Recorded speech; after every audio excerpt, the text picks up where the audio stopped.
Damn. The frickin' fuck. Don't know if anybody is ready for the continuation. But I know I am. I'm super excited for this.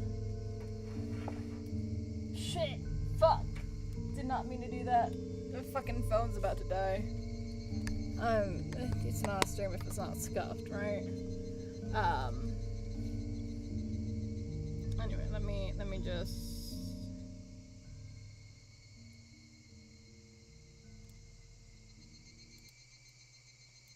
Yeah, let's get on over to it. Let's do this shit. Oh, fuck. It is currently 2:35 p.m. I don't usually stream at this time. I'm running on like 2, 3, 4 hours of sleep. 4 hours of sleep, I think. Let's just continue. Let's continue where we left off. Yes, end of chapter 9. We have like 3 chapters left. Did we do the tips? I don't remember if we did. Yeah, we did the tips. Yeah. Okay. So let's continue.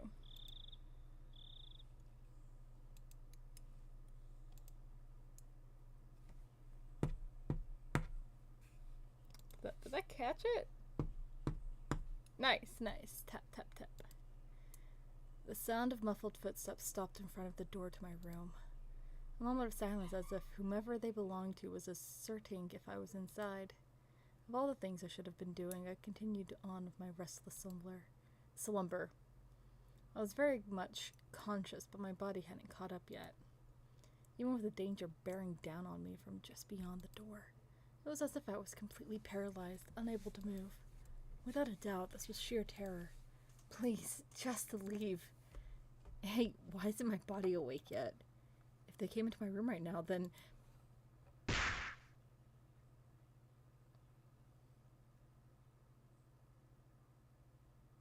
Hello? Do I click it?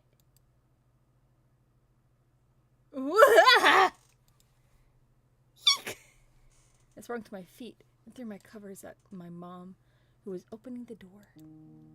Whoa. Wait. Whoa, Kaiichi! What's the matter? Sorry. I was still half asleep. I thought it was still 1 or 2 a.m. But the morning sun was already streaming through the gap between the curtains. It felt nothing like morning. Yesterday I must have fallen asleep right after that. Then I should have gotten a full 10 hours of rest. But it didn't feel like that at all. My internal clock was completely screwed up and my sense of balance felt off. I felt feverish enough that it was clear to me that I was still not well. Well, Kaiichi, how are you feeling? Can you make it to school? I was well enough to go, but I wasn't mentally prepared for it. Mood, I feel that. I feel ya, Kaiichi, I feel ya. I was still plagued with the terror from yesterday. If I had swallowed that needle, what would have happened? What if it had pierced my tongue? There was undoubtedly a murderous intent, but I don't think that's all it was. Hi, welcome!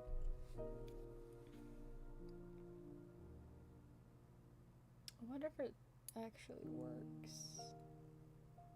I'm not sure if it does or not.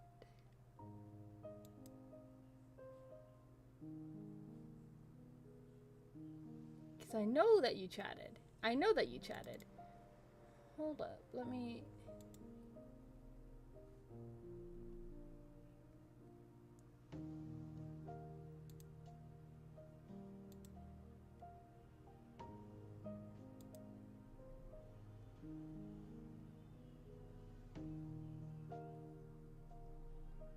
Well, I guess that's just how we're gonna have to do it.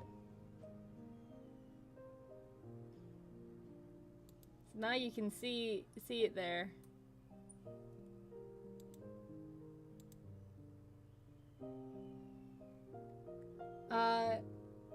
Yeah, we're currently in chapter see. Yeah, the limit height doesn't work with this.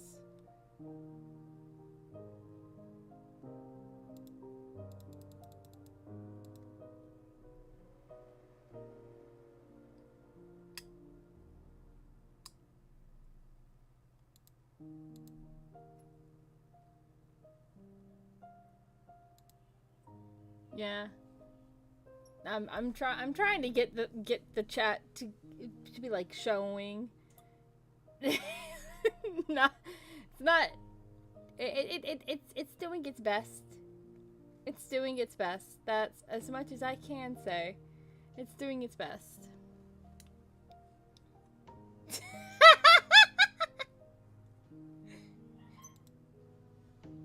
Yeah. I don't usually stream at this time, so I apologize if there's scuff. But yeah. Okay. There's undoubtedly a murderous intent, but I don't think that's all it was. If they really wanted to kill me, then there were other, more certain ways to do it. They wouldn't resort to such a dubious method as having me swallow a needle. Meaning, I didn't want to believe it, but going that far was just a threat from Ren and Mion.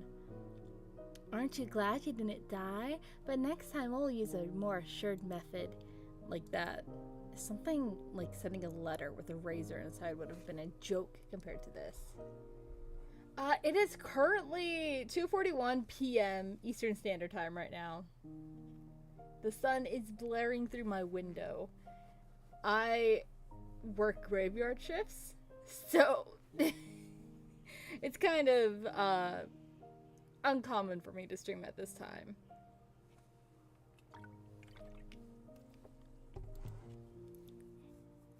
Did you make it to the hospital? Did you take your medicine? Yeah, kinda. Something about my mom's dubious gaze bothered me. She seemed more concerned about her son missing 2 days of school rather than him being sick. It was definitely mental fatigue. I wasn't really physically ill. It'll be hard for you to get back on track once your daily routine is thrown off. Come on, get up. Get on up. They say wellness is a state of mind. Oh my god. Oh my god. Holy shit. Is Kaiichi's mom a fucking essential oils hunbot? Oh god. I'm sorry, Kaiichi. You don't deserve that. Whatsoever. You don't deserve that. Damn, bro. Well, I hope that you're having fun at least where you're at. Does the display capture look the same? Let me... Why is this one off? What? Let's see.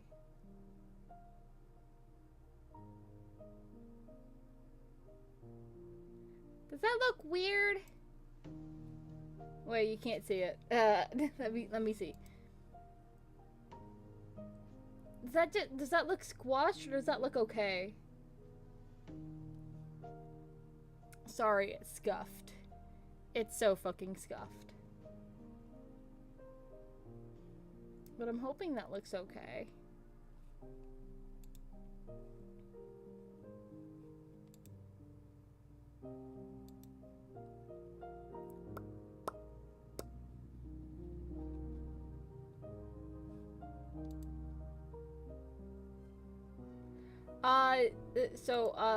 Let me get the definition of scuffed real quick.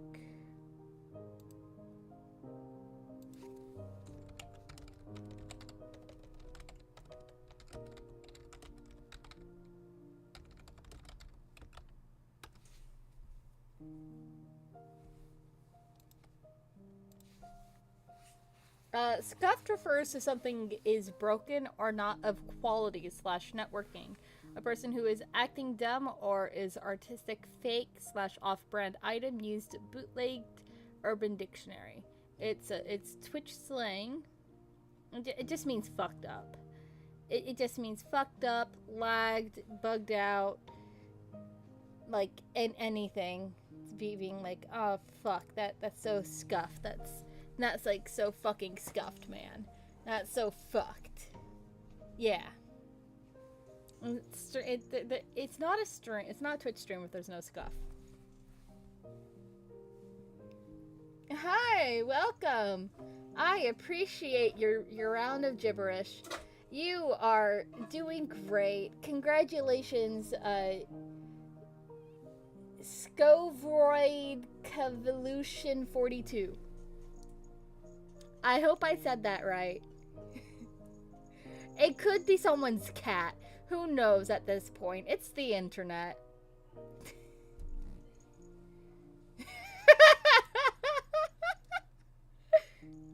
Welcome, welcome. I hope that you are having fun and everything. Welcome to the stream. But I can't believe that Kaiichi's mom sells essential oils on the side. I heard that line many times before. I was given an award in elementary school for having perfect attendance, but it wasn't like I was healthier than everyone. Come on, go on and wash your face. Breakfast is already ready. There isn't much time before Rena-chan comes and gets you. Mom's tone meant I couldn't argue about it, so I had to give up on skipping a second day. By the way, were you the one who got bean paste all over the living room wall, Kaiichi? You shouldn't do something like that. Your father was quite angry. Look, Mom, I was just painting. Nah, pizza, Jojo, mozzarella, Eloy, ain't a bot. They were at my last stream. I didn't feel particularly guilty for doing it, so I didn't have much of a reaction. Also, Mom didn't question me any further about it.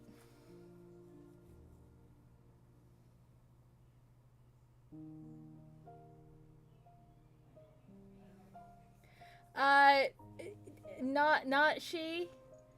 Not she. I'm not a girl. Oh shit, it's capturing the mouse. There we go. Fixed. Yeah. He or they. Oh yeah, I'm not a girl. Sorry.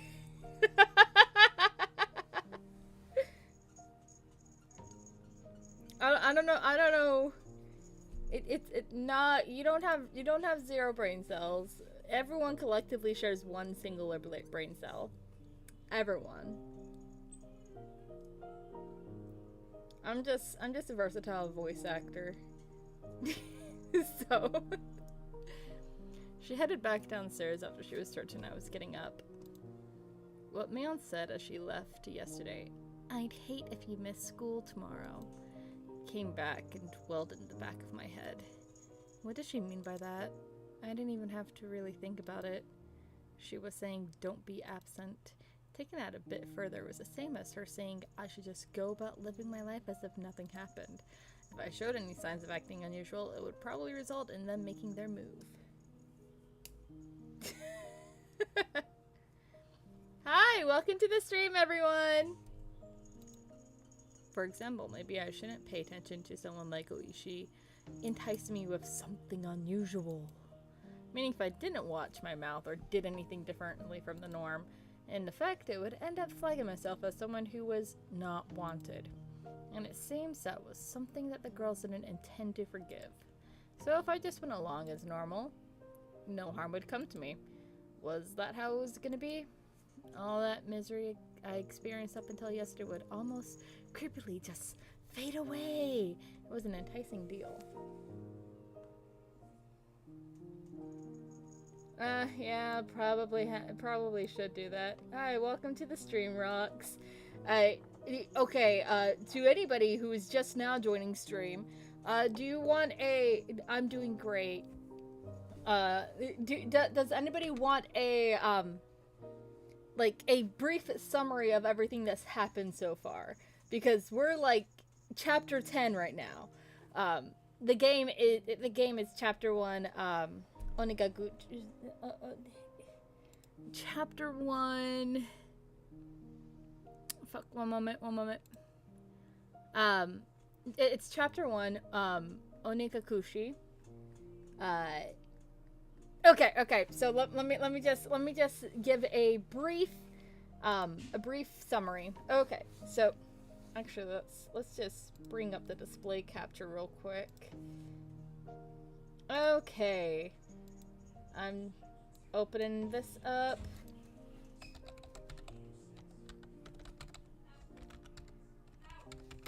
Okay. So you have this dude. This dude right here. His name is Kaiichi Marabera. This is his original sprite drawn by Ryokushi 07. He is the creator. It's great.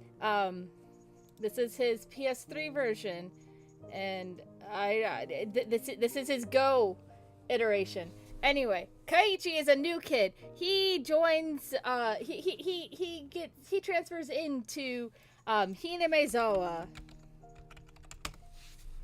This is Hinamezawa. Hinamezawa is oh shit.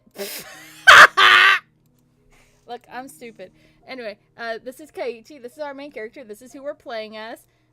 Lovely boy. Lovely boy. Look at this boy and tell me you've never seen a lovelier boy. The beautiful boy. Beautiful boy. Look at that. Look at that. We got him there. This is how he looks in Matsuri, in Kizuna, and in Steam. Why does he look like that in Steam? I hate it. What the fuck? What the fuck? I hate it. What the shit? That's it's me, lovely boy. It's me. Look at him. Look at him. This is how he looks when he's at school. This is him with in his usual outfit, and this is him with a bat. We're not gonna talk about the bat. Anyway, Kaiichi Marabera is a new kid. He transferred into Hinamezawa. Yes, the PlayStation 3 sprites are great. I'm not gonna lie on that. And then he moved to Hinamezawa. I spelled that wrong. So he moved to Hinamezawa. Hinamezawa is actually based on an actual fucking city, by the way. Well, not city, it's more so a village. So this is how it looks like in the anime. And this is how it looks like in actual life. As you can see, it's a 1-for-1. But anyway, he moves to Hinamezawa. Hinamezawa is a small town, and shit happens. It's great. They all stay in the same exact like they all go to one school. All these kids are in one schoolhouse, and some spooky shit happens. So far, Kaiichi,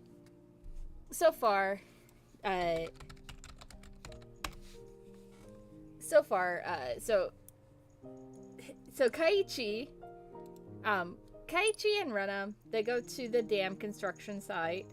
By the way, let me get,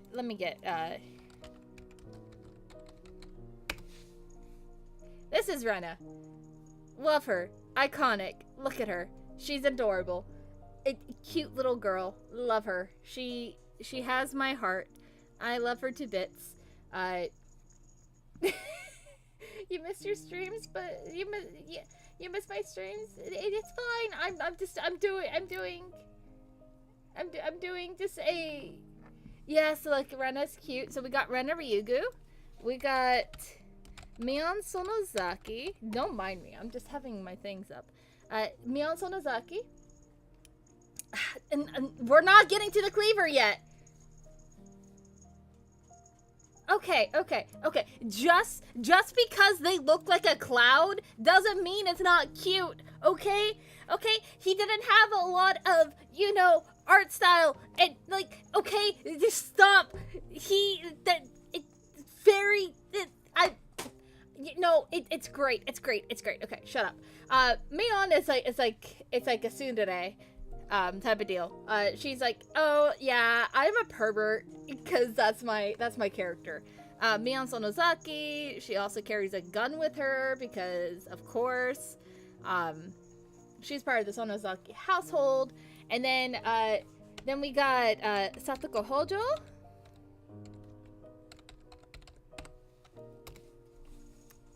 And this is Satoko. There's some fucking I love it when they just show off fucking spoilers for Go. It's great. You got Satoko. Satoko Hojo, she is a prankster. Rocks, think of spooky. When you see Satoko, think of spooky. That's all I'm gonna say. That is all I'm gonna say. Just think of spooky. Anyway, so you got Satoko Hojo. Satoko is one of the younger kids. She is, she plays all the pranks. She is a master trap. She is a master trap artist. And she lives with Rika, but we don't know that yet. I'm just fucking... Okay, yes, I understand. It's the cloud. It's the clouds. I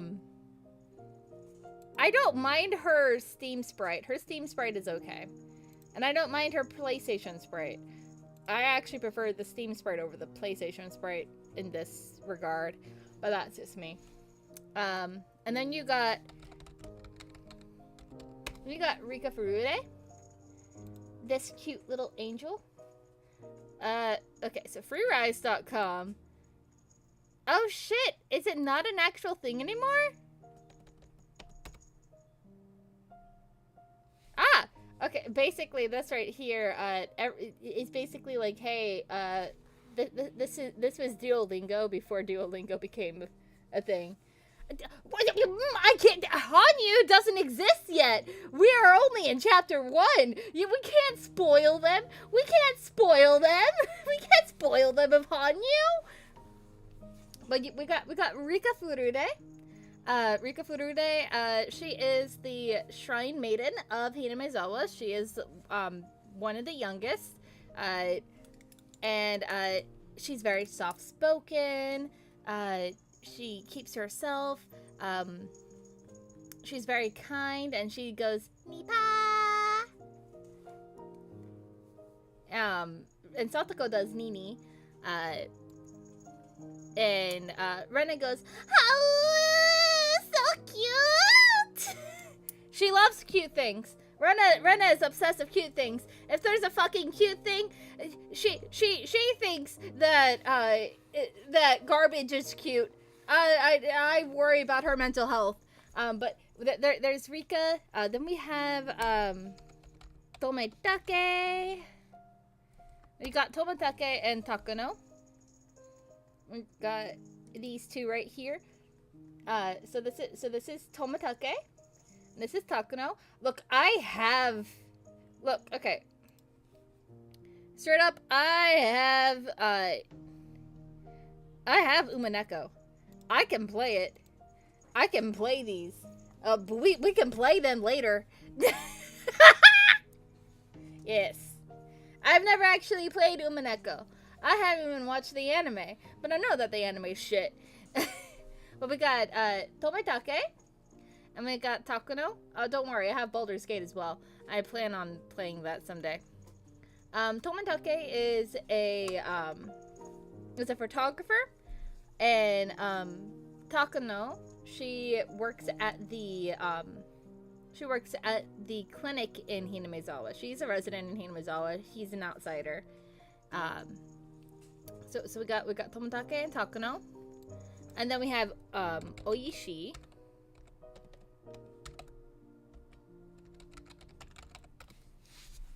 Which is Mr. Cop Man. Why is he shirtless? Why is there... I don't ever want to see him shirtless. Please tell me that's not a scene in the game. I don't want to ever see him shirtless. What the fuck, man? But Oishi, he's a cop. Well, okay, so technically speaking, this is shortless!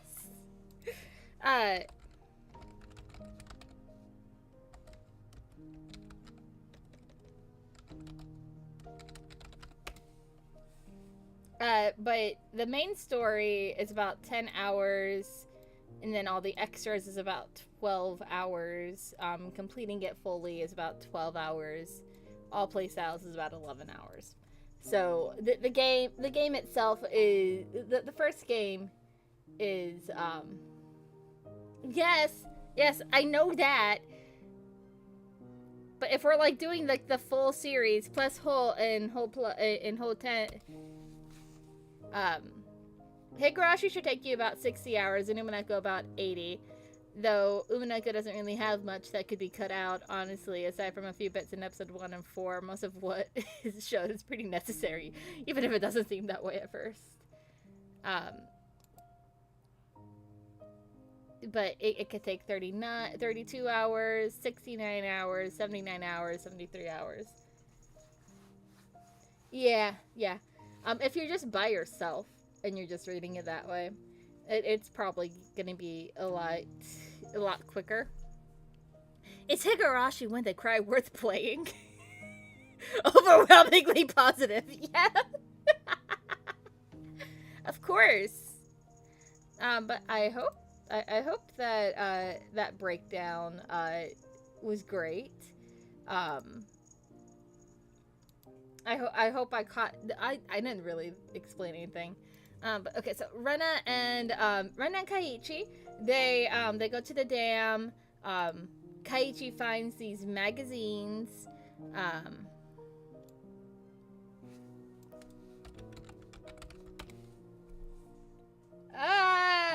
I know that Battler is stuck in a game with Beatrice, trying to prove that magic doesn't exist. And that's all I know about Umineko.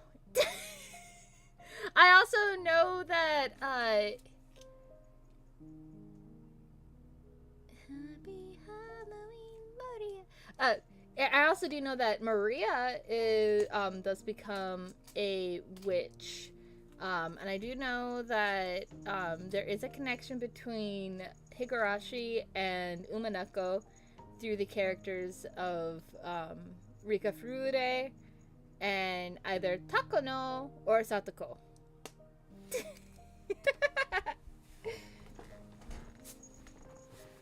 But yeah. So let's see. We got Lambada, Erika.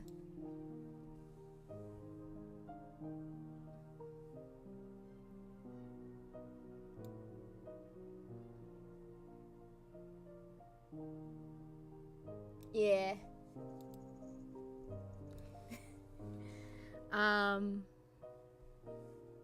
trying to get like so essentially Kaiichi finds these tabloids in at the dam site because there was a dam that was being constructed and the dam was going to flood all of Hinamizawa. And the people of Hinamizawa were like, fuck that shit! What the fuck are you talking about? Flooding my fucking town? Not on my watch! And just like went bam, bam, and just like beat the shit out of the government essentially. By beating the shit out of the government, I mean like they went up to the construction, we went up to the construction person and I was like, yo, hey, I don't like you. Fuck you. It killed him, then butchered him up, and and just essentially went in and hid the body parts. And my screaming is better than ASMR. Oh my fucking god. I'm not trying. I'm not trying. Fucking god. But fuck, shit, the fuck, damn, stop. Thank you. But essentially, they butcher him up, and then shit happens. And after that, there was the Watanagashi. The Watanagashi.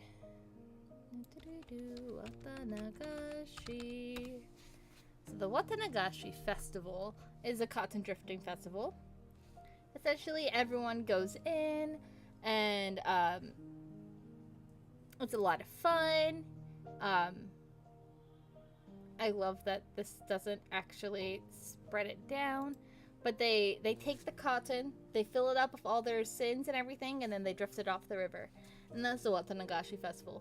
But then Shit happens. Currently, at this point in time, both Takuno and Tomitake are missing. Well, technically, Tomitake is dead. He clawed his own throat out. It's a very weird suicide. But both of them are missing, and there's this curse that the people of Hinamizawa believe in. That state that during the Watanagashi festival, 2 people always disappear. One dies, and then one of them gets a demoned away. What is it called?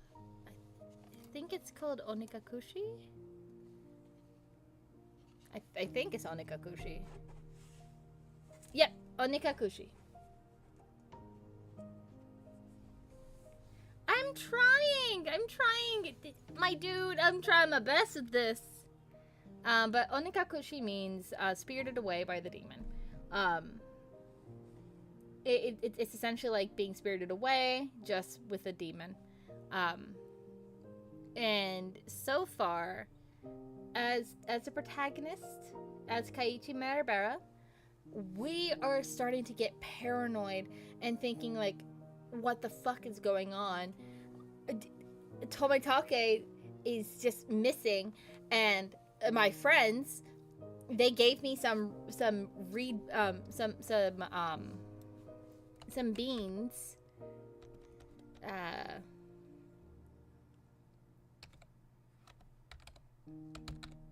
They gave me some red bean mochi and everything, and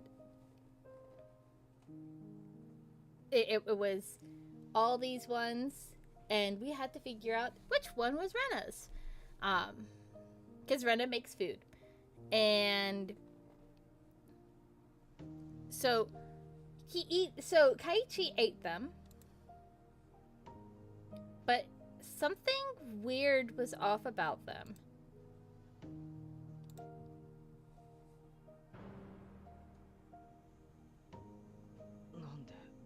How? How did they?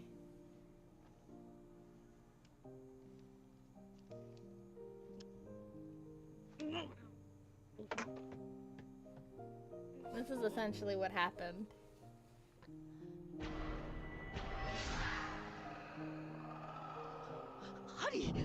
A needle?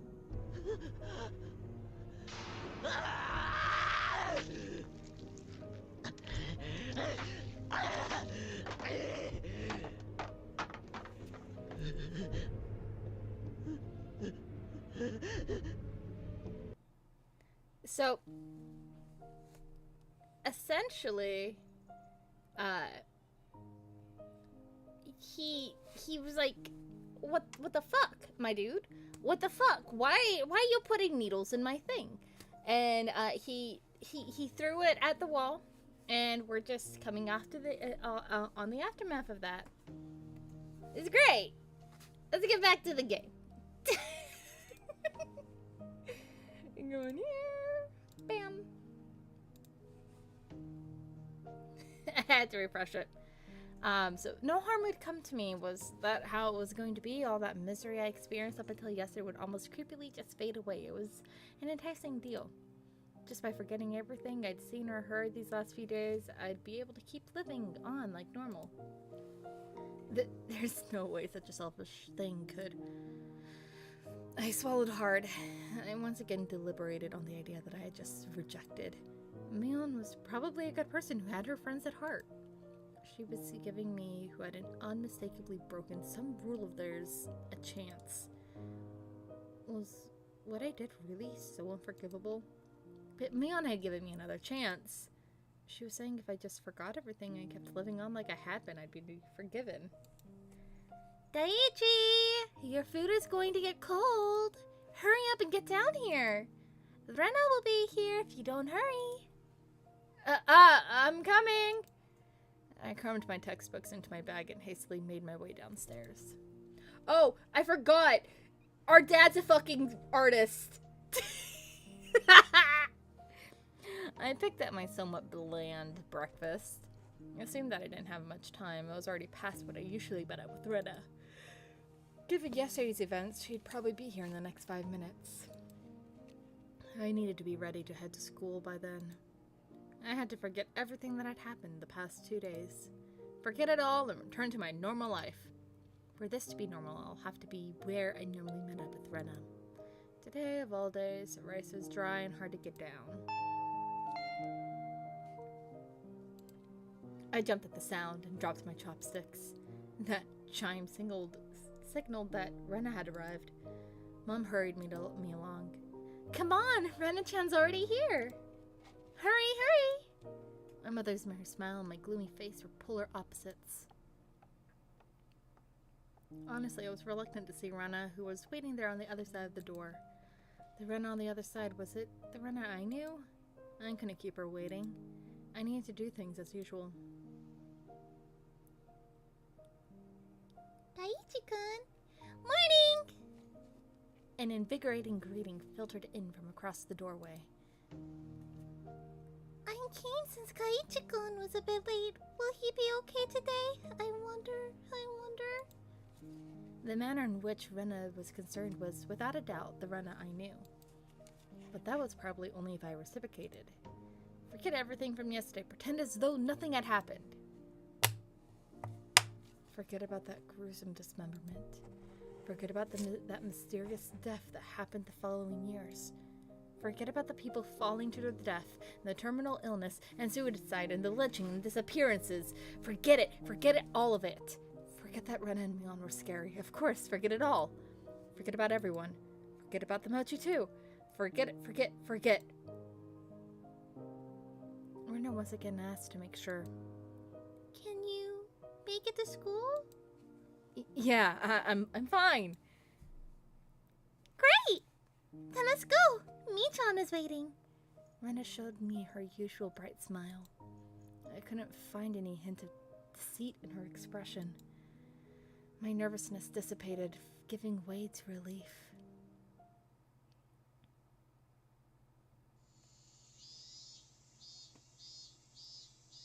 But, you see, Satoko-chan was so insistent she could do it. As we were walking, Rena talked about a lot of different stuff.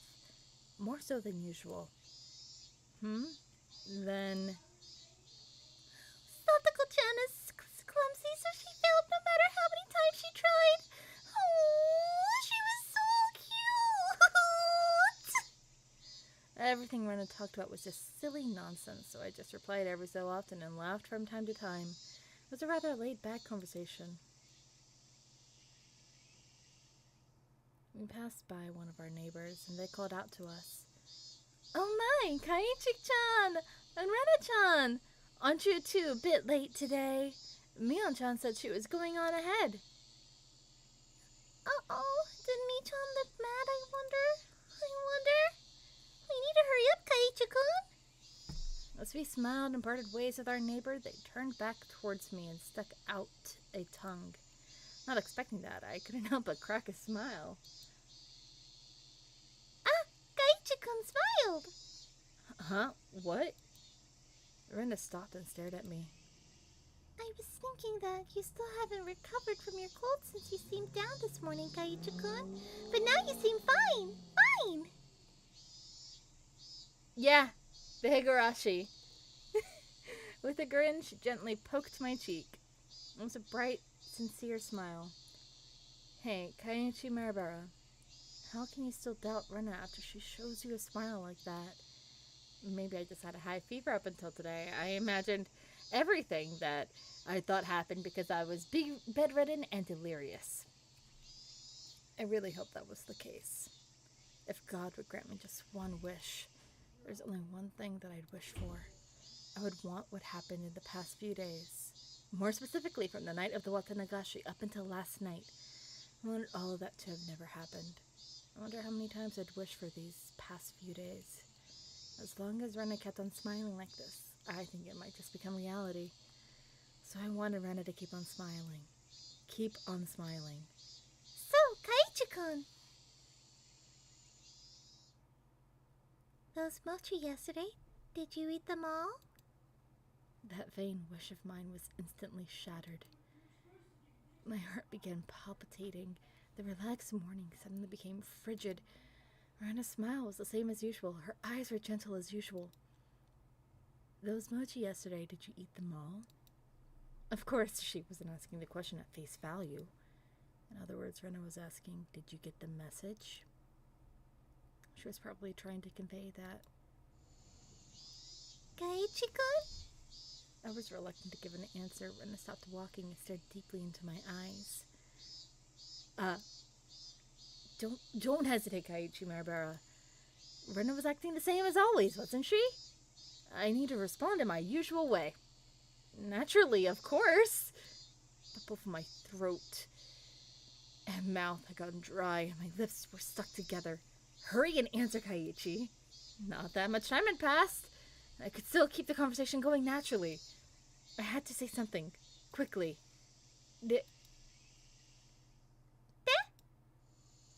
Rena playfully mimicked what I had said when I finally squeaked something out. Rena's reaction was still normal. It seems that there wasn't as long of a pause as I had thought. Somehow I finally squeaked out the rest. Delicious. However, my strained efforts neither sullied nor brightened Rena's expression. For a moment I panicked, thinking I had replied incorrectly. But after a few moments, Rena broke into her usual soft smile and giggled with a joyful voice that seemed to echo throughout the morning air. Being strung along by that laugh, I couldn't help but laugh as well. I see. So did you eat all of them? I wonder. My timid smile froze again. Did you make it without swallowing the sewing needle? Was that what she was asking?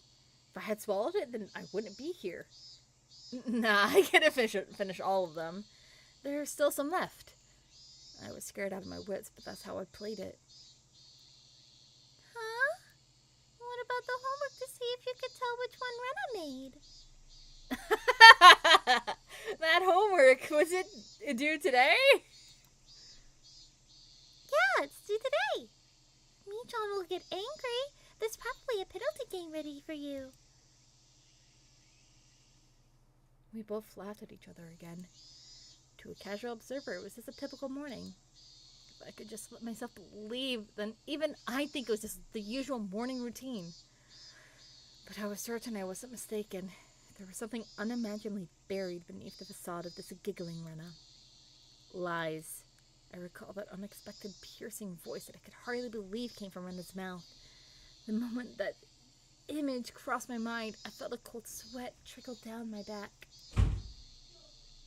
Holy fuck. Was it only at that particular time that someone evil had possessed Rena? No, that was wrong. That was still Rena. Oishi told me, didn't he? Actually, I looked into her before. Ryugu-san moved away to Inamizawa. She was suspended from school. It seems she went through her school building and broke all of the windows. Rena had a disorder that normal people didn't. No matter how pleasantly she smiled, that fact would not change. But I couldn't even imagine how she looked as she broke all the glass throughout the school. One thing I knew was that it wasn't something spur of the moment. If it was some sudden outburst of anger, then maybe she'd break a pane or two. But she broke all of the windows all throughout her school. Just imagine going through your own school, breaking the windows with a bat. Oh, fuck! Shit, I can't fuck.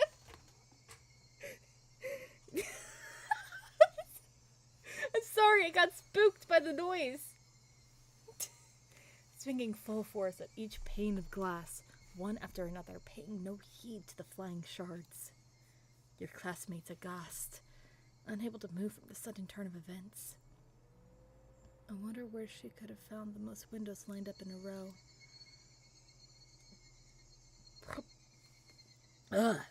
Probably the hallway?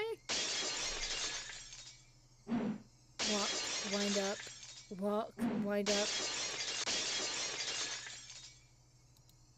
And it was difficult for me to connect that horrifying image of Rena smiling at me right now. But I just had to imagine it. Impossible because it was unimaginable. naive way of thinking no longer worked. The unpleasant piercing sound of shattered glass, a crunching noise as Rena treads across the broken shards, walking towards me. Rena's classmates going pale as they forget to even breathe.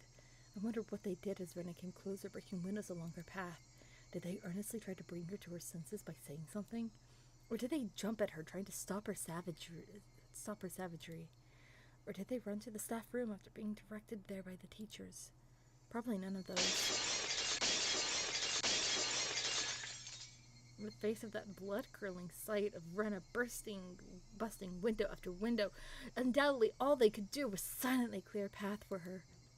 Dumbfounded, just clearing the path for Rena to continue. It was far too violent an act for them to seek refuge by looking the other way. That's not to say they were looking the other way. They were doing the only thing they could to protect themselves. They had done something differently from the rest. They may have suddenly found themselves as Rena's new target. What would Rena have done to whoever attracted her attention? The answer was obvious. She would have undoubtedly acted according to her whims. Meaning I would be the next window. Rena staring into my eyes, shards of glass crunching and cracking underfoot as she drew closer. I was also drawn into her eyes, paralyzed.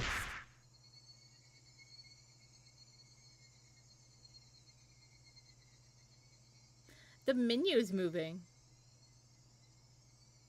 The menu is moving. What the fuck?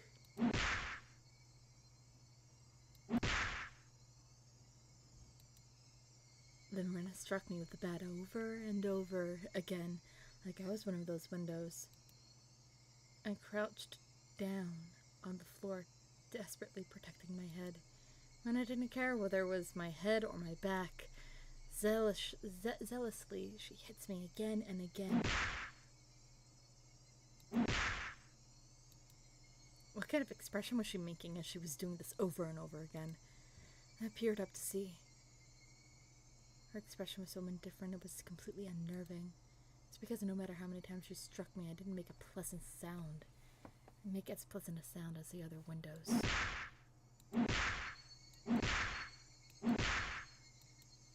She struck me continuously, over and over again.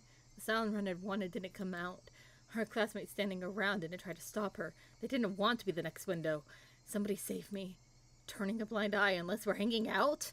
But of course, everyone in class scrambled to obtain the highest standardized test scores. They'd gain nothing from saving a cram student tryhard like me. Oh shit. Eventually it would be a faint sound similar to when you crack open a walnut, and some sort of reddish-black spray would shoot out. Anyway, it wasn't that Rena momentarily lost herself in her anger. After forcing myself to breathe and calming down my heart, I recalled what Oishi told me.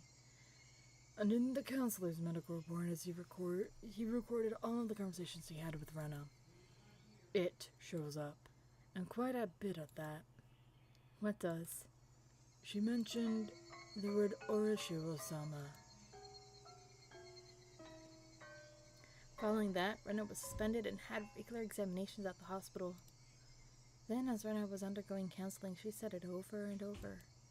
Orishiro-sama. It seems that the Orishiro-sama she spoke of was like a ghost appearing in her house every night, standing over her pillow looking down at her. That was only a piece of their conversation, so I still couldn't see the big picture, but it was by no means a happy little conversation. Then what Rena did, was she saying that ghastly incident was a result of her being possessed by Orishiro-sama? Up until now, I didn't want to believe in Orishiro-sama's curse. That's why I wanted to say the mysterious deaths every year happened because of some sort of conspiracy. Every time I talked with Oishi, I was more certain that the deaths were the work of men and not of some curse. Except if it was people perpetrating the incidences, my friends were somehow deeply connected. One moment.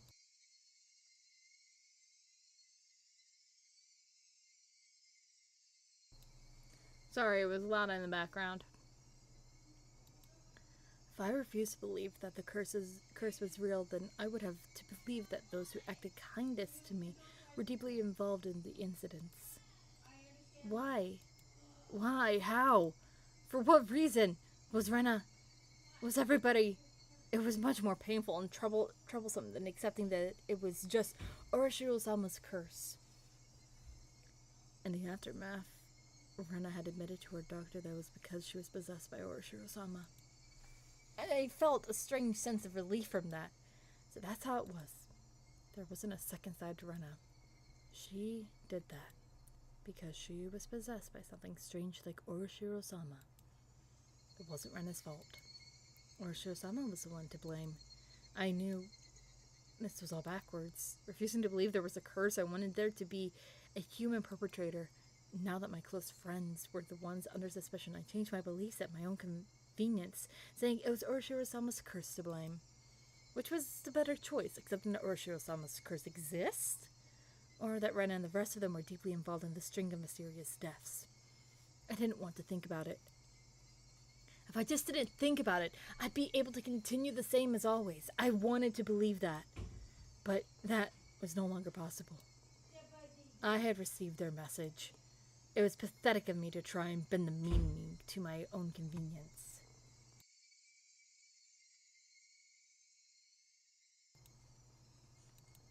Regardless of my opponent being a human or curse, I won't let it kill me. As if I would just bend over and give in. For no good reason at all. Kaiichi-kun? You've been making a really weird face. Why, I wonder? Inhaling sharply upon hearing Rena's voice, I came back to my senses. Before I had realized it, we were already at the entrance. Shaking my head a few times, I exercised all those terrifying thoughts. No matter how you looked at it, there's no way Rena could have done such terrible things. It was like I was trying to placate myself.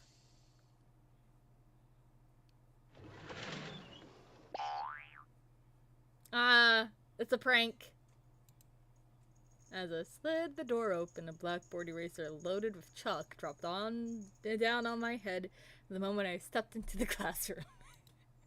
The chalk dust went into my eyes, inducing a brief moment of agony.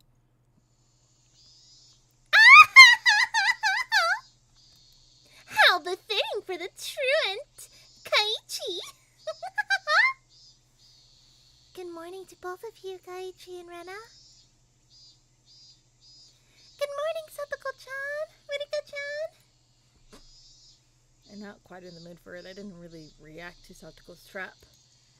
Satoko braced herself as I passed by, expecting me to attack her. She seemed a bit disappointed as I simply walked by silently. What is this? How discouraging indeed. Kaiichi doesn't seem back to his usual self yet. Yeah, take it easy on him for today, okay? Suddenly there was a slap down on my shoulder. It hurt a bit. Hey, Kei-chan, did you get enough rest? It was Mion. My mind was full with the stuff about Rena, but Mion was also a party of interest. Remember, Kaiichi, that hawkish gaze from yesterday. Yeah, morning. What's with that unenergetic greeting? Did you eat the mochi I brought you? Because I ate them, I'm like this. Those words were itching to be blurted out. I really just didn't have the appetite. I ate a few, but quite a lot were left over. Huh? What about the homework? Do you have an answer for which one was Rena's? I can't believe you forget your homework, Kaiichi-kun. Sheesh. Then we can't help it. Time for your penalty. Flashing a lurid smile, Mion returned to her seat. There was nothing from our exchanges that would cause our classmates to suspect anything was amiss. But of course, anyone listening to our conversations up until this morning wouldn't see anything suspicious. That was why it was so frightening. They acted in a way that regardless of whatever happened to Kaiichi Maribera, no one would ever suspect them. That fact had me terrified. Soon the teacher came. After she asked how I felt and took attendance, another dull, ordinary day began.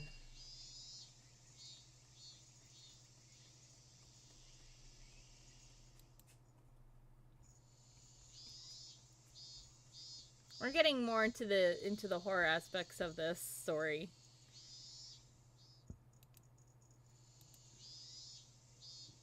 Schizophrenia! This free study period was a convenient time to consider where I stood. I gently closed my eyes and pondered the ridiculous position I was in right now. First of all, what I shouldn't forget was how dangerous of a situation I was in. I had fallen out of favor with them. After interacting with Higurashi multiple times, I could see it as I was getting closer to the heart of the matter. The warning yesterday with the mochi was a good indicator of that. No, calling it a warning was just my habit of understating things. It probably had no meaning beyond stunting my progress and buying themselves some time.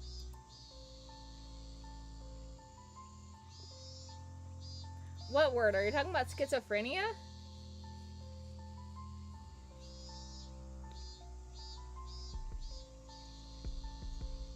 Yeah, it's pronounced schizophrenia.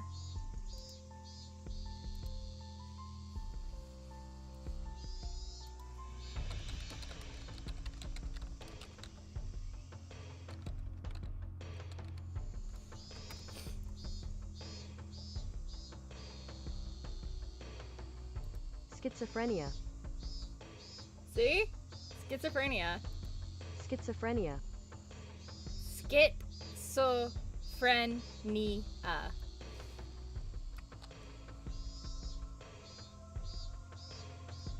I don't know what your language is, but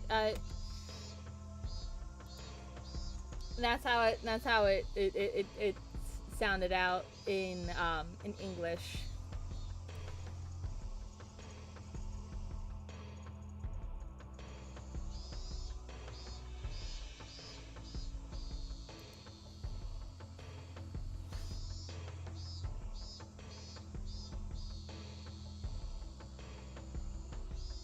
So it's pronounced schizophrenia?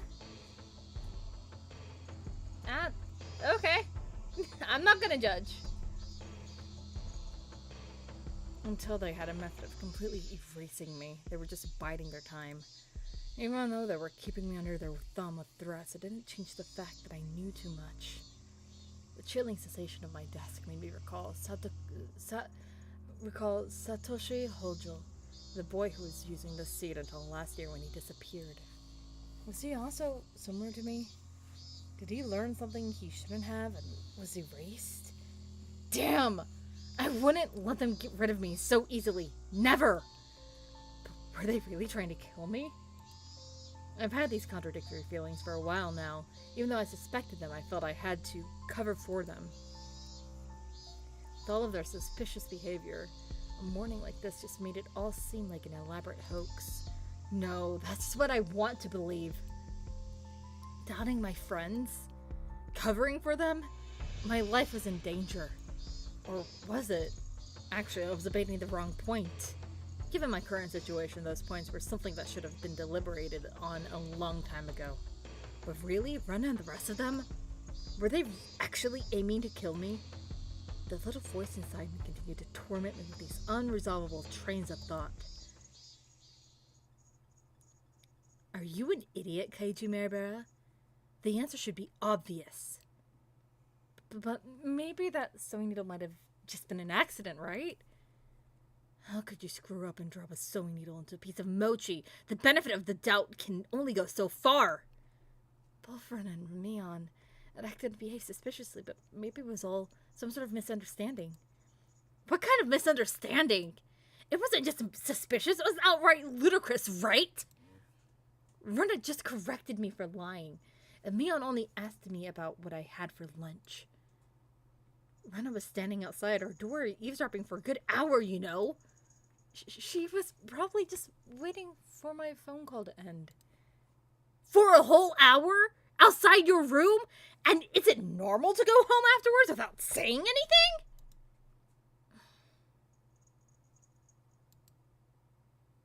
You heard from Oishi, didn't you? About what Rena did at her former school? But at the hospital, she said it was Urashiro-sama's fault. She... Cut it out, Kaiichi Maribel! Don't you realize they're out to kill you?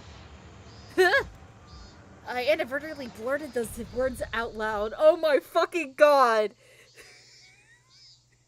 You done fucked up, Kaiichi! Ice! What the fuck? I hear myself say that so directly left me dumbfounded for a few moments. Afterwards, I had to look around to check if anyone else had heard it.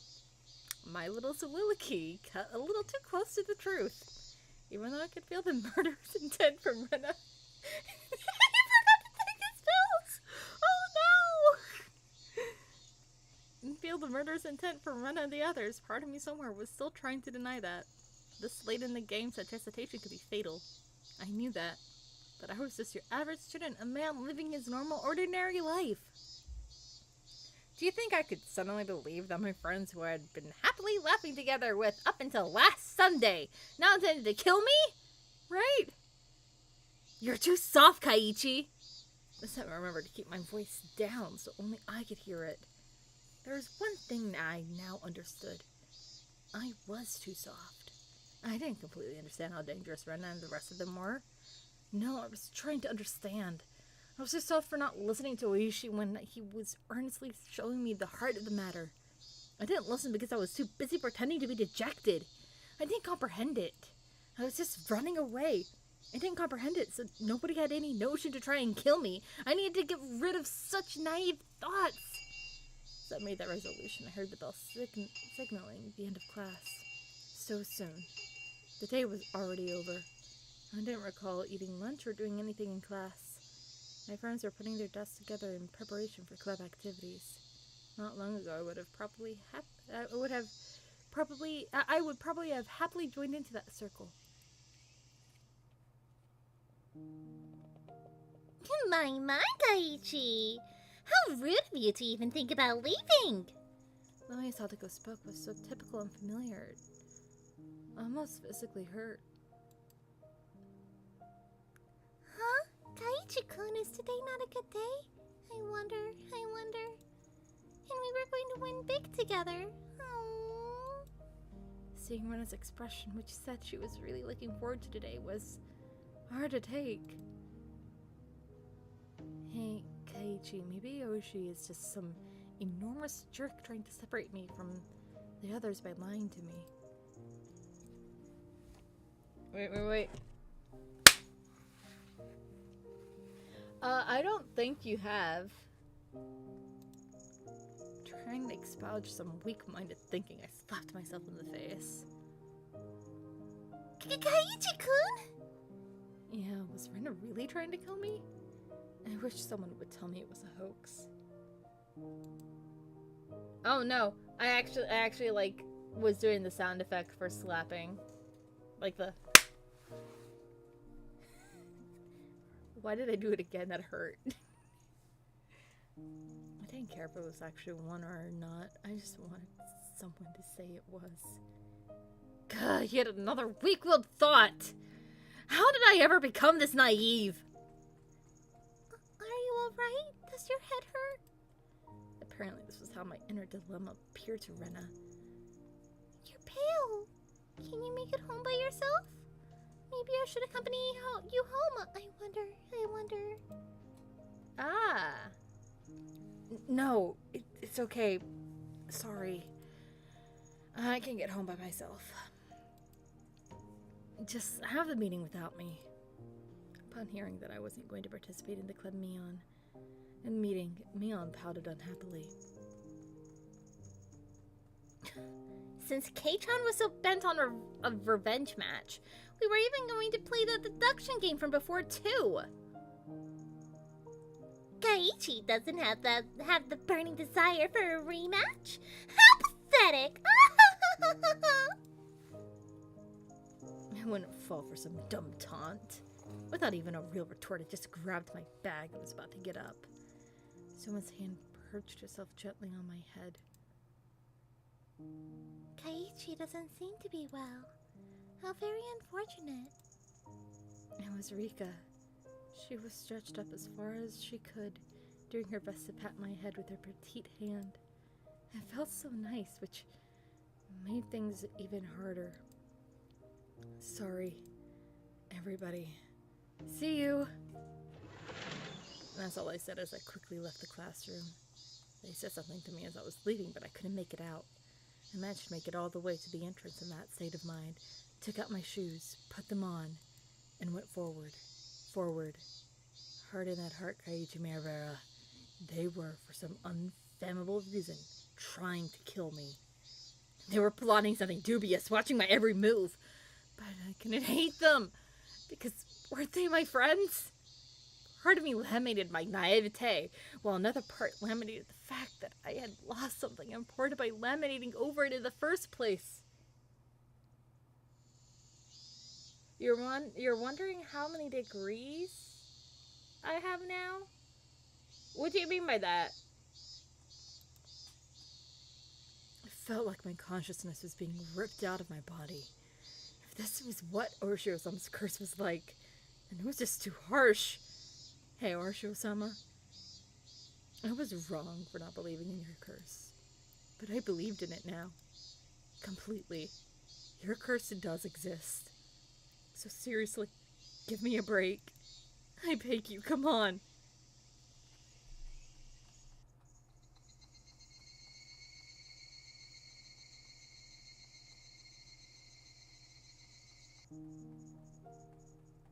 Dinner was unusually bland. It had no flavor or aroma. The miso soup that normally tantalized my appetite instead tasted nothing like nothing but boiled water.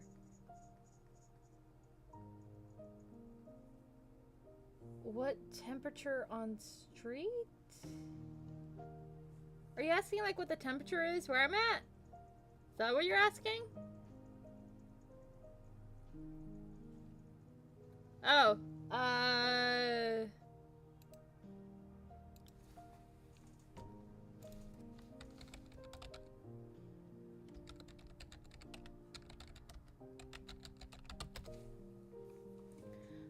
it is currently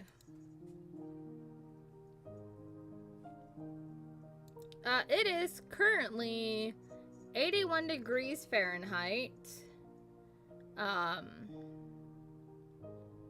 But it feels like 78 degrees.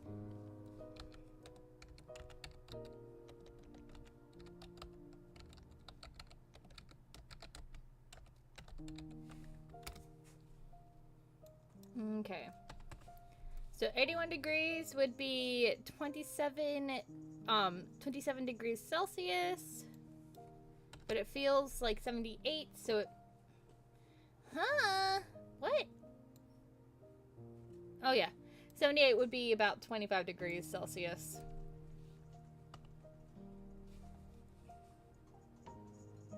Yeah. The miso soup that normally tantalized my appetite instead tasted like nothing but boiled water. Dad was eating with us that night. It was a rare occurrence in this household. When he got into his work, he ate and slept on his own schedule. My dad never cared about the time. Since my dad was at the dinner table, it either meant he had just reached a good point to take a break, or he was in a slump. So yeah, he just doesn't understand the motivation creators have. Your partnership was just a verbal agreement, wasn't it? If it's so hard to agree on things, why not just end it? I feel like it's an industry with a lot of back scratching, but when it gets in the way of business... I wasn't able to pick out much of my mom and dad's conversation, but I couldn't tell. But I could tell it wasn't a very pleasant topic.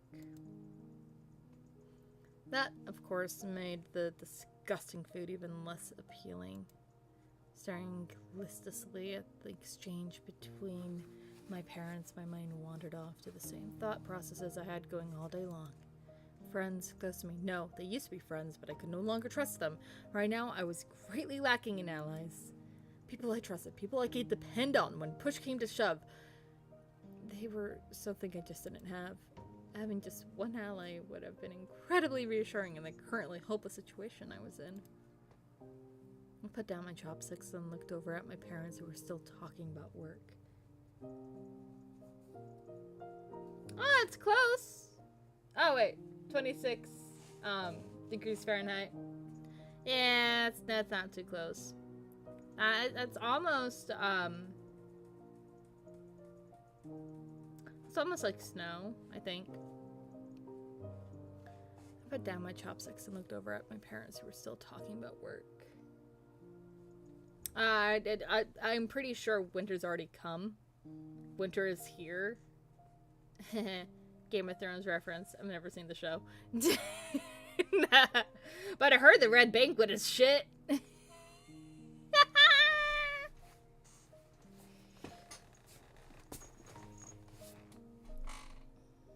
Ah, shit, nice. I miss snow.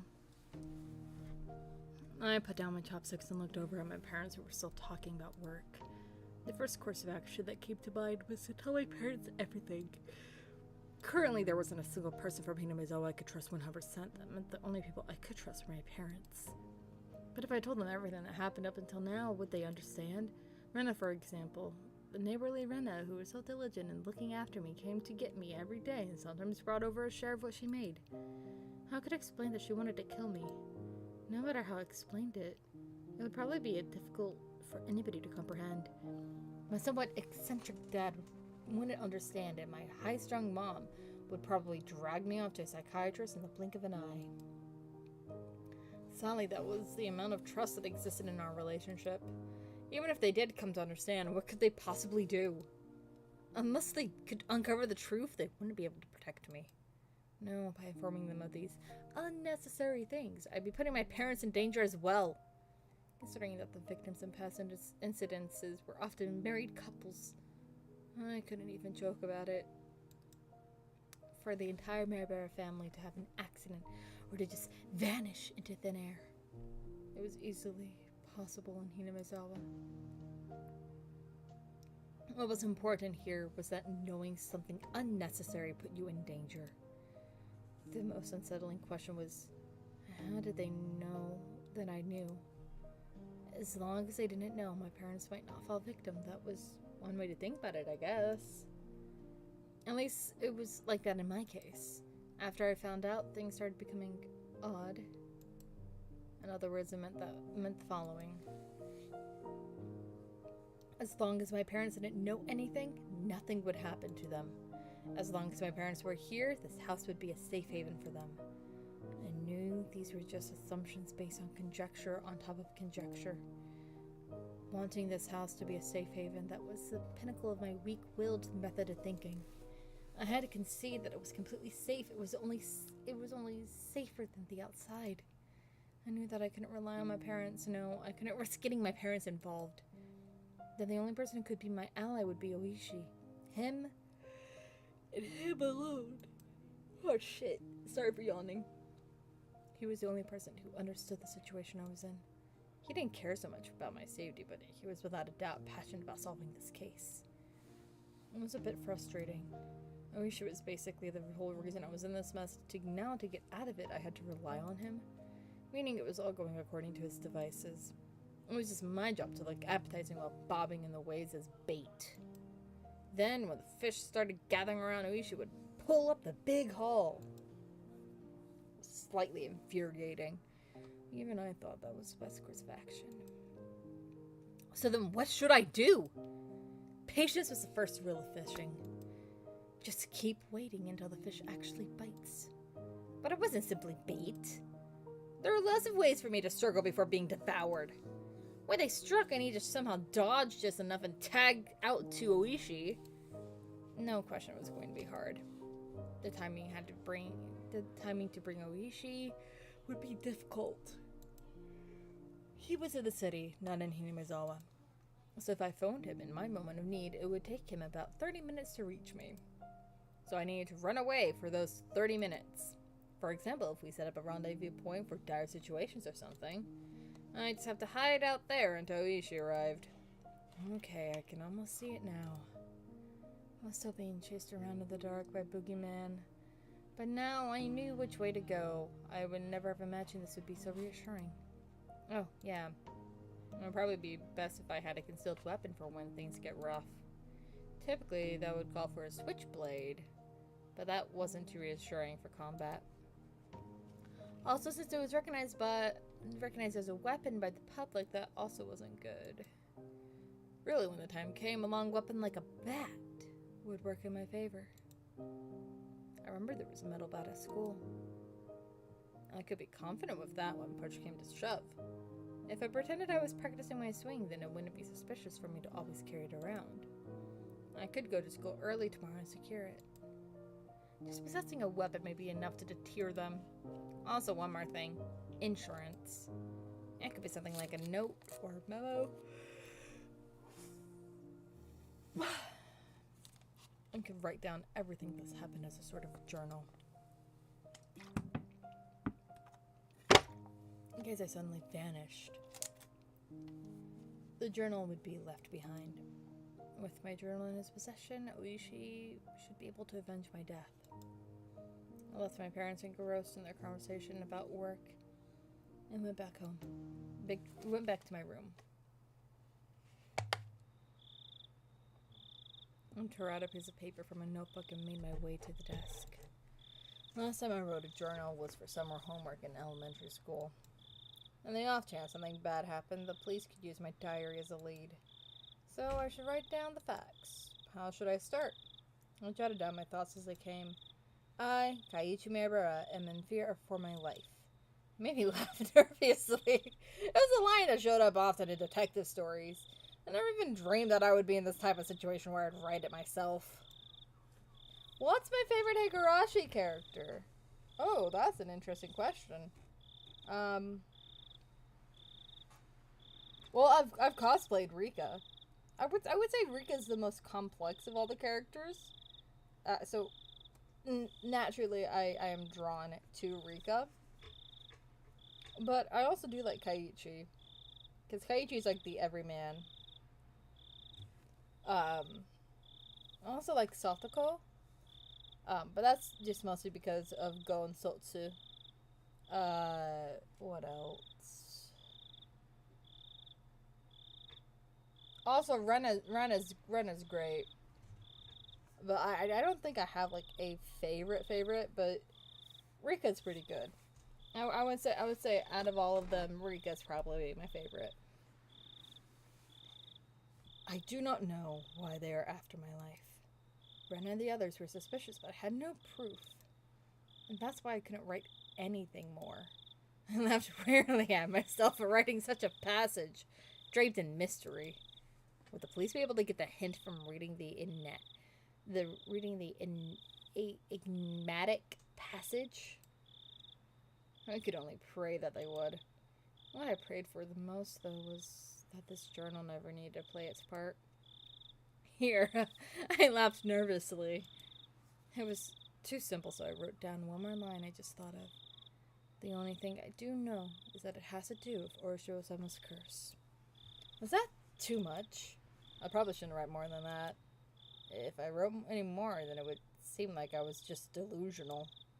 In order to appear to the reader that the person who had written this was of sound mind, I chose not to write anything else at that point.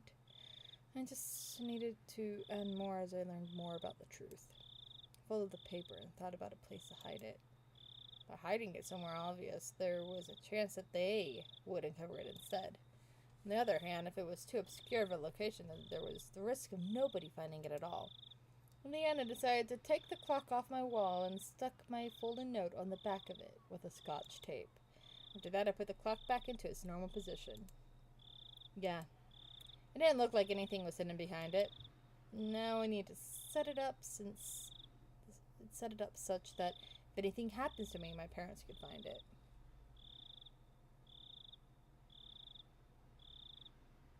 Okonoji? I don't think I know that one.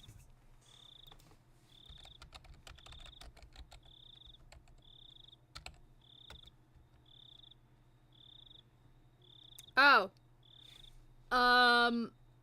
Yeah, okay. I know the story, but I don't exactly I never actually got to meet this character. I am looking him up. And I do know. Oh wait! Was he in Go?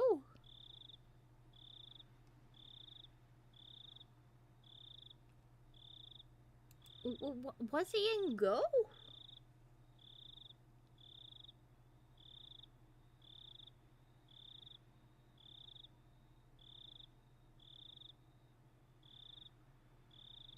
I guess he was in Go.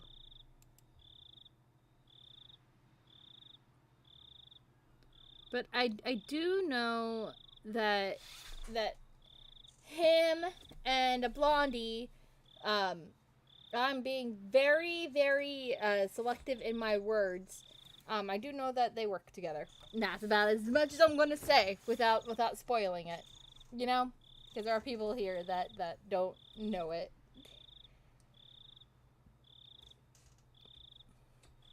Set it up such that if anything happens to me, my parents could find it. I looked at it from countless different angles until I was satisfied, and I made my way downstairs.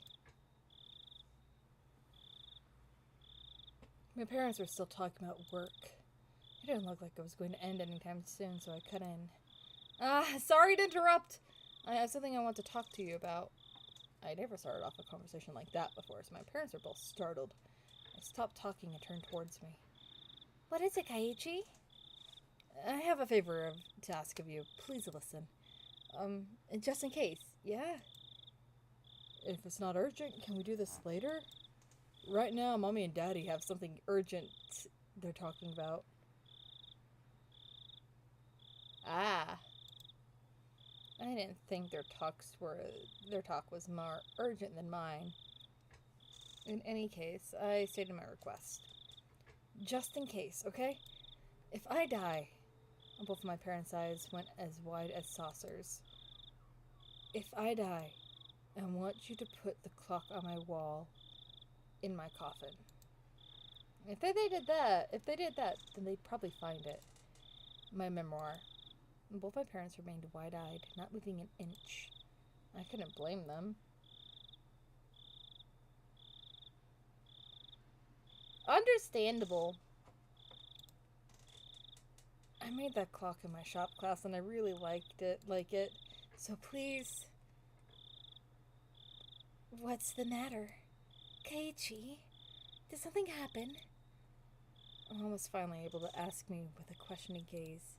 Of course, this was a normal response for when someone's son suddenly talked about a subject like this. I felt bad about making them worry, but right now I just wanted them to think about the clock in my room. With that awkward mood leaving the room in silence, I decided to go back up to my room.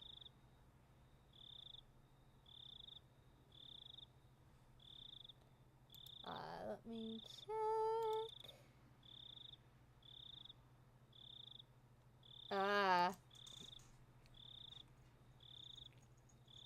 I want to get to school early tomorrow, so I'm going to bed. Good night. Saying only that, I left the living room. I need to get to school early tomorrow and secure that bat. I should make today the last day I went to school with Rena. As I climbed the stairs, I heard my mom call my name, but I pretended not to hear her. It wasn't something I could talk about with my parents. If I talked about it, it would only make things more dangerous. The fight that had begun was mine and mine alone. I couldn't rely on anybody. I wouldn't be killed, not when I still knew nothing.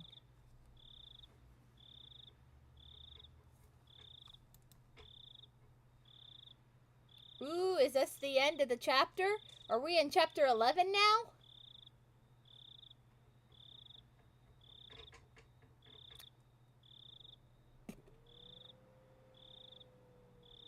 Ooh, chapter 11! Almost done.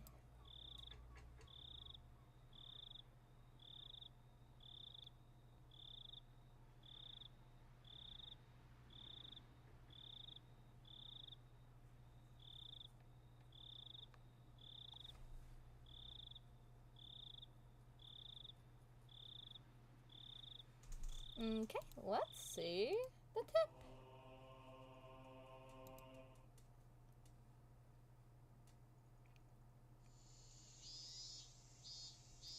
Kaiju-kun's been feeling down lately.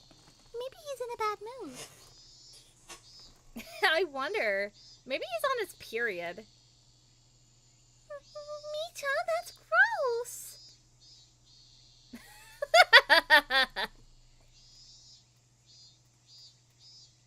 What do you think?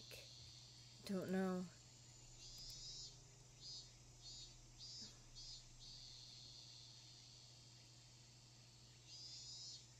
What do you think? Don't know. Could be that Kei-chan. Maybe. I don't know.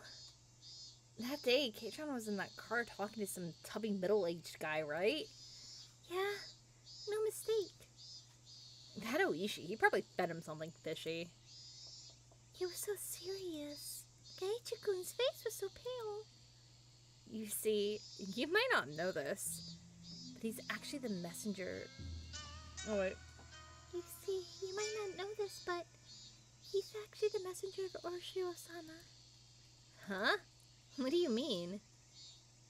Whenever he shows up, someone is demoned away. No lie. Oh.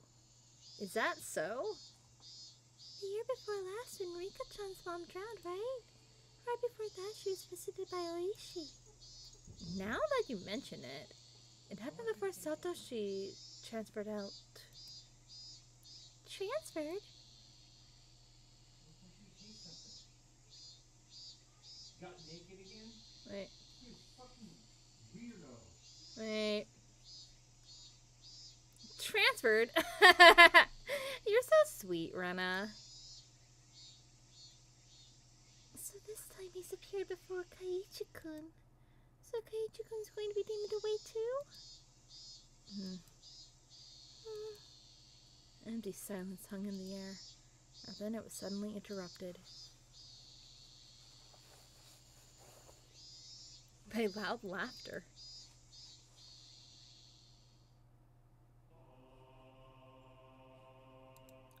Papa!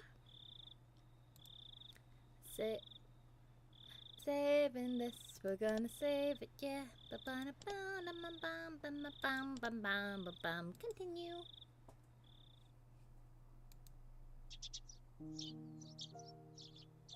This was the first time I'd ever woken up with such clarity. It was 5:59, just moments before my alarm would go off. I was amazed at the precision of my internal clock. I had made preparations for the next day of school before I went to bed. I changed quickly and descended to the deserted lower floor. And it appeared that my mom was still asleep. Neither breakfast nor lunch was ready. And so I just Unilaterally.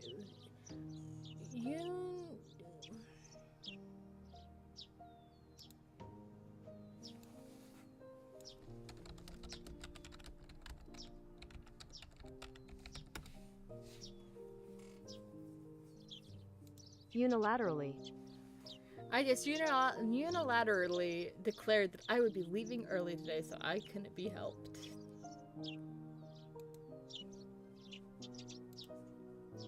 I slathered jam on some bread and topped it with instant cocoa. Just as I was finishing up breakfast, Mom rose groggily from her slumber. My Kaiichi, you're up early? Is there some sort of school event? Not really. Answering bluntly, I picked up my bag and stood after stuffing 2 slices of bread down my throat. You're leaving already? What about lunch? If you don't wait a bit, I can't make it. If I waited for her to make my lunch, then it would end up being the same time as usual. If I did that, it would raise the chances of me running into Rena and Mion on the way. As from today onwards, I was going to go to school alone. I'll be fine for today. Then what will you do for lunch? I'll slip out and buy some bread or something at the store. Really? Then here's some lunch money. Be sure to bring me back the receipt. I took the 1,000 yen bill from Mom and slipped it into my pocket. It's pretty early. Is Rena-chan up this early as well? No, just me. Did you tell Rena that you're gonna that you're leaving early? I have no reason to tell her every little detail now, do I? Finding it difficult answering the onslaught of questions, I made an annoyed face. Tell Rena that I went ahead when she comes. Hey, Kaiichi, wait! It's not that I didn't trust my parents, I just couldn't rely on them. They couldn't help me, I could only hope that they didn't get involved. It was safer that way. My mom's annoying voice was cut off by the slam of the door. For the first time since I moved here, I headed down the road to school alone.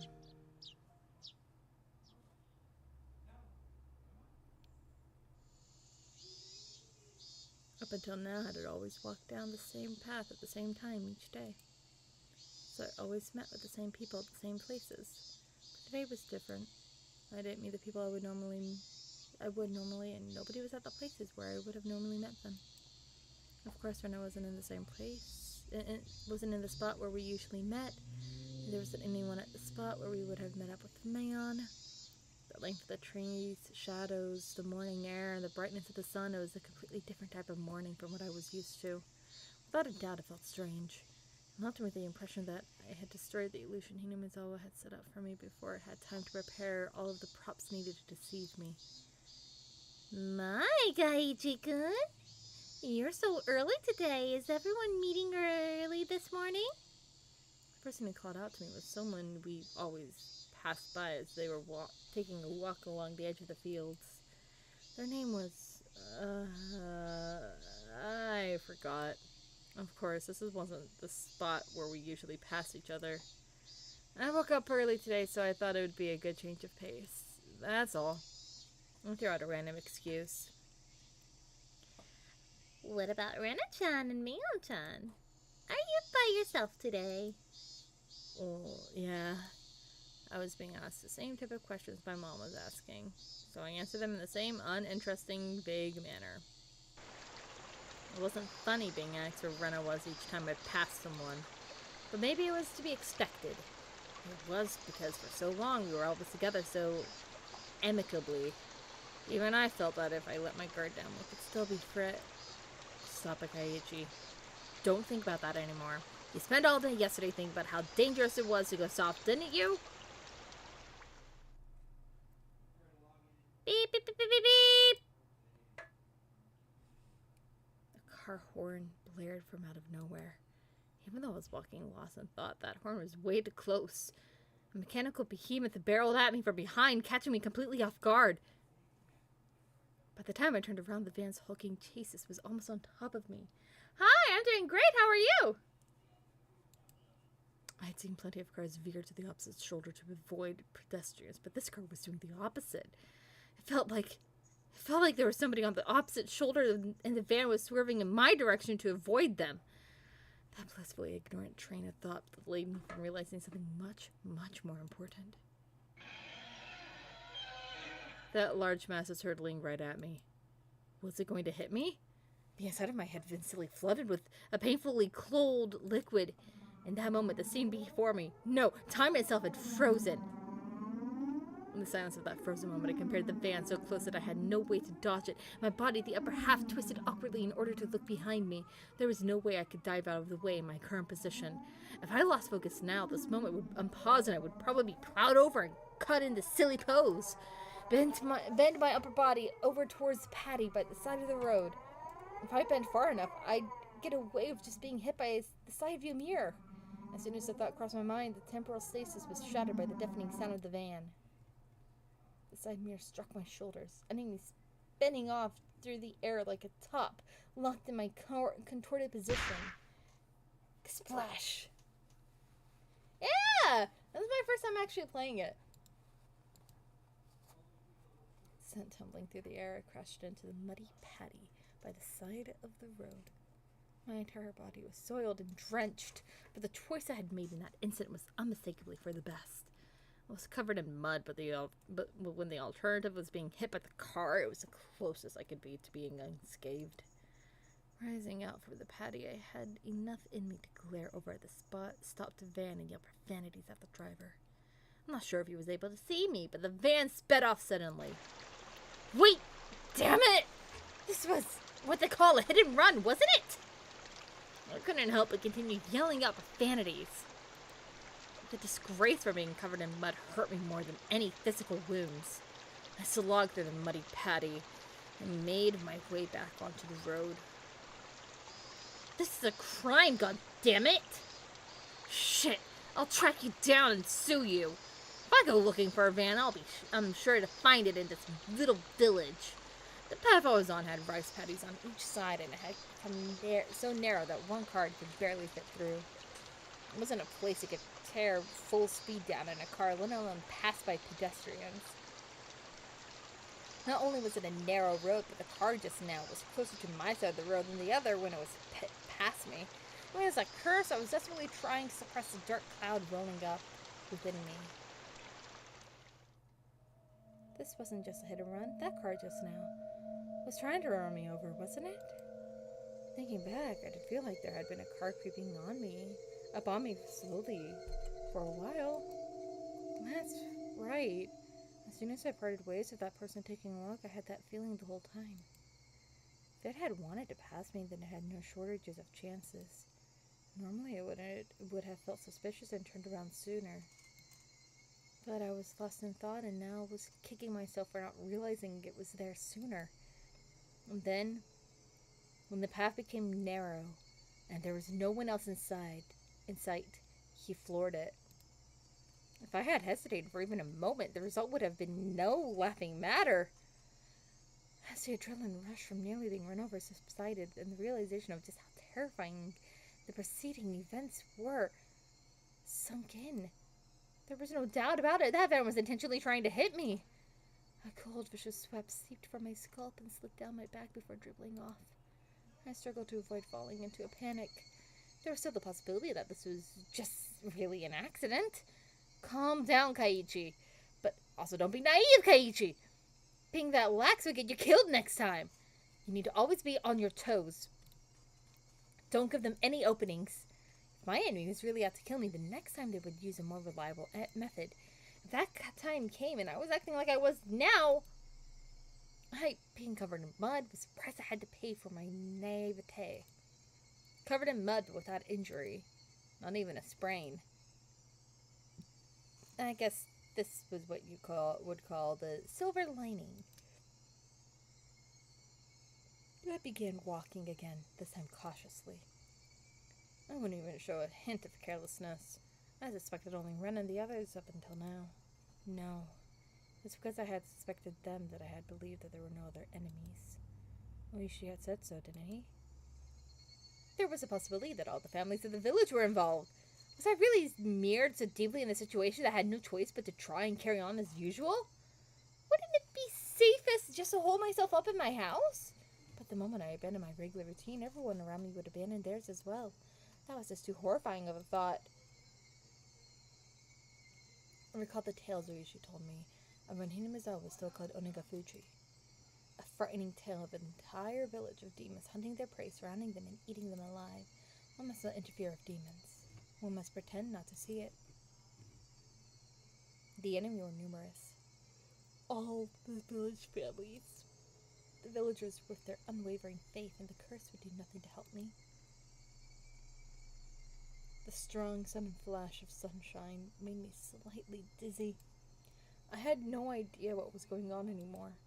When I was suspected it was the work of a man, I would catch a glimpse of Orishiro-sama's curse, and when I suspected it was Orishiro-sama's curse, someone would poke their head out. What was coincidence? What was intentional? Who was my enemy? Who was just a bystander? No, what I really truly wanted to know was, how did I end up with the proverbial bullseye painted on my back? Eventually an answer in a form I could understand will appear. I don't care when that will happen, because until then I cannot die. That alone fueled my resolve to fight and will keep me alive. You sure about that? I remember seeing the metal bat in the gem storage shed, but there was a padlock on the door barring my entry. At the very least, I wanted to get my hands on it before everyone else arrived at school. I circled around the school grounds impatiently. But all I could find were things like pieces of lumber and nothing that I could bring into the classroom easily. Then I had an epiphany. I should search inside the classroom. If it was something in the classroom to begin with, then there wouldn't be a problem. I could tell that everyone's indoor shoes were still in their lockers. Good thing I came early. Nobody else was here yet. I wonder what could I find in the classroom. I didn't think I could find an especially effective weapon like a bat, but it couldn't be helped at this point. Until the gym's storage shed was open, I needed to find a substitute. A lingering hint of naivete whispered that there was no way I'd be attacked at school. Such soft ideas would no longer protect me. To think that they were slowly making their way into parts of my life that I had once thought impenetrable. In the worst case, my own house might not be safe anymore. That was an incredibly frightening thought. But I leave that not considering the worst case scenario would have been even more frightening. Anyways, I will survive. So long as I live, then I will definitely be able to escape this labyrinth of nonsense. Definitely. My exploration of the classroom came to an impasse. That much was to be expected. There was no way there would be anything that could be a weapon in the classroom. In case of emergency, there was probably nothing I could do but swing my own chair around. My case landed on the lockers that had come to be used for personal storage. The locker that Mion used to store her pile of games is among them. There was one for each person in the class, all lined up. Of course, there was one for me as well. Oh yeah, there was supposed to still be a tracksuit in my locker. Seeing me covered in mud would be strange. Should go change later. But first I needed a weapon. If one of my classmates came, it would be hard to rummage through all the lockers. So we began opening the lockers one by one. They were mostly just filled with things like gym clothes, personal items, and umbrellas. An umbrella. And if I couldn't find anything better than this, would have to be my weapon. I was about to give up finding anything decent when I opened a locker that held exactly what I wanted. It was, without a doubt, a metal bat. It was well worn, pretty beaten up, but there was no doubt it was usable. In that locker that reeked of mold, there also hung a baseball uniform. That was probably the locker of a student in a Pee-wee league or something like that. If that was the case, he probably asked for it back. At that time, I could hear the voices of the children scuffling their way noisily in from the hallway. Amongst them, I could make out Rika and Satoko. Good morning.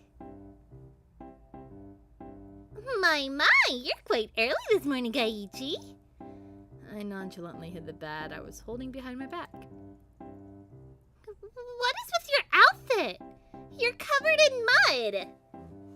Yeah, I had a little incident. I'm going to change now, so cut me some slack. With that said, I began taking off my clothes. Satoko began to blush just as I expected her to. Did you changing in front of a lady? Have you no tact at all? I would think that a lady staring at someone who was changing would be the one lacking tact. There's no changing room for the boys, so just deal with it. As Satoko feigned disgust, she went into the hall still blushing. Conversely, Rika continued to stare at me, preparing to change.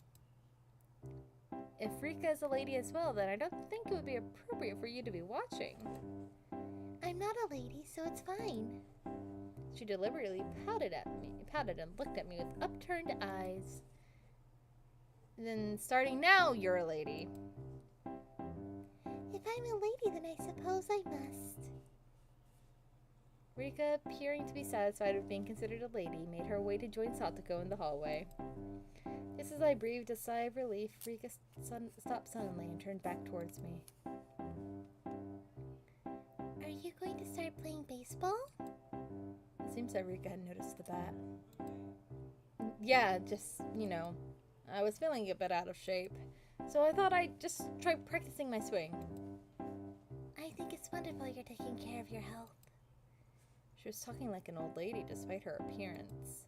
After saying that, Rika started to leave again, but stopped and looked back at me once more. Please don't lose that bat. It seems she already knew that I took it out of someone's locker. There was no name on the locker door. I didn't know whose bat it was, but I would be borrowing it until they complained. It wouldn't be for long, just until the gym storage shed was open.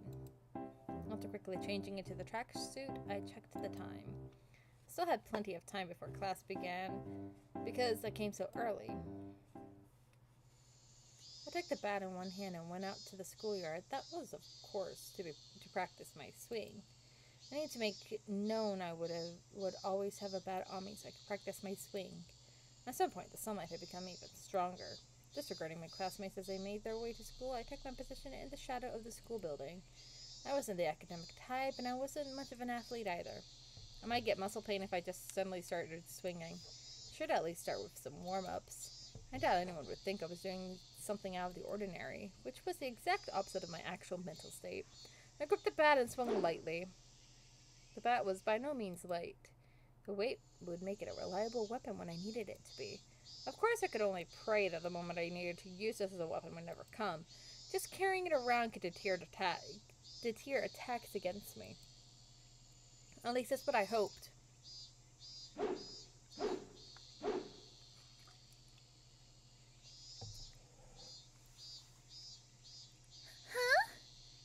Oh wait, that was Mion. Huh? Kei-chan?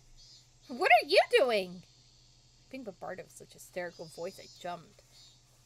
Whoa, Keiichi-kun, are you on the baseball team? The baseball team? It was Rena and Mion.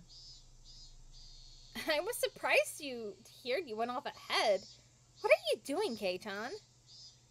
Can't you tell by looking? I'm practicing my swing for the championship. You can say it's part of my diet if you want.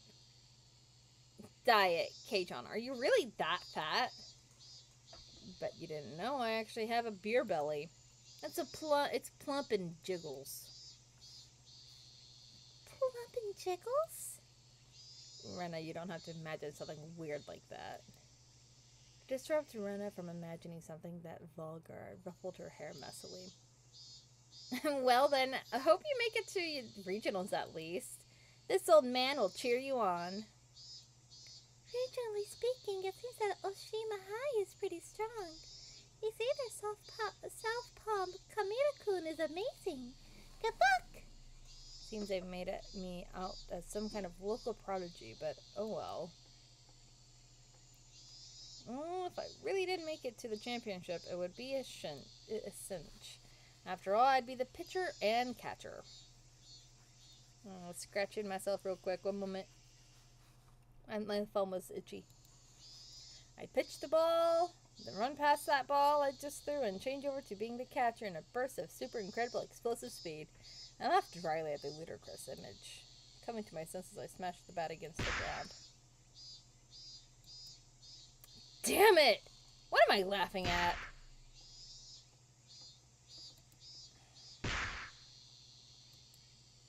I pounded the ground over and over.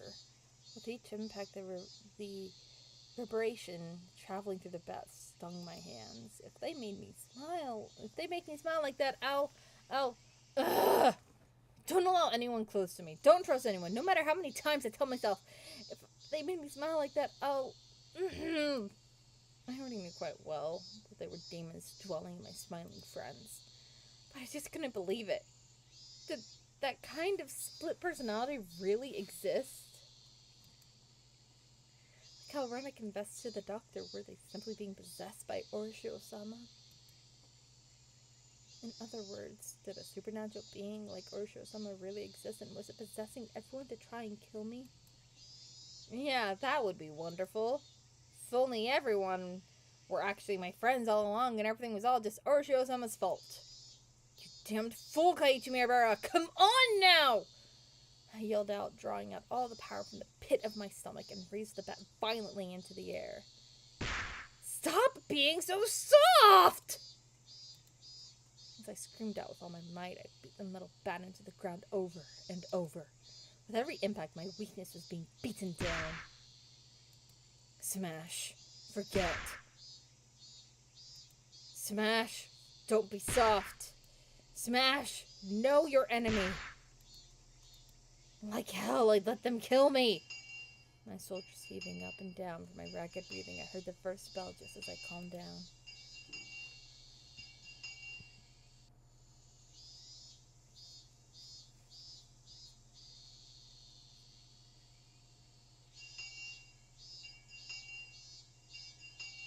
gasp of the sudden realization.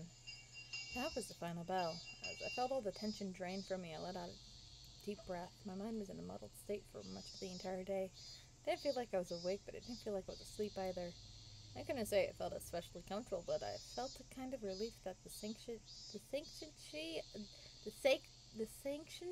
of the school part of my daily life had yet to be violated. How long would I have to keep on living like this? I could only grit my teeth and bear with it as this living hell slowly gnawed at me. Kaiichi-kun! Come on! It's club time! Club time! The sound of Rena's voice brought me back to my senses. Come on! Come on, Kai! Blah, blah, blah. Come on, Kei-chan! Stop spacing out! Bring your desk! Everyone was moving their desk together as usual. That's right, it was happy fun club time. But I had no intention of taking part.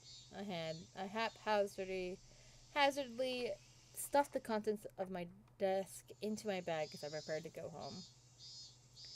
So we can't adjust to avoid having to actually say, I'll be going home now.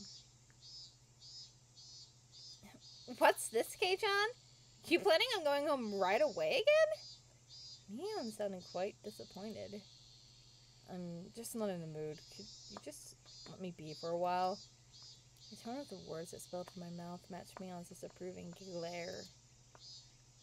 I felt like the air in the room had dried out. Satoko looked like she was about to say something, but perhaps dissuaded by the mood, she swallowed her words and stayed silent.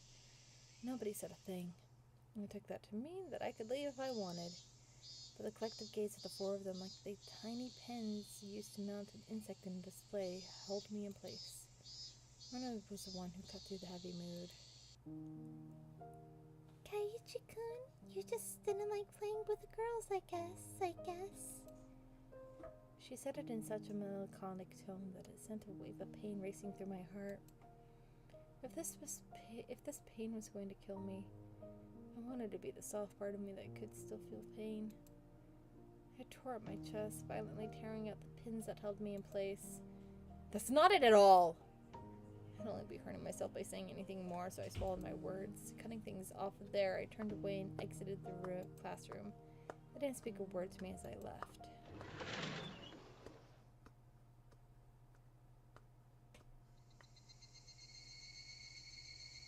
It was a long, dull trip back home, but I didn't lose focus. I firmly squeezed the grip of the bat, which was already soggy from my sweat. Realizing that, I wiped it down with my sleeve. If something were to happen, I wouldn't want it to be slippery. Since this morning, I've become especially sensitive to the presence of cars. Even while walking, my ears pricked up and sought out threatening sounds of presences that could be closing in. And that was why I could hear it.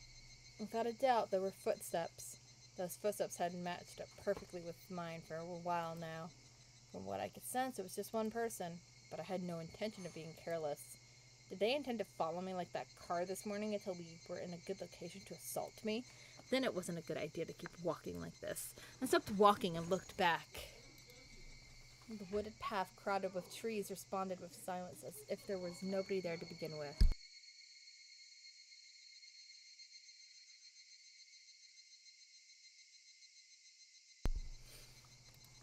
But I wouldn't be fooled. I was certain footsteps were following me. And just as I stopped, the footsteps stopped as well. Meaning the person following me wanted to keep their distance. That was, without question, proof that I was their target.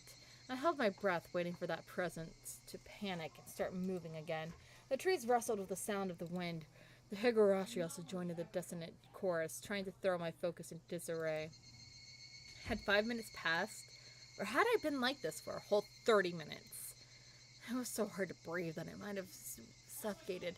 It seemed that I would be the first one to panic. Without a doubt, he was lurking in the shade of that tree with bated breath. Then I'd make the first move. I fixed my grip on the bat. I raised it up to my shoulder to be ready to swing it at any time. Hey! I know you're there! With all of my might, I screamed at whoever was hiding in the shade of the trees. But the presence in the shade didn't budge.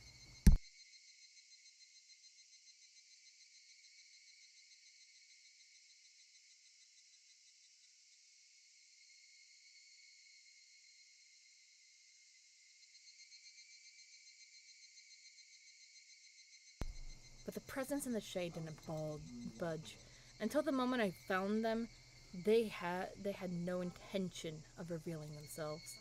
I know already! I know you're there!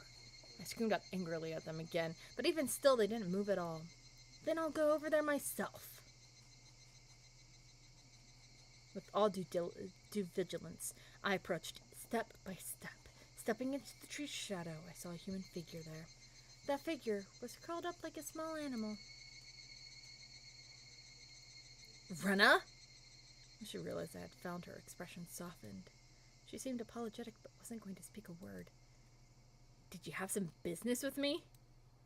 Honing accepted that silence and screamed the question at her. Not really. It's just, Rena was in a panic with tears welling up in her eyes.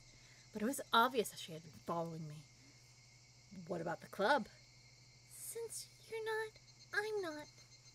That shouldn't matter. Don't mind me and just play. But I'm just worried about you. Think about how I've been acting up until now. It wasn't hard to imagine that my behavior could have been perceived as strange. So Rena was concerned at a quick glance as how it would seem. But I wasn't going to let my guard down that easily. Even if that was really the case, she still wouldn't have to do something like try to tail me. She should have called out to me when I was leaving and gone out right after me. Got out right with me. But Rena didn't do that. She kept her distance from me and matched my walking speed. On top of that, she matched the sound of her footsteps and deviously tried to hide her presence from me. Then after she realized I noticed she was there, she held her breath as she tried hiding from me. She wore a timid expression that would force one to take pity on her. But without a doubt, she was tailing me. Stop following me. Still glaring at Rena, I continued walking onwards. After that, I walked for a bit. She ignored my command and began walking again, so I yelled at her once more. I told you not to follow me! But my house is in the same direction. Then walk ahead of me. I'll start walking once I can't see you anymore. I moved out of the way and waved my bat violently to urge her forward. I'd like to go home together with you. Making a pitiful expression, she meekly squeaked out the words in a voice that she knew would cut into my heart. That agitated me to no end. I knew it was a lie. If you wanted to go home together, then you should have called out to me. Now you're just blurting out random lies. I'm sorry.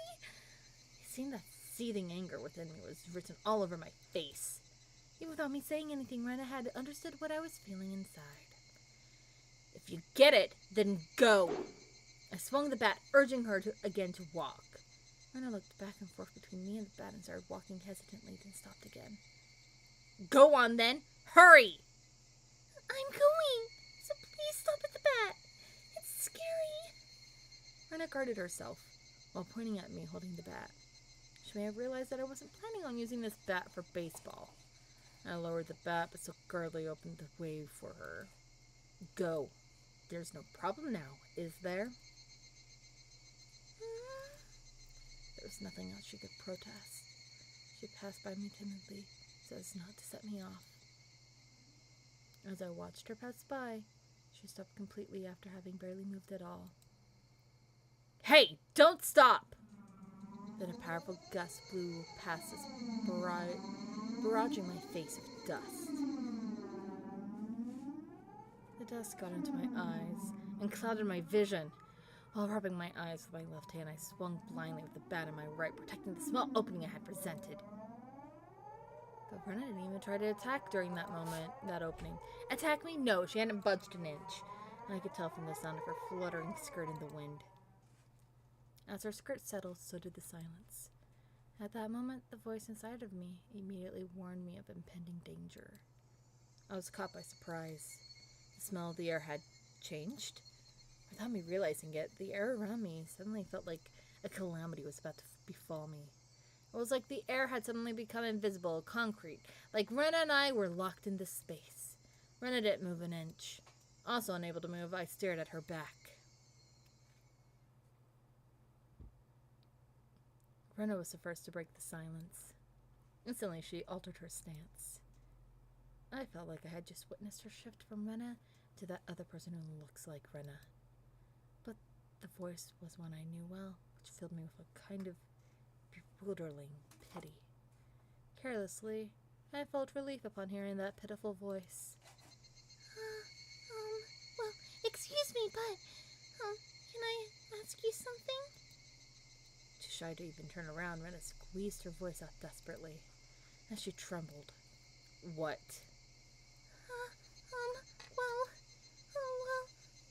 Why do you have a bat? I wonder.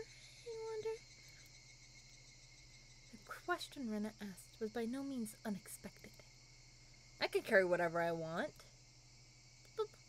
But you didn't have one up until today. Why so suddenly? It's alright if I decide to do something suddenly, isn't it?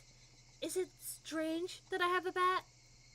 Because, Kaiichi, you're not that kind of person to play baseball. It's weird. I couldn't tell what kind of answer she was looking for, and I was getting tired of answering her. I just suddenly got the urge to play baseball. Is that so weird? It's weird. She answered instantly, and that annoyed me slightly. I just suddenly wanted to play baseball, and I wanted to practice my swing, so I'm carrying around a bat. What's strange about that? Strange. Weird.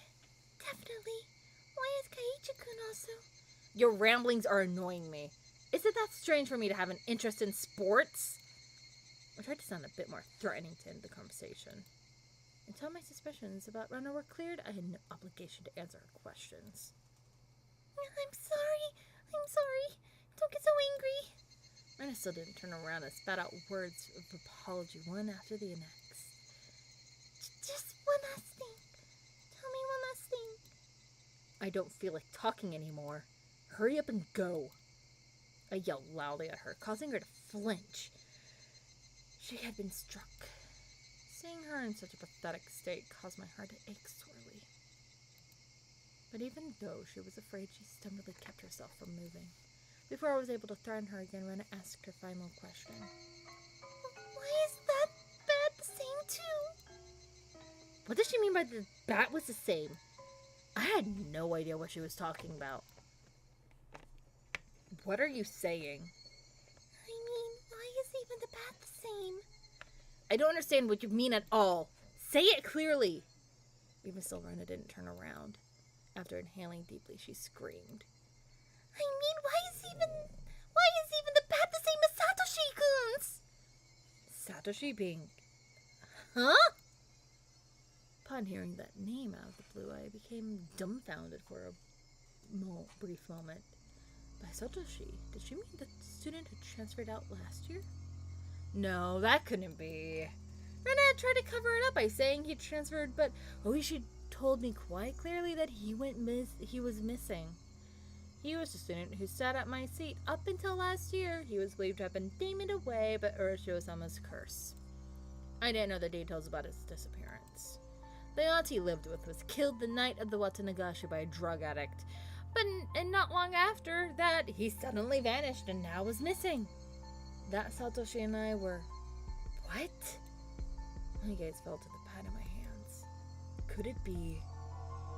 Satoshi Hojo? It was a bit difficult to see, but that was what was written on the white tape at the end of the bat. I see. So this was Satoshi's bat. This was Satoshi's bat? Since nobody was using it, I borrowed it. That's not a problem, isn't it? Is it? That's not it! The way Rena said that made it seem like this bat was something that should never be touched. Like of some sort of offering at a shrine, or memento of the deceased. I could only stand there perplexed and unable to respond. Rena continued speaking without waiting for a reply. Why is it that you're doing the exact same thing Satoshi-kun did when it happened to him? Rena was talking about it more than just the bat belonging to Satoshi. It was the same as Satoshi-kun. He joined a baseball team, but he didn't really like baseball. What does that have to do with me? What does that have to do with me? Satoshi-kun suddenly started walking around with a bat one day. He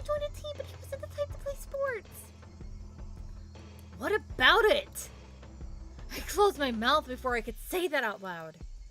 Listen carefully, Kaiichi. Rena was trying to tell us something important. Satoshi-kun also one day came to school by himself all of a sudden. Just like Kaiichi-kun. Then one day he suddenly started practicing his swing. Just like Kaiichi-kun. Then one day he suddenly began carrying the bat around with him. Just like Kaiichi-kun. Then one day he suddenly... Then one day he suddenly what? Rena had swallowed her words. Rena's sudden silence brought a hush back to the sudden area. It was then that I could finally digest the content of the entire conversation. She was saying my chain of actions was exactly the same as Satoshi's. What was the meaning of this? Up until just now, I had forgotten all about Satoshi. I had never paid much thought to him in the first place. Not only that, I didn't even know anything of what he'd done. My actions today should have been my own creation, after all the planning I had done. But they had been the exact same as Satoshi's? Then Satoshi, no, more importantly, if both Satoshi and I acted the same, then there was a really good possibility that what happened after would be the same. Rena, that day, what happened to Satoshi? Rena knew. She knew what became of Satoshi. Forget about what happened to a guy in the past. Rena knew what was going to happen to me. Answer me, Rena. Satoshi, what happened to him? With that, I grabbed her on her shoulders violently and forcibly turned her around to face me. As I faced her, I felt a jolt travel through my entire body. I told you, Kaiichi-kun. It was that person that I didn't know. At least, it definitely wasn't the Rena Ryugu I had been talking to up until now. That voice just now didn't have a trace of trembling or emotion that it had before. The amount of regret I felt for turning her around so carelessly was unsurpassed. That gaze that pierced like a cold needle, the smile on her face that evoked an image of having been carved out by a knife. Chills went down my spine. My mind froze under a layer of rime. Both Rena's eyes pierced through mine, leaving me unable to look away. As if to remind me of the fear from that time before, Rena brought her face close to mine, so close that I could feel her breath. Her face had filled my entire field of vision. Then, her sharply shaped lips grew even sharper, like the curve of a crescent moon. She grinned. I told you, Kaiichi-kun. After a short pause, Rena repeated the same words again. Satoshi-kun, you see, transferred out. Transferred meaning what? What Rena must have been some different... must have been some new definition of transfer that I was not previously aware of. My throat and lips dried up. I couldn't even acknowledge what I had just heard. All I could do was swallow down my own saliva. And it would seem that Rena saw that as a nod. She pulled her gaze back and spirally stepped back 2-3 paces. As she did, my legs gave out and I fell to my knees pathetically. Rena and me on my knees underneath her emotionless smile. That had to be a very odd sight indeed. Seeing me in that pathetic state, she neither scoffed at me nor held out her hand. But I could neither stand nor escape with her gaze shooting through my eyes. There was undoubtedly a metal bat in my hand, but right now it was useless to me. I was like a fly caught in her web.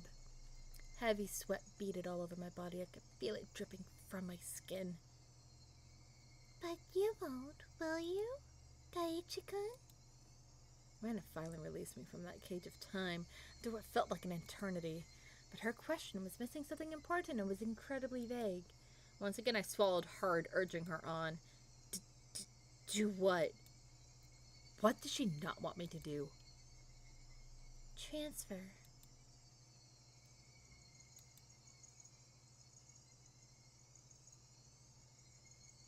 Dun dun dun!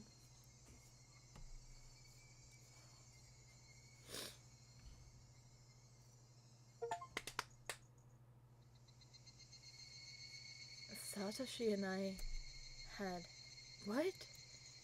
All my well-planned actions throughout the day turned out to have been nothing more than a reenactment of what Satoshi had done. Had he really been in the same situation as I was now? The friends he had gotten along with had changed suddenly and for no reason, at least none that I had noticed, planned to kill him?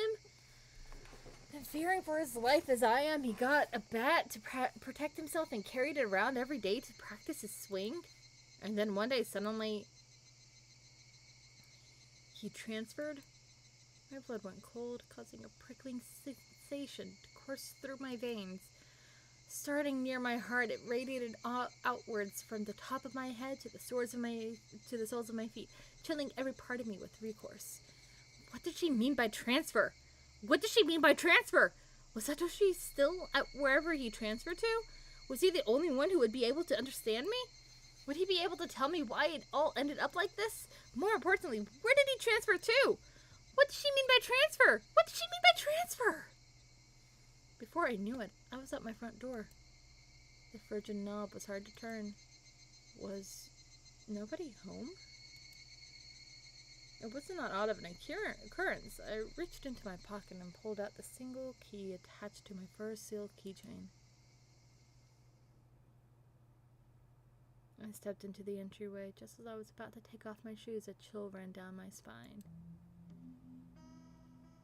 Someone had entered right behind me. Like a classmate messing around, suddenly got right up against my back. You're kidding, right? It had to be my imagination.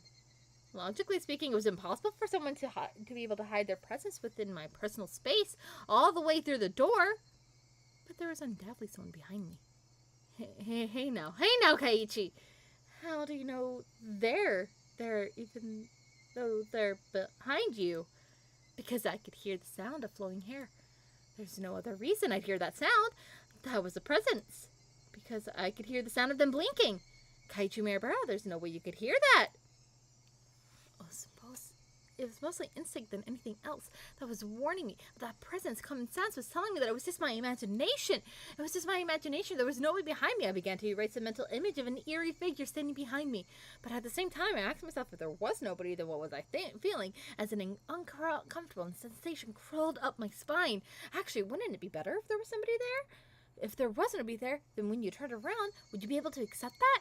I'd be able to answer all those questions just by looking behind me. But I didn't have enough courage to even do that simple task. Oh, right, I could try speaking to them. The person right behind me might answer me. It was a random thought. I didn't care how I went about it, just so long as I didn't have to turn around. If I had calmed down and thought about it, I would have known that wouldn't have solved anything. Who is it? I spoke in such a hoarse, broken voice that I couldn't believe it was my own. I could almost feel them contemplating their response. I felt it. There's no way I should be able to do that. Calm down, Kaiichi. It's all in your head. That time, I was certain I heard it. As if hesitantly trying to answer my inquiry, I was certain I could hear the sound of somebody inhaling. I heard it. I heard it. I heard it. I heard it clearly. It was a girl. A young girl. I didn't know who, but a tiny speck of courage in me, however reckless it was, inspired a primal yet fitting solution to this current predicament. A scream. All the force of my body released from my lungs and through my throat, ceasing all thought processes in my head, suppressing all my thoughts and emotions. I began to collapse like a house of cards, somehow managing to twist my body and look back as I did so. I was definitely there. Right there. Somebody was there. Until that moment I turned around, until I brought that area behind me into my field of vision. They were definitely there. Falling face up, my eyes traced the remnants of their presence suspended in the empty space. It couldn't be. They were invisible. They looked like they weren't there. But were they actually still standing there? As I screamed, all the emotions I was holding back burst free in a violent wave. However, I was decidedly calm as my emotional dam collapsed. The turbulent wave of pent-up emotion was skillfully diverted into a torrent of aggression. That emotion was definitely required to extricate myself in the bizarre situation happening right in front of me. In my state of heightened lucidity, I entrusted my body to the fury. The metal bat held firm in my right hand as if drawn by a magnet. A mid-level sweep would be the hardest attack to dodge. I remember reading something like that from a book about swordsmanship or something. I brandished my will to fight. The after image of that amalgamation of metal flashed as it swung from left to right, beating against the entryway. The bat slammed into the right wall, the tip rebounding violently. Very calmly, I transferred the force of the rebound into a sweep to the left. The door of the shoe cupboard was split into pieces. Those two swings swept through empty space, but they seemed to have a great psychological impact with the enemy. I could feel the panic emanating from that space. The attack wasn't the only thing required. I extracted the bat from the cupboard it was embedded in and screamed as I spun my entire body in a large arc. Ah! My screams shook the air, imbuing my ferocious swing with even more destructive power. Crack! Without mercy or restraint, my violent strike with certainly fatal force behind it shattered the top of the cupboard. None of my attacks struck the enemy, but my ferocity had certainly seemed to impact them. Breathing heavily, my entire body soaked in sweat, the invisible enemy there, but not there, dispersed. When I was certain that the enemy had retreated, I locked the front door and latched the chain. No way had it only feigned retreat and was now inside my house. Once again, I channeled my aggression and searched the house for the presence, but it was gone. I had succeeded in fending it off. At that moment, the tension drained from my body, and I let out a deep sigh of relief. All of the emotions I had been holding back chaotically merged together and began to flood out. A hodgepodge of fear, accomplishment, and disbelief all mixed together and began to flow through my body. Unable to deal with each individual feeling, I beat them all back with the strongest exhaustion. Even in this moment, I remained composed. After checking that all the doors throughout the house were locked, I went up to my room on the second floor and closed the curtains. I straightened my back and tilted my head back a little. After clearing my mind of all my idle thoughts, I managed to calm down even more. What was that at the front door? There was definitely something there. Thinking about it, maybe it was just an apparition I dreamt up in my confused state, but I really didn't think that was the case. Calm down, Kaiichi Mirabara. Compose yourself. But no matter how calmly I thought about it, what had just happened wasn't a figment of my imagination. It was obviously a supernatural phenomenon, and without a doubt, something was behind me. It wasn't some sort of illusion I saw and missed my confusion and disorientation. Proof? I had just one piece. When I asked who is it? They inhaled, as if they were about to answer. That sound had clearly reached my ears. The situation I was in right now was still unclear. Either I had been possessed by the supernatural phenomenon known as Orochi-Osamu's curse, or this was a ruse by the villagers who believed in it and were imitating it. Either way, their motives were unclear. The roundabout way it had been done was also still a mystery. If it was perpetrated by humans, that would mean admitting that it was Rena and the rest of them doing it, but it would be solvable. Oishi and the rest of the police would surely arrest my enemy. But if it was a manifestation of Orochi-Osamu's curse, I wonder what would happen. Oishi very clearly declared that curses didn't exist. At that time, those words were pretty dependable, but as things were now, with the rising possibility that the perpetrators are not human, he suddenly seemed quite unreliable. If I told Oishi that this was a work of Orochi-Osamu's curse, what would happen? I couldn't imagine his reaction, but it would go without question that a void would expand rapidly between myself and Oishi. With me having so few allies to begin with and not being able to confidently declare whether or not this is a curse or not, there was no merit to doing it at. I better keep the facts of what just happened at the doorway to myself. It would be better if I didn't add what happened here to the memo behind the clock. There was still the ever so slight possibility that I was actually confused when I thought I was composed and I was just going berserk in the entryway. How wonderful would that be if that was really what happened? I would be able to refute Orochi-Osamu's curse. But if I denied Orochi-Osamu's curse, then that would mean admitting that Rena and the rest were perpetrators.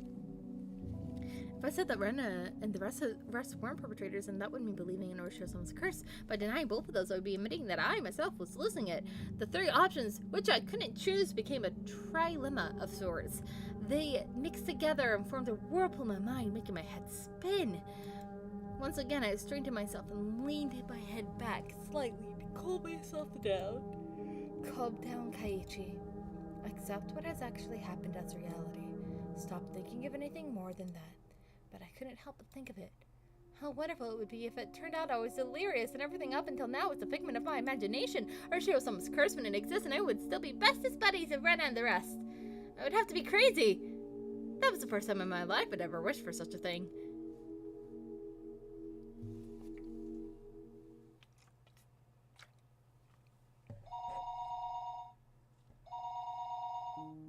The phone rang noisily downstairs. Generally, there were no calls from me, so I never really answered the phone much, but since my parents weren't here, I had no choice. I squirmed off the bed and went downstairs. Hello, this is my bar residence. Kaiichi, this is Mom.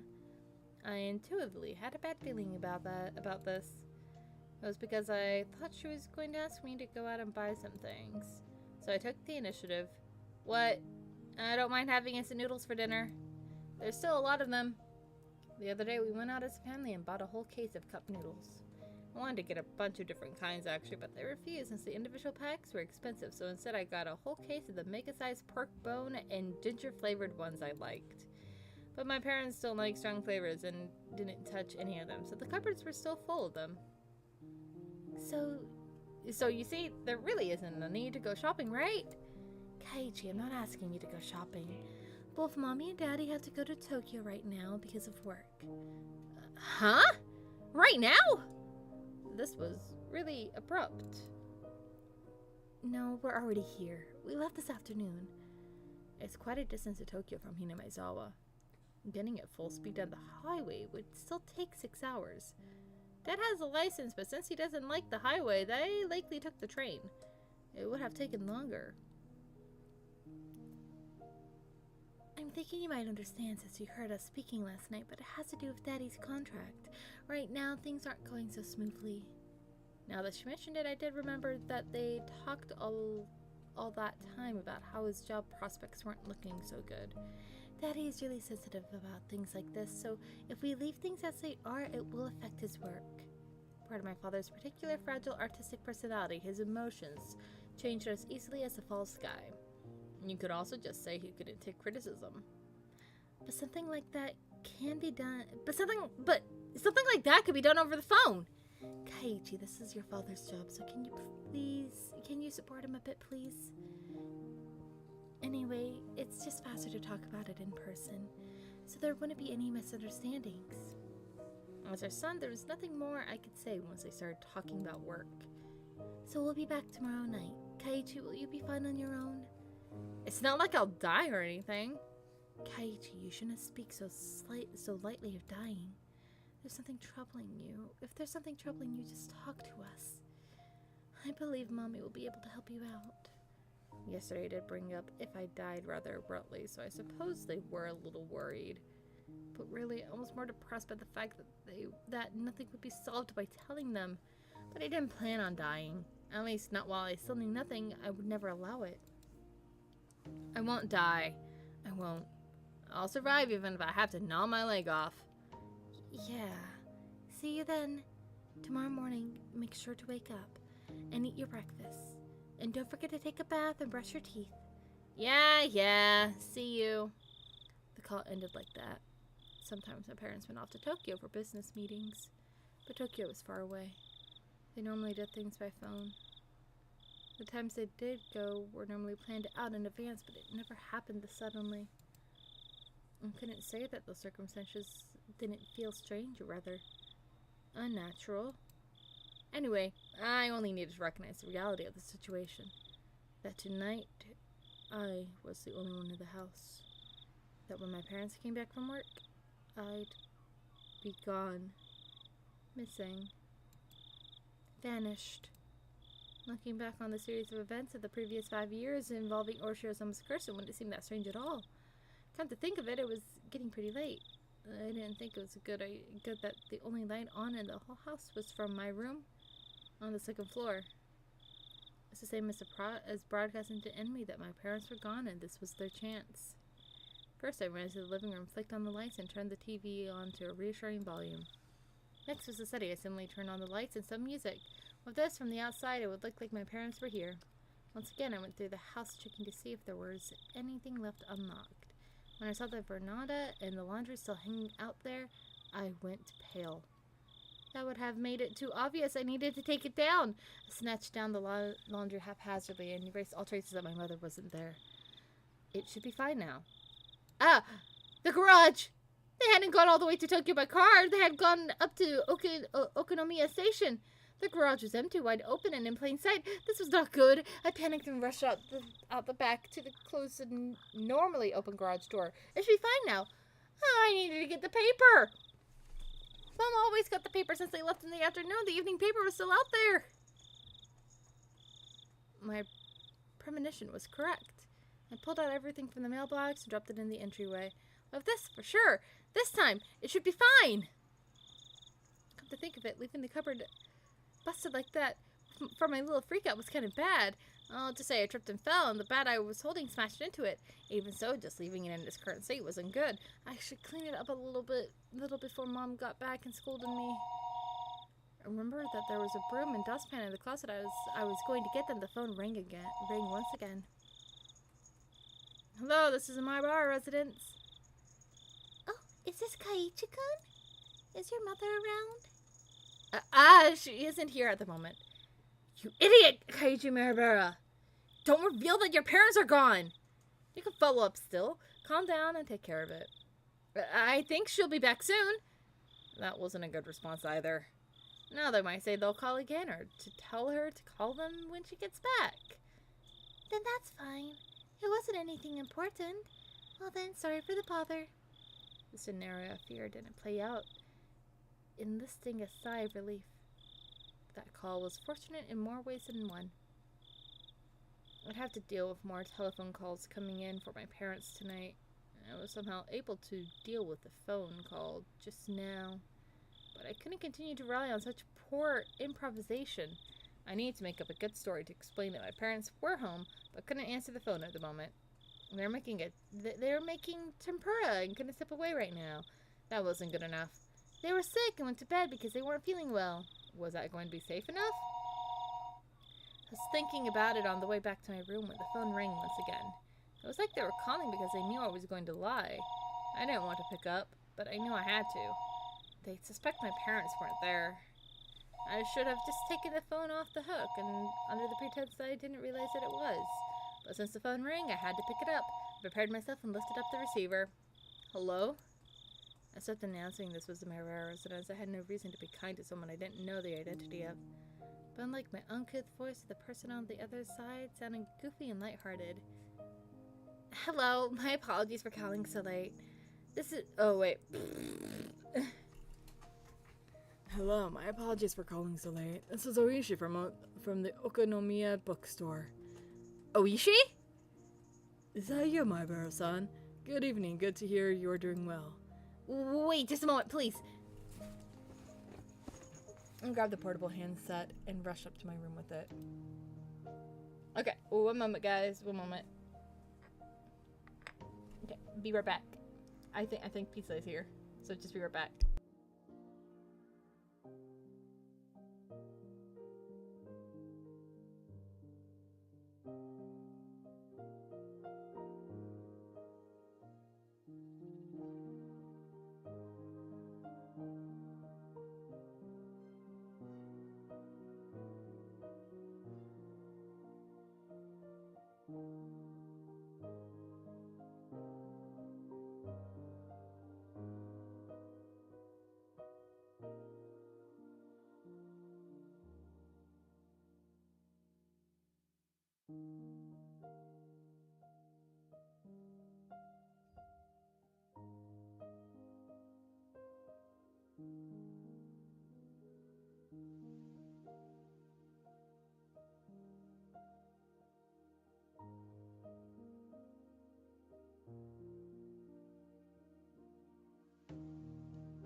Okay, I am back. It was the same no matter where I was, since there was no one else home, but I wanted to be in a spot that just felt a bit safer when speaking on the phone with Oishi. Sorry for the wait. How are you? How are things? Anything changed since then? since then, when was that exactly? There was something about the brazen way he talked that rubbed me the wrong way. The last time I spoke with Oishi was 2 days ago. The day I stayed home from school, I met Oishi on the way back from the hospital, and we headed into town for lunch and had a talk. Then after that, Ren and Mion came to check up on me. Whenever I spoke with Oishi, they always knew about it. It was like that since the first time I met him. Today's phone call may well be found out by them as well. Hello? Can you hear me, Maribaro-san? Huh? Sorry. What did you say? I asked if anything's changed since last time. There wasn't an answer, so I got a bit worried. Not really? The words stopped in my throat. There was a ton of stuff that happened. All of it baffling. What should I talk about? I didn't understand any of it, but I should try asking. If I didn't ask now, I may never have a chance. This night, when my parents weren't home, I had no guarantees I would make it through the night safely after all. Well, Oishi, it seems that someone is after me. Really? It could all just be coincidence, but that day I missed school when I was sick, the two of them came to check up on me.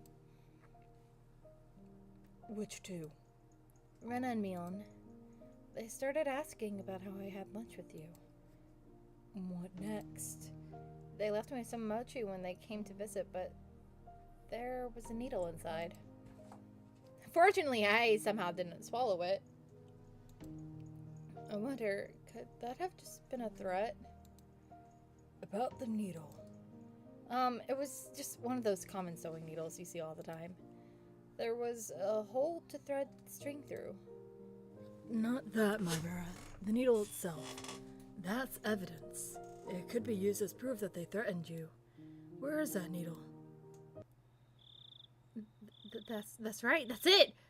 I dropped the receiver and rushed downstairs. When I tossed the mochi, I had overlooked it out of terror, but that needle was a valuable piece of evidence. I had certainly thrown the mochi and needle at the wall together. If it was there, then it would be on the living room wall. But my prudent mother had cleaned the living room wall, and there was no trace of mochi left on it. Could it be that it dropped in the gap between the wall and the carpet? I frantically searched by running my palm along the carpet, but nothing turned up. I tried moving around the sofa and desk, pulling up the carpet and flapping it around, but I couldn't find the needle. Did my mom clean up everything without noticing it? It was just 2 days ago. I didn't know what day they collected the burnable trash, but it may still be in the trash bin in the kitchen. I rushed into the kitchen, opened up the lid of the pail, and poured out the contents. But even at a glance, I could tell it would be incredibly difficult to find the needle in this pile of trash. I was looking for a needle in a trash stake. I know I'll try running my hand through it. It was a bit gross, but I was looking for a needle. If I felt a small prick, I'll be able to find it. It was a pretty tactless method, but it was the quickest. I held my breath and started striking the pile of trash with my hand. Filth flew about. There was nothing more disgusting than this, but it was not the time to be concerned about such details. It continued on for a while, but nothing turned up. I wanted to search more thoroughly, but I was still on the phone. I shouldn't keep Oishi waiting for too long. Later, when Mom got back, I'd have to ask her if there was a needle. I hastily began scribbling on the notepad affixed to the refrigerator with a magnet. Was there a needle? I scrawled the words with a red pen. I then dashed back upstairs, where I had been keeping Oishi waiting for far too long. Hello? Hello? How did it go? I couldn't find it.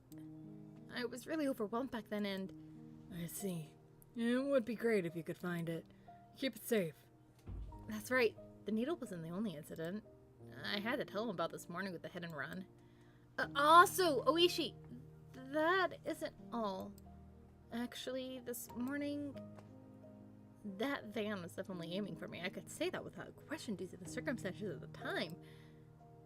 Did you see the license plate? I can search for it from here. Damn! I just flipped out yelling at him back then, but I didn't look at the plate! Ugh! What failures on my part with the needle and the plate number? I was so focused just protecting myself that I let some of the most important details slip out of my grasp. I punched the pillow, annoyed at how worthless I was. I'm sorry, I don't know much more than that. It was a white van. Nothing to fret about, Mayabara-san. Anyone would be shaken up after being hit. I guess all of this really isn't a coincidence, is it? Well, she started to hem and haw over on the other end. I could imagine him folding his arms. Also, Rena's acting strange. How so? Rena said on the way home today, asking why I was so much like Satoshi. Now I could say it with confidence that Rena knew what happened to Satoshi.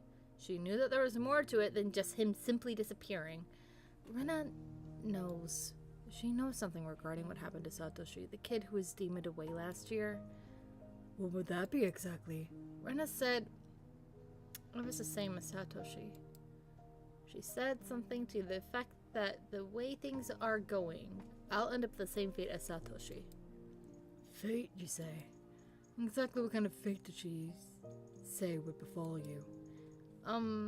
Transferring out, she said. Transferring out? Rena said Satoshi transferred out. So given how things are going with me, I'll transfer out too. Higurashi let out a stern sigh and then grumbled loudly. Mayabara-san, that was probably some sort of threat or maybe some type of warning. I thought so too. At that point, I started to think, would it be prudent to sum up everything that had happened up until now as the machinations of some human perpetrator? Other than the theory of it being Rena and the others, I was also forward to someone's curse actually existing as the only other explanation. Of course I couldn't tell that to Oishi, except Rena's strange behavior could be proof of either scenarios. Whether Oishi or someone's curse being real or everything being part of a conspiracy committed by all of the villagers, Rena was involved. Rena had to know something. Rena was suspicious. What exactly was Rena? I couldn't help but think she was somehow involved with the prior string of mysterious deaths. I seem to recall that Oishi had admitted that he had dug into Rena's past a little. He was probably just downplaying it when he said a little, meaning he had actually dug pretty deep, most likely. I wanted to hear about Rena. I wanted to know what happened at her previous school, among other things that were still unknown to me. If Rena was somebody I should suspect, no, not that. I wanted to know the truth. Tonight I was alone in this huge house. Even though I said I couldn't count on them, I had lost the security. I felt I had just by my parents being around. It wasn't like this house was some sort of fortress or castle. If a malicious person decided to use brute force, they'd easily gain entry. There was no other residences close to the Maribara residence. No one would be able to hear anything, no matter how loud it was. I had never felt as much resentment towards my father's artistic temperament, and the fact that he had this house built in such a remote location as I did right now. I wondered if I would still be here by tomorrow morning. So I had to ask, right now, because I had no idea when the next chance would come. Oishi, I have something I wanted to ask about. Please don't keep anything from me. Sure, ask away. Even though he was so far away on the other end of the line, this was the most reliable he had ever felt. I wanted to ask about Rena, about what happened at her previous school. Actually, regarding Rena's... I noticed a sound that's been going on for a while now. Since I was so focused on the call, I hadn't paid attention to it at first, but I finally realized it was the doorbell. The time was 7 o'clock. It was past the time the postman would be making a delivery. Past any sensible time for any neighbor to be visiting. I considered just acting like nobody was home, but that wouldn't be good. That would ruin all the work I had put in making it look like my parents were home. I needed to answer the door. Hello? Maribara-san? Ah, sorry. Someone seems to be at the door. I'm gonna go see who it is. A guest? I see. My apologies. Should we end this phone call now? That would be a problem. No, I'll be back in a second. Do you mind if I just leave the phone on? It's fine. I don't mind. I dropped the handset on my bed and dashed down to the door. I needed to make up a good excuse to get them to leave. I had a hunch it was the lady who called right before Oishi ended. In which case, it would be one of the neighbors who's friends with my mom. I'll just say Mom isn't feeling well and went to bed early. That would be the easiest option. It'd be hard for her to ask me to wake my mom up if she's not feeling well. The bell continued to ring at regular intervals. If someone didn't answer after you ring the doorbell so much, you'd normally give up and go home, wouldn't you? Without removing the chain, I opened the door slightly and peered out at the visitor. A chill ran down my spine. I knew it. Somewhere deep inside, I had prepared for this moment. I tried to escape by imagining it was the easiest person to deal with, one of my mom's friends.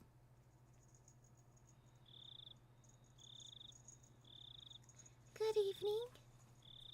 Rena! There shouldn't be any reason for Rena to come over at this hour.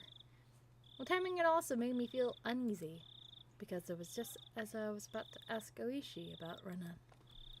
I wish I could have chalked this up to mere coincidence, but those unsettling words from Mion several days ago echoed back to me. There's nothing this old man doesn't know.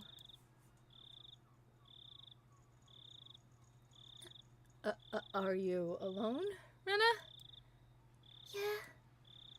It seems that Mion wasn't with her, but that didn't change the situation at all. Why did you come here? Hey, Kaiichi-kun, I'd like you to open the door so we can talk. Can I come inside? I wonder. It was true that speaking through a chained door wasn't the right way to talk to a classmate, but at my house, the chain has to be on at night. Don't worry about it. Then it can't be helped, I guess. Rena pouted rather sadly. She kept smiling, at least, and her effort to keep that smile up was quite pitiful. Even though she was tugging at my heartstrings, I didn't lower my guard. As long as I stayed like this, even if it made my heart ache, my life wasn't in danger. What I really feared, more than the possibility that hoodlums would assault me if I removed the chain, was trusting Rena enough to remove the chain and having my friendship betrayed. As long as the chain was unlatched, even if it made my heart ache, I wouldn't have to deal with being betrayed by Rena. Since it didn't seem like I'd removed the chain from her silent urging, she appeared to give up on trying to get into the entranceway. Have you eaten yet, Kaiichi-kun? No, I haven't eaten. Since my mom wasn't there, dinner wouldn't be ready no matter how long I waited. I laid down when I got home, was woken up by the phone, didn't have a chance to eat since I used up all that time talking. I was going to have a cup noodles in any case. I could just eat one whenever I wanted to. No, not yet. What about it? Then good. Look here. I brought a bunch of dishes. Rena held out a stack of boxes wrapped in a cloth. If I could use your kitchen, I can heat up the miso soup and other stuff. It's fine. You don't need to do that. But there's a lot of tofu and vegetables in it. Does Kaiichi-kun not like that type of stuff? I wonder. There's no way I wouldn't like that. I love miso soup with lots of ingredients. White radish, carrots, burdock root, and potatoes, dense and fibrous root vegetables. Yeah, that miso soup looks incredible. I also brought rice, so if you microwave it, you can eat it really quickly. Without a doubt, rice needs miso soup. Stuffing rice down your gullet, sipping miso soup in between ravenous bites. Oh, yes, how wonderful it is to be born Japanese! Also, I made some more pickles. I made sansai pickles this time. Before I had moved here to Hinamizawa, I scoffed at the mountain vegetables called sansai. But I was captivated by their charm the first time I tried them. Such a deep yet light flavor. The vegetables from the supermarket were tasteless and bland compared to these. If you had to describe them, they were the vegetables for the uninitiated. To become an expert such as myself, you first had to partake of sansai. It was common knowledge around here that the Ryugu family's traditional pickles were wonderfully delicious.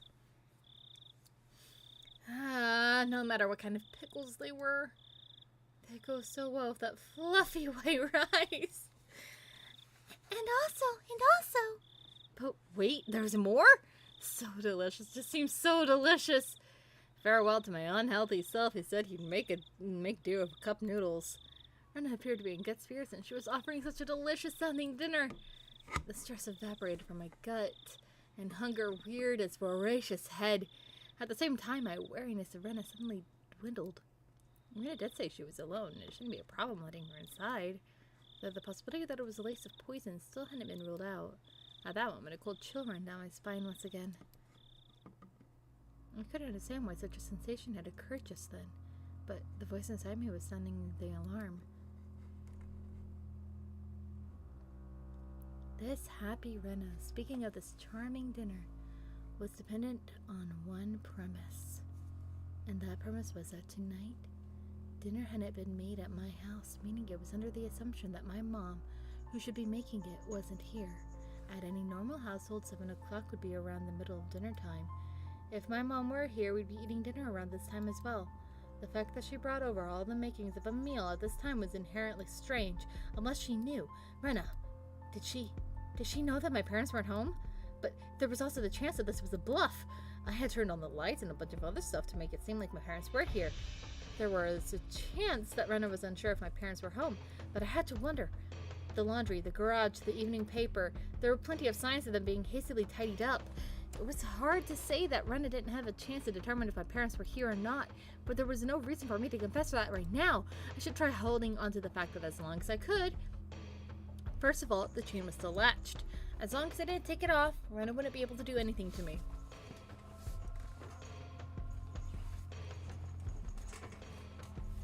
I'm quite grateful, but dinner will be ready quite soon. Be ready pretty soon. Huh?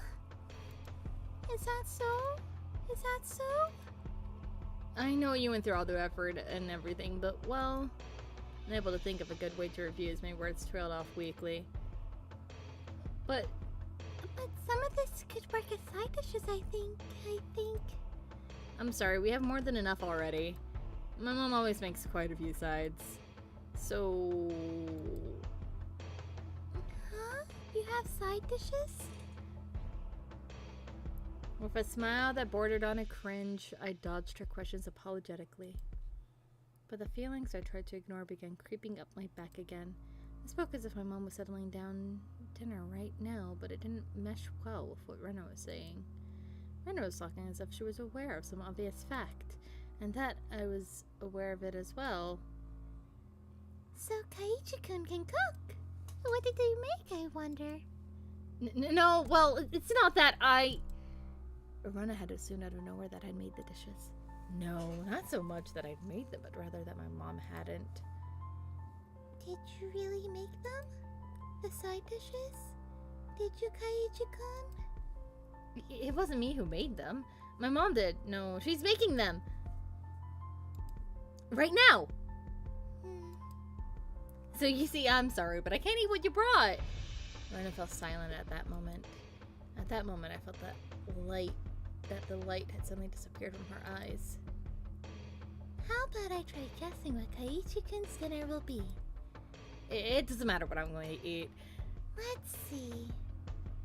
The conversation might appear natural at first glance, but Rena was firmly in control. I felt like I was being interrogated. Your dinner, I wonder. Is it something that can be made of just hot water? Hey now, stop with the insults. I can't believe you'd belittle my mom's extravagant dinner like that. Tickets sold out, full capacity already. It's that amazing. I tried my best to put on a strong front, but I couldn't grip my teeth quite right. So instead I looked like someone who was borderline hysterical. But Rena showed no reaction whatsoever, even to that silliness. Kaiichi-kun, did your mother really leave you dinner? No, you see, she didn't leave me dinner. She's making it right now. It's almost time for dinner. Rena had taken that assertion of mine that my mother was home and making dinner right now and was completely ignoring it. I could tell that the more I panicked, the colder Rena became. Hey, Kaiichi-kun. At that moment, an uncomfortable chill crept in from the gap in the doorway. Is your mom home, I wonder? I couldn't keep up the charade anymore. Rena, She knew full well that my parents weren't home, but I'd come too far to admit that now. I knew my parents were here, we'd be having dinner soon, and that was the situation I had concocted. So I answered. I told her she was here. She's here! Of course! I could feel the humidity drying out from the surrounding air. Rena's eyes were becoming even more frigid and piercing with their glare. Why? What did you mean? I tried acting casual, but the facade was torn off me the instant I looked into Rena's eyes. That look informed me of Rena's response faster than she could open her mouth. Why have you been lying to me, I wonder? I'm not lying. That's a lie, isn't it? It's not a lie. Lies! Rena's outburst sent a jolt surging through my body. Rena and I were still separated by what few inches that slightly ajar, but still chained door could afford. But despite that, I was still being cornered. My house, which I considered a safe haven until now, had become more like a dark alleyway where no one could save me. Shall I guess your dinner, Kaiichi-kun? Let's see. I knew that Rena had already known that my parents would not be here tonight. But it was still so strange that it had come to this. Even if she somehow knew that my parents weren't home, there was no way she'd be able to guess what I'd be eating tonight. But Rena said she'd guess. How could she guess it? How could she know it was instant cup noodles? That's right, isn't it? I was going to eat? Wait, the cooking repertoire of a man who can't do housework is probably nothing but cup noodles after all. Looking at this statistically, it was the most probable answer. That didn't mean she was guessing. I don't think you'll be full with just noodles. I think having rice and stuff will definitely hit the spot. Calm down, Kaiichi Maribera. This was just a coincidence. Rena was just reading certain tales of mine. So the fact that she was inferring what I was thinking alarmed me. But it wasn't as if she was actually reading my mind. If it was being read, then she was a demon.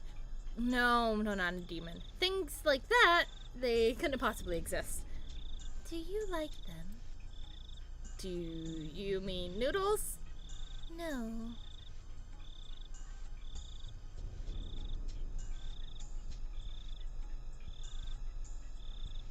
What's that word?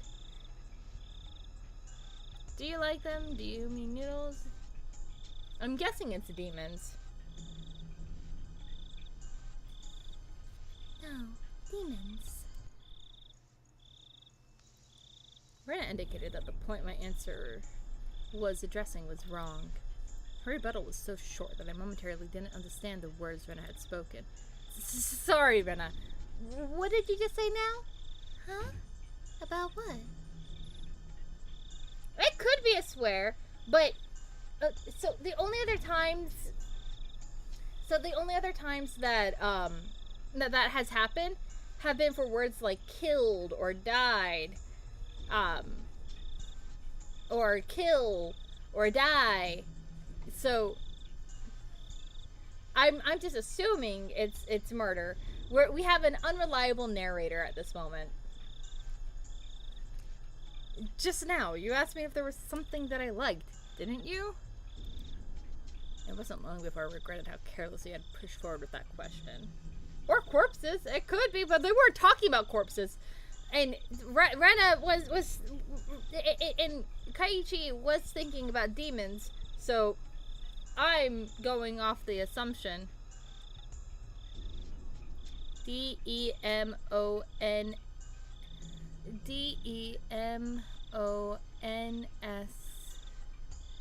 Okay, so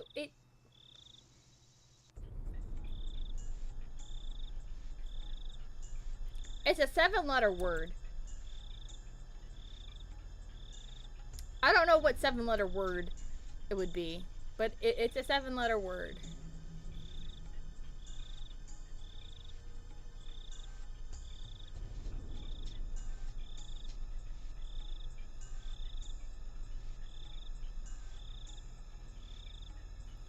C-O-R-P-S-E-S. I mean, that would fit. But I don't know. It doesn't seem like that would be.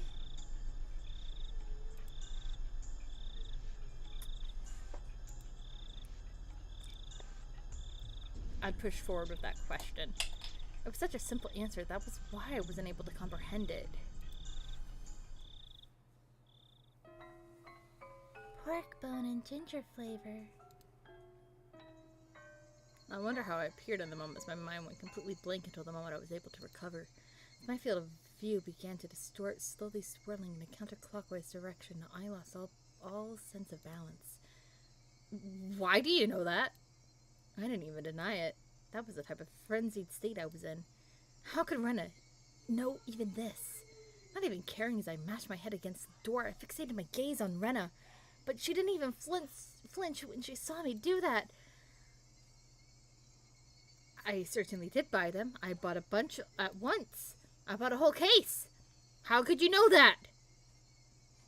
Why, I wonder? Quite strange, isn't it? Isn't it? How could you dodge the question at a time like this? The chain of the door suddenly were no longer protecting me. How do you know? Why do you know? Answer me! You bought them at the 7th Mart, didn't you? A shiver ran up my spine. I tried covering it up with an angry facade. Like I said, why do you know that? I was behind you, following you the whole time. What are you saying? I couldn't understand what she was saying. She'd been following me all this time. That's because Rena was right behind. Oh, wait.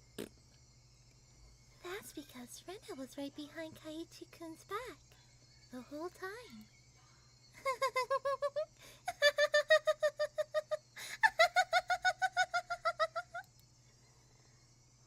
Like that night?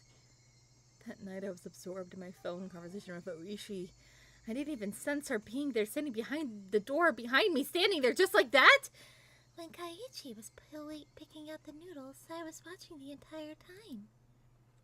You picked out so many flavors, didn't you? Then your mom got angry. If you were going to pick the expensive ones, then you should just pick one type, she said. Then Kaiichi-kun picked out that big box of pork, bone, and ginger flavor that he loves so much, didn't he? I like it too. Pork bone noodles. But I can never eat a whole big bowl myself. My brain was paralyzed, dulling my senses.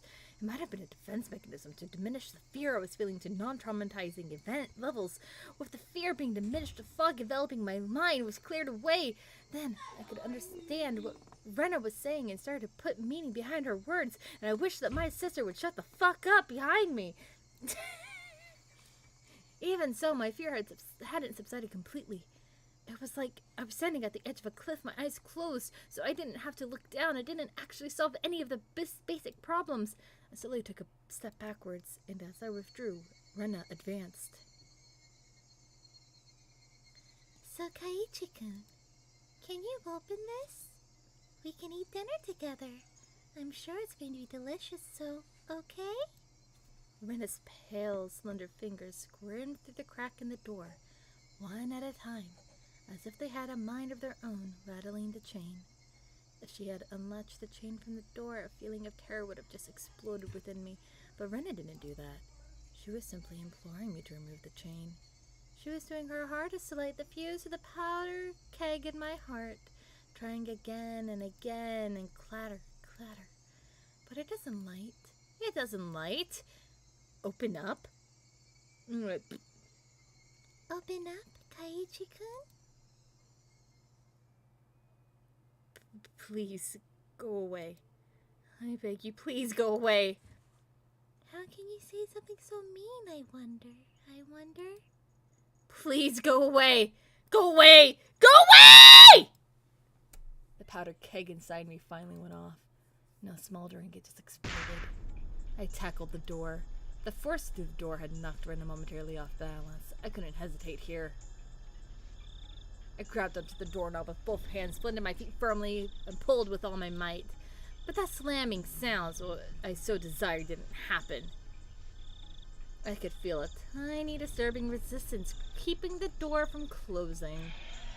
And the source of that was Rena's fingers. Each of those fingers wiggling, skirming around like the tendrils of a carnivorous plant through the crack in the doorway.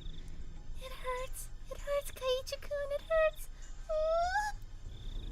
It wasn't a harsh shriek, but more of a yelp she was trying to keep back. Go away, go away, go away! I kept on pulling on the door with all my might. I didn't even realize that if I didn't loosen my pull on the door at least momentarily, Rena wouldn't be able to pull her fingers out, and that was why the door wasn't closing. It really hurts, Kaiichi-kun. I'm sorry if I was messing around too much. Ah! I didn't care a bit for her apology. No matter how much she apologized, it didn't change any of what she had done up till now. It didn't change anything. It hurts. It hurts. I'm sorry. I'm sorry. I'm sorry. Go away, go away, go away! I'm sorry if I'm peeking my mic. I'm just gonna say that I'm sorry if I'm peeking my mic. Rena couldn't leave even if she wanted to because I trapped her fingers. Rena's white fingers had become deep red and were no longer even squirming. I'm sorry. I'm sorry. I'm sorry. Go away, go away, go away! I'm sorry. I'm sorry. I'm sorry. I'm sorry. I'm sorry. Rena's apologies were occasionally twisted with pain, but like a broken record, she was intent on repeating it over and over. Go away, go away, go away! Stop it! Stop it! Stop it! Stop it! Stop it! I pulled on the door even harder. Finally, Rena's fingers were somehow able to slip out from their imprisonment in the doorway. The moment that happened, the door closed soundly, and I could hear the thud of Rena falling on her butt on the other side. I locked the door immediately and made a loud clunking voicing my rejection to Rena. I'm sorry. I'm sorry. I'm sorry. I'm sorry. Kaiichi-kun, I'm sorry. Open up, Kaiichi-kun. Rena leaned against the door, apologizing profusely, nothing else. After confirming that I was sufficiently sealed off from her, I trudged away from the entryway. On the other side, I could still hear Rena echoing her apology. I'm sorry, those pitiful words. They would be forever seeking my forgiveness. I didn't feel bad about this at all. But that wasn't out of any sort of malice. I felt a sort of hazy sense of relief that I was able to escape from Rena. Before Mion had threatened me at this doorway, saying there was nothing she didn't know, and just now at the same place, Rena told me the same thing. My feeble attempts to disguise the fact my parents were at home had served no purpose from the start. I should have just pretended to be out and not even opened the door. My meager plans hadn't helped at all. Needed Mizawa was impossible to outwit them. Even though I was on the other side of the door, I wanted to get as far away from Rena as possible. 1 step, 2 steps, with each one, her sniveling apologies became more distant. I sprinted up the stairs and drove into my room. As you would expect, I was finally no longer able to hear Rena repeating her endless apology. Diving into my bed, I was startled by the hard lump I felt. There was something in my bed. It was the receiver. I finally remembered. I was in the middle of the call with Oishi. Looking at the clock, apparently not much time had passed since I went downstairs. Could it be that my clock had run out of batteries? I had talked to Rena for so long, how did almost no time pass? But the hand on the clock was ticking forward 1 second every second as usual. As I put the still warm receiver to my ear, time which felt frozen began moving once again. Hello, Oishi? Sorry to keep you waiting. No, not at all. I didn't wait that long. It became apparent that the amount of time that had passed between myself and Oishi was different. Over the phone, I could hear an energetic voice from a sports program or something. It drove home just how far away Oishi really was. Rena came just now.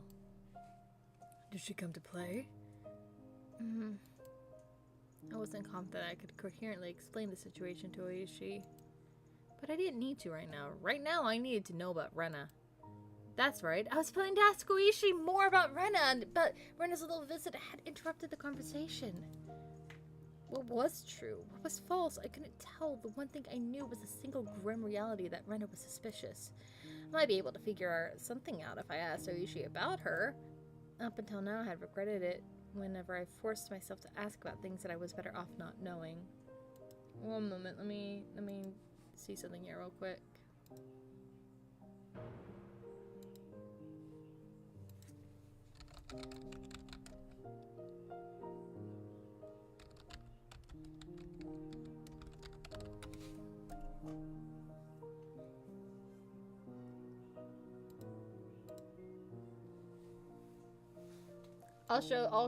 I'll show how it looked in the anime to give you a slight like give everyone a slight like, oh, this is how it went down and everything, because sometimes a visual helps. And I know that there is like cutaways in like the newer editions of this, but of this visual novel, but there isn't in this one. Up until now, I've regretted it whenever I forced myself to ask about things that I was better off not knowing. But looking at it that way, you could say I'd hit rock bottom. There was no possible way I could feel any more regret than I did right now. No, rather, I wanted to know if there was anything beyond this I would regret more. Forget about tomorrow. It wasn't out of the realm of possibilities for something to happen tonight. I want to know everything I could. I was absolutely not going to die like this. Not without knowing anything. I definitely won't. Regarding Rena Ryugu, I did a bit of digging. Yeah, well, it wasn't much. I understand that Oishi was talking in circles. A bit meant I dug so deep it'd be hard to discuss with you since you're her friend. I want to know everything from your research. I don't think you'll be very interested in what I have to say, though. Oishi. I spoke as calmly as possible to Oishi, who was continuing to avoid the issue. And then I said it. I think Rena Ryugu is suspicious. Even if the past incidents were from Urashiro-sama's curse, Rena Ryugu is involved. Do you have some sort of proof that makes you believe Rena is suspicious? The manner in which Oishi spoke became very firm. Do you have some sort of proof? That was him talking as a detective. Only have circumstantial evidence. I see. I could tell over the phone how disappointed Oishi was. Pulling on the fishing line when he felt a bite only to reel in the bait, disappointed but ready to cast the line once more. That's how it seemed. Oishi, you can't do anything without physical proof, can you? What I meant was you can't come and save me without proof. I stuck that barb in there. As Oishi loved roundabout ways of saying things, he understood me just fine. It's fine, Maribara. I'll protect you. That was not the least bit reassuring. Oishi was just using me to continue his investigation. I was just going to get killed and my corpse would be an important piece of evidence. That was all I was to him. Whether I'm alive or dead may be of no concern to your investigation, but it's all over for me when I die. Oishi went silent on the other end of the line. That may have been too blunt, but I didn't care. All I needed to relay to Oishi was that I was currently in a very dangerous position. So please tell me. Tell me about Rena. Satoshi transferred out. Not too far in the future, I'll probably also do what Rena called transferring out as well. But you will be able to find my corpse. You haven't even been able to find Satoshi's body yet. Alright, Maribara, please calm down. I was already suppressing my agitation even without Oishi having to tell me. It wouldn't solve anything if I continued to scream my mistrust in the police. But you are right in not trusting the police. 100% you are not in the wrong for that, Kaiichi. You can't trust the fucking police. It would seem that I could only depend on myself and the bat Satoshi left behind to protect myself. Then I at least wanted to know about what happened before Rena transferred schools. You're aware that this won't be very interesting, right? Oishi, realizing my resolve couldn't be swayed, finally caved. Right now, to me, there is nothing that I'll find uninteresting. Please. There are a few things I need you to agree to. Okay. Please keep this confidential.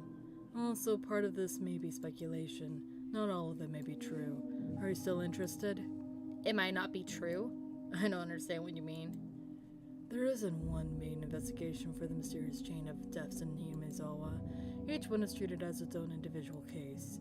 Thus, Rena Ryugu has never been linked to any of the investigations. Basically, you see, this isn't an investigation of Rena done by the police, and is a personal inquiry is what you're... Blah, blah, blah, blah, blah, blah, blah, blah, blah. This isn't an investigation of Rena done by the police and is a personal inquiry, is what you're telling me? This will make things a lot quicker since you understand. All of it is from either phone calls or meetings and interviews, so they aren't corroborated. I'm asking you to take this all with a grain of salt is what I mean. Do we have an agreement? All of it is just from what you heard? Yes, my apologies. It's all my personal investigation, you see? That thing. Before you said you saw Rena's chart, didn't you? I'm sure I heard you say that. Oh, you should pause for a moment on the other end of the line. I told you that too. Please pretend you didn't hear anything about that. I didn't care about Oishi having a certain obligations and responsibilities. I also didn't care if there was no proof.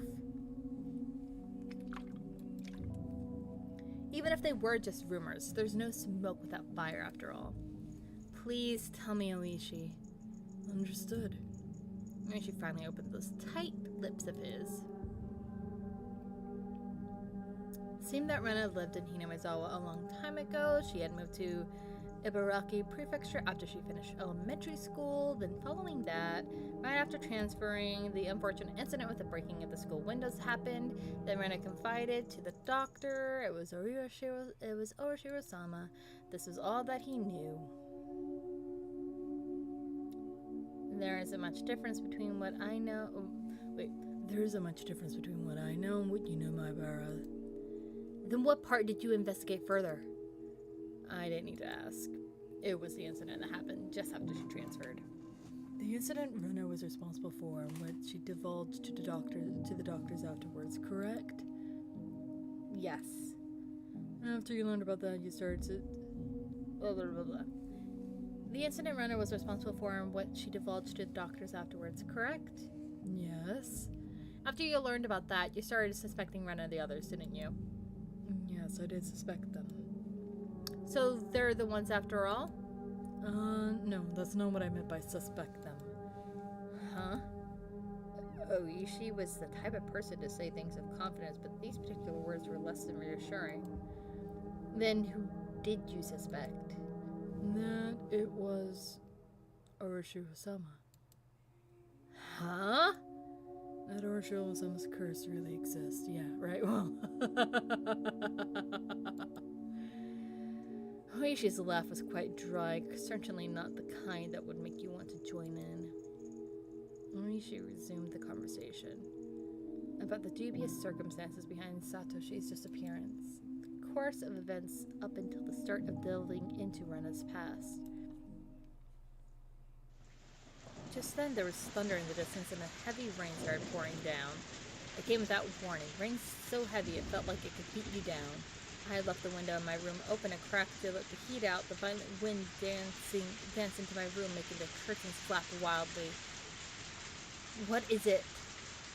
Oh, wait. What is it? Nothing. It started raining heavily. Sorry, please continue. I got up while still on the phone and closed the window. I said at the beginning it was an incident, but because neither the school nor the victims filed charges, the police were never involved. So you see, those involved were very reluctant to talk. Regardless of being a victim who had one eye beaten so badly that it had permanent damage, it could have been the school or possibly some individual who made arrangements to keep this from going public. Also, the psychologist was very strict about the professional ethics. Hello? Maibara-san? Can you hear me? There was the figure of a person standing by the light near the mailbox this whole time. Even as torrential rain, they didn't have an umbrella. They were unquestionably drenched from head to toe. In this shower, which more resembled a waterfall, droplets of water dripped down from her hair. Just standing there, both arms dangling at her side. In one hand was a stack of boxes wrapped in a cloth. Her eyes focused on my room, focused on me as I was about to close the window. Her mouth was methodically repeating a chewing motion. It was as if she had something hard to chew in her mouth, with her cheeks puffing out. What could she be eating over there? How could it be at this time I was more enthralled by Rena instead of the shocking development being brought to light by Urushi? If it had started raining, I wouldn't have gone to the window, and I wouldn't have noticed Rena, nor would I have noticed that. Rena's mouth was moving in the same pattern. She wasn't eating something, she was repeating something. What was it? What was she repeating? To me? What was she saying? Why was I right up against the window fixated on her? Hello? Maibara? Can you hear me? Hello? I'm sorry. Huh, Maibara? I'm sorry, I'm sorry, I'm sorry, I'm sorry, I'm sorry, I'm sorry, I'm sorry. Hello? Maibara? What's the matter? Even as torrential downpour, Rena was still apologizing.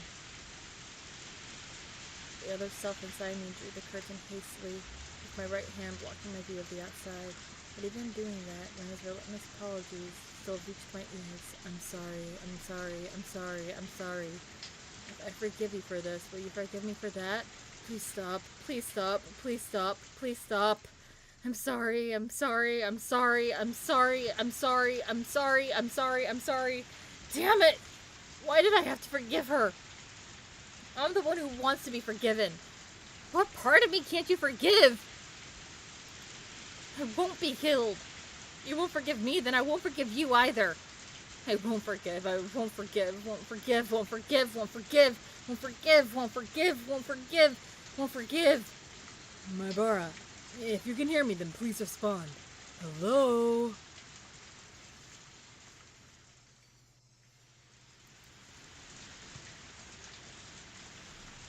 Oh boy. Is this the end of the chapter? I wonder? Or is this like a three act chapter? Ooh, nice.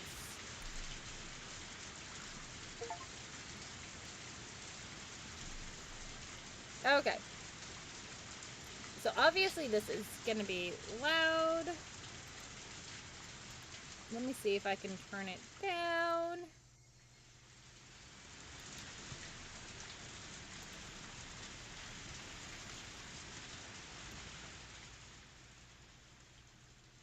Okay.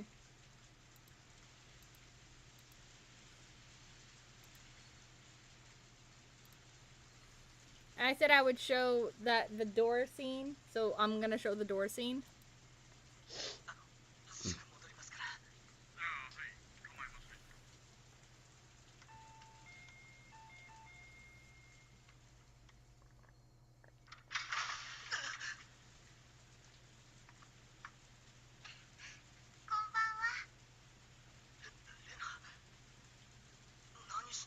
What do you want?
So that was essentially what it was like.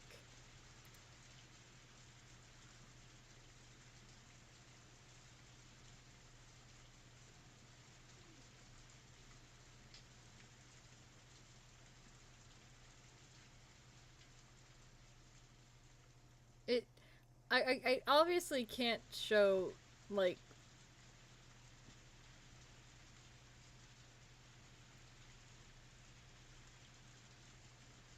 I can't show like the Go version of it because it is definitely different.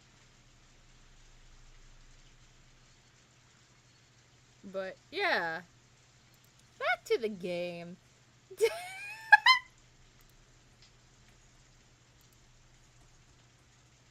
Let's take a look at the tips. Split personality. What the fuck do you mean, split personality? I see it in movies quite often, but what is it exactly? Multiple personalities are thought to be escapism. Multiple personality disorder is a form of... God fucking damn it. Oh, fucking damn it. Fuck! God damn. Fuck.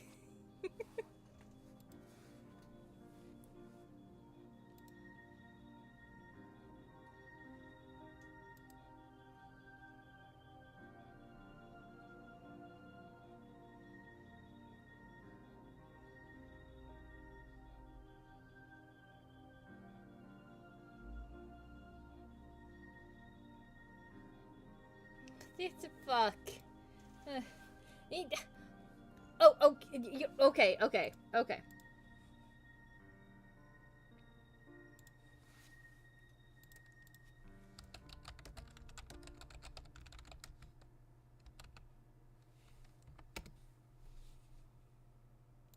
The initial release date was in 2002.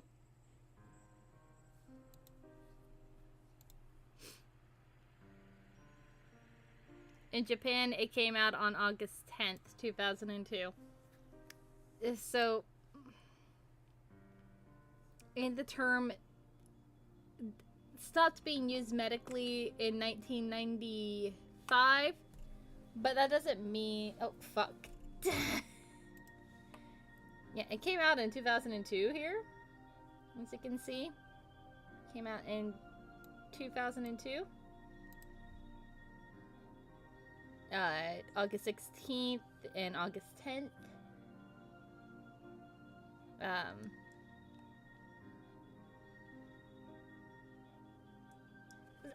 But okay, but the thing is that Rena is never actually specifically stated to have it. They are literally assuming and shit. The she has been officially diagnosed with schizophrenia.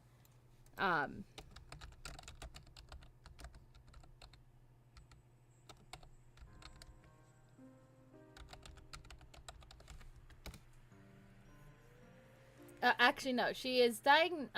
Rena was as a result of the incident. Rena was hospitalized and diagnosed with dystonomia. I've never actually heard of dystonomia before. Dystonomia is a disorder of autonomic nervous system function. The ANS is a charge of involuntary functions, things that happen without thinking, like breathing. Usually involves failure of the sympathetic and parasympathetic parts of ANS. Why the fuck are you diagnosed with that? It's weird.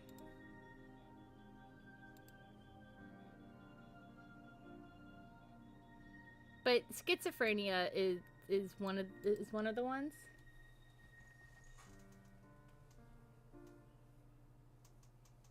But there's no evil altar. There's no evil altar. There isn't.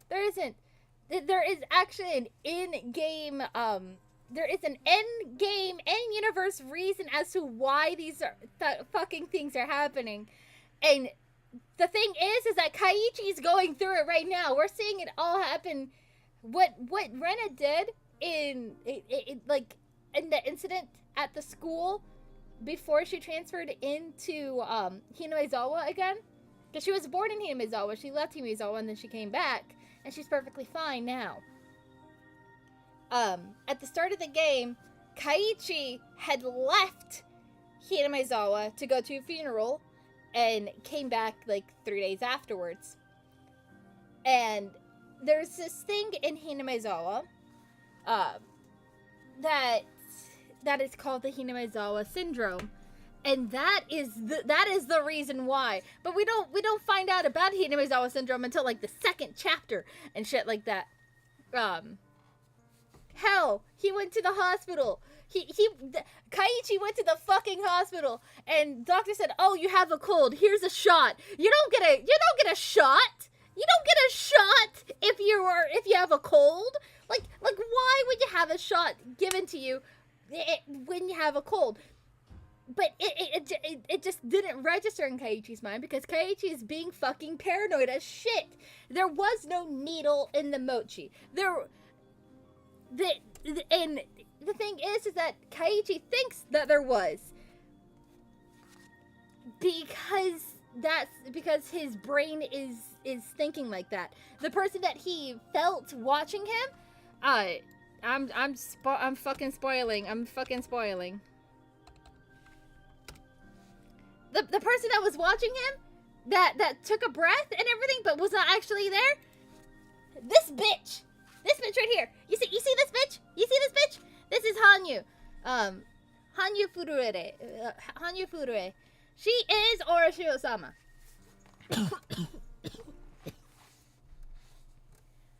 And and everything that's happening, she hates it that it's all connected to her,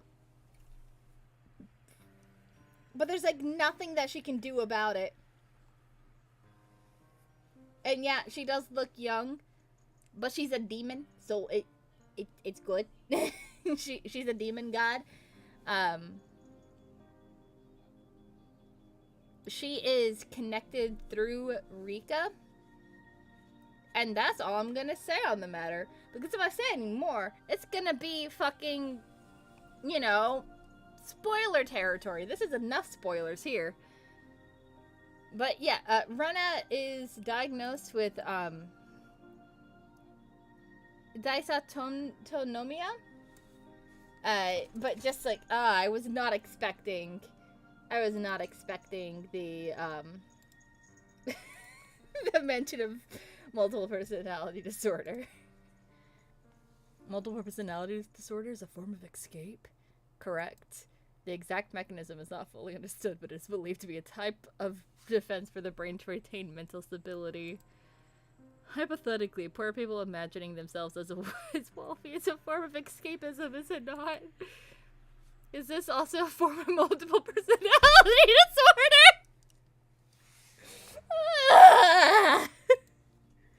I wouldn't go that far, but broadly speaking, one could infer that. It's something that occurs in us all. Oh my fucking god.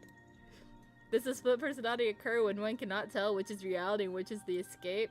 That's difficult to say.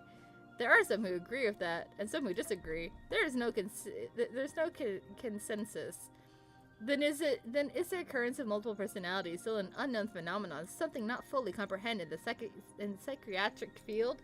Unfortunately, that is the current state of things. We can only put our hope in future research.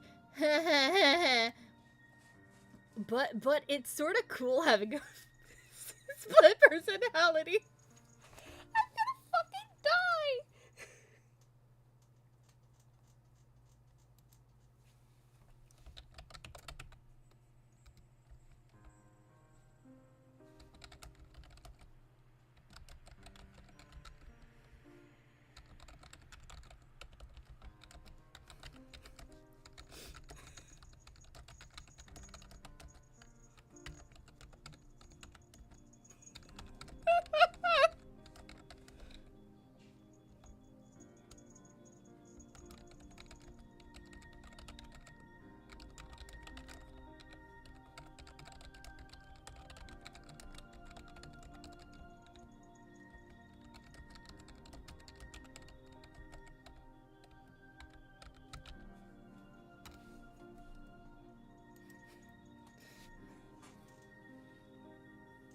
Oh no, this is like back in the past.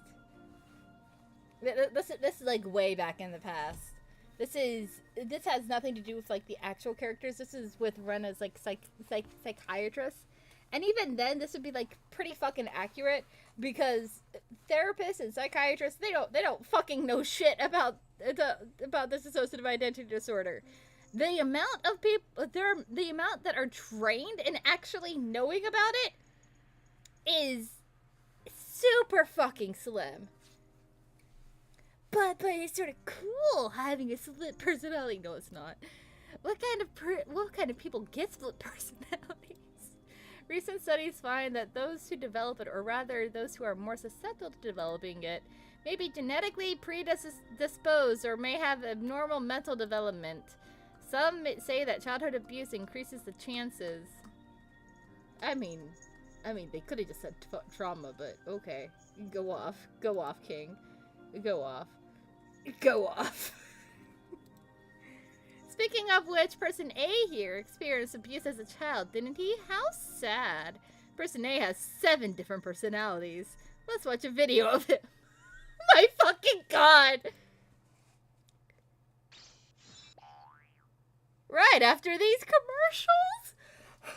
What?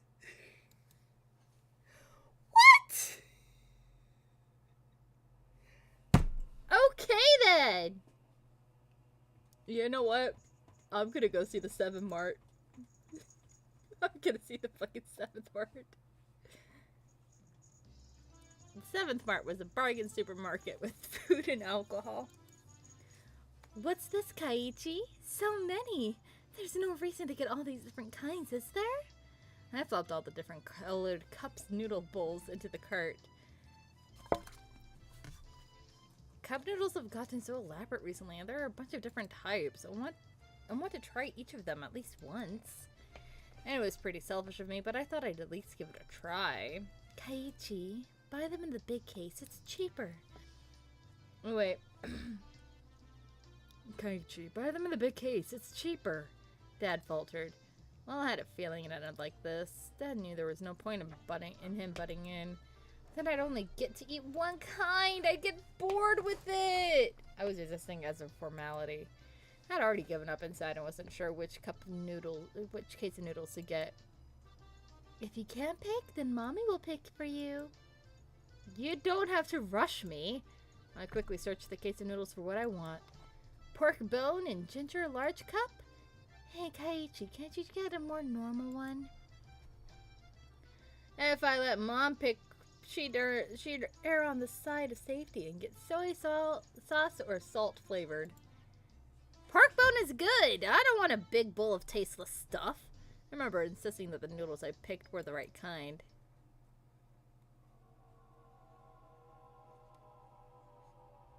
In this frozen memory in time, this encapsulated world, I didn't have the power to look around my surroundings. So I did what I could and reached out with my hearing and vision, sharpening my senses to find the presence I overlooked. No matter how much I searched through my field of vision, I couldn't see Rena. I renowned the situation, searching, but of course I couldn't find her. Then, was she spying at me from my blind spot? I go through the sound and presences again, looking. I could sense the other customers. They were all mixed about, moving as they pleased. There was nobody looking over this way, and no one trying to get behind me. Not here, couldn't be here, probably wasn't here. I would definitely notice if someone was right here behind me.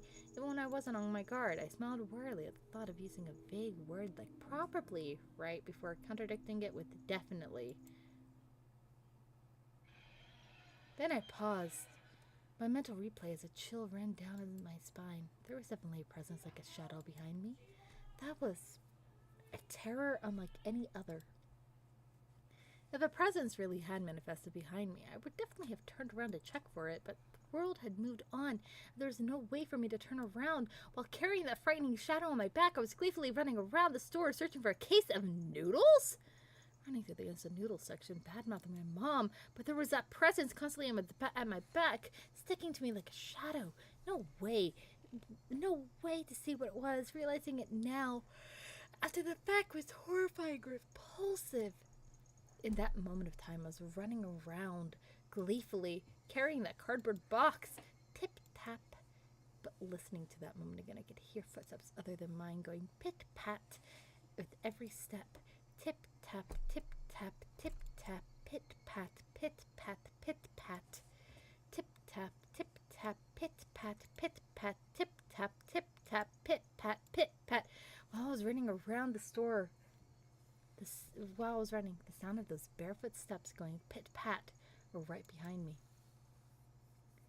Me running around gleefully in that closed-off moment in time, but I didn't hear it. No, I heard it. That's why I remembered it. I didn't think I heard anything. That's why I didn't turn around. That is why I didn't turn around. In that moment, the pit-pat of those footsteps were following me the entire time. I couldn't run faster and escape. I couldn't run any faster than I had ran at that time. I couldn't turn around. I hadn't turned around before, not once. Then I returned to my parents and started talking. The shadow-like presence was right at my back. So it didn't move. The shadow didn't move. That is why it made no sound. That was all. At that time, I hadn't taken a single step while talking with my parents. I was just standing there. I love that my phone just fell. It's the best.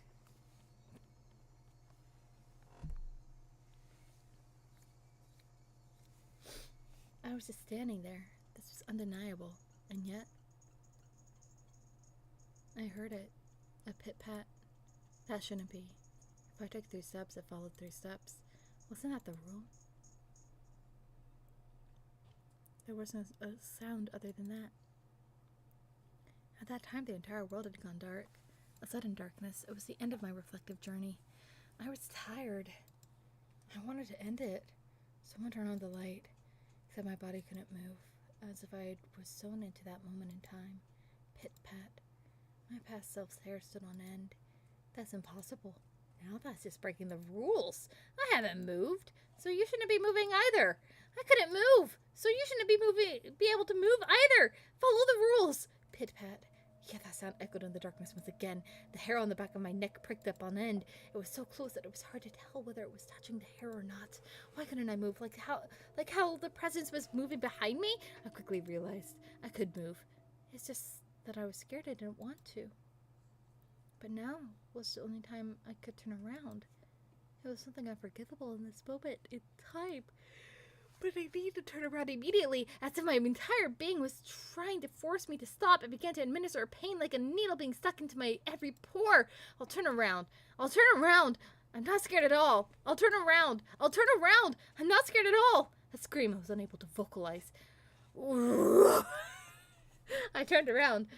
At first I couldn't understand the meaning of it. What? What is this? The situation in front of my eyes, it was like a mouth biting an apple, slurping the juice the way you would with an apple. My mind was being eaten, began to munch down, slurping the juices because it was like an apple, meaning what was in front of me was...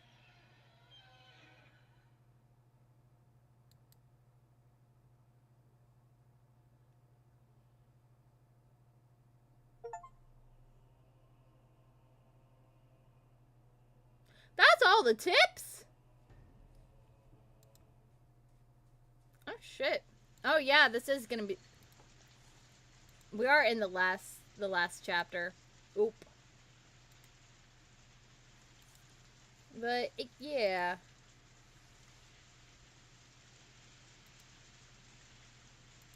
I'm checking something real quick. One moment.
I guess I'd be lying if I didn't get any sleep.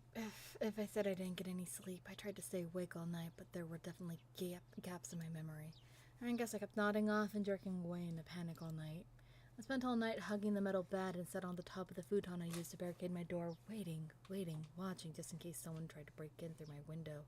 I'm gonna go grab a soda real quick. One moment.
When you got a Higurashi character song stuck in your head and you can't stop it. Okay, I need to like satiate myself real quick.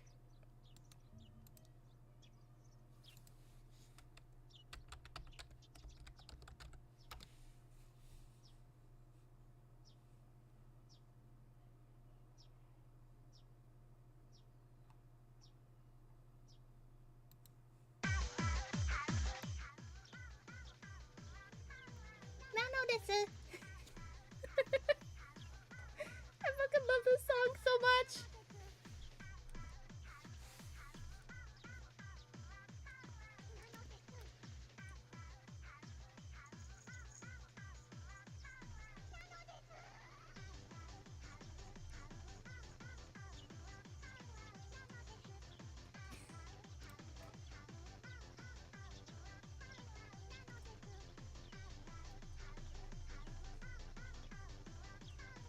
Nano desu.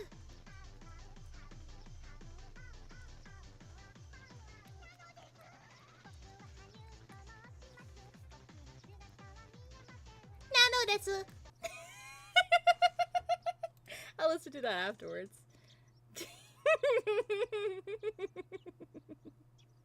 I love the song so much.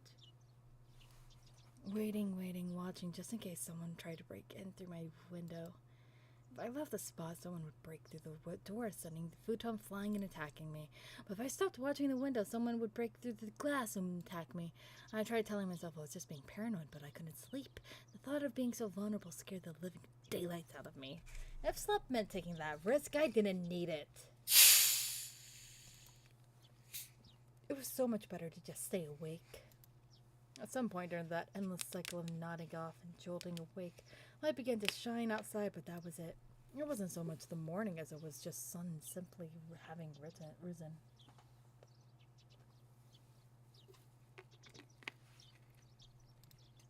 I snuck a peek out through the curtains. Rena was gone. I couldn't see her anywhere, no matter how hard I looked. Finally, I could breathe a deep sigh of relief. The night was finally over. I'd be lying if I said I wasn't tired, but I didn't feel like sleeping at the moment. I still had time, but I needed to make my own breakfast, so I'd better get started soon. Skipping school was also an option. With my mom gone, it'd be easy to play hooky. Honestly, I debated it. The risk involved in leaving my house was incalculable. So staying holed up in here was probably my safest option. But staying here wouldn't solve anything. Oyushi wouldn't help me without cold hard evidence. Neither he nor my parents. So unless I found some sort of proof, these relentless nights would never end. I stretched my body, tilted my head back, and closed my eyes just like I did every morning. I regulated my breathing and regained my senses. Calm down, Kaiichi Maibara. Let's go to school. Let's wait until they set their trap for me. But that didn't mean I was going to twiddle my thumbs. I needed to avoid that trap and secure irrefutable evidence. Take note of the plates of any car that drives by. If I see someone suspicious, check their clothes and face. I wasn't just protecting myself, I was preparing myself to turn their attack against them and retaliate. The tension was similar to when two samurai were both aiming to slay each other with a single motion as they draw their katanas. I was not at a disadvantage. I would have a chance to retaliate. I finally felt a bit of courage growing in my chest. Alright, let's go to school. I'd handed my grip on Satoshi's bat. He was the only partner I could count on. Satoshi, please lend me your strength, and entrust your dying regrets to me, since you were probably murdered. Bro, you don't know that! I do! I know that! I know what happened to Satoshi. You don't know if he's dead. I'll make sure I'll dispel them.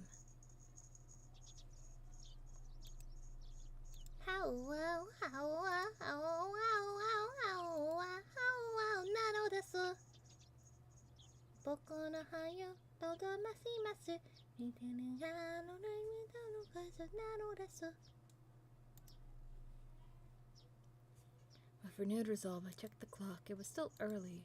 Of course I was going to school by myself today. If I didn't want to run into Ren or Mion, I needed to leave now. The shattered fragments of the cupboard were still strewn all over the entryway. Right. I meant to clean that up last night, but never got around to it with the phone call and everything. If my parents came back and saw this while I was at school, I would never hear the end of it. Still, I'd be wasting time if I cleaned it up right now, and considering what would happen if I ran into Ren or Mion, it wouldn't be too late to clean it up after I got back home. Making extra certain that the doors were locked, I left the house.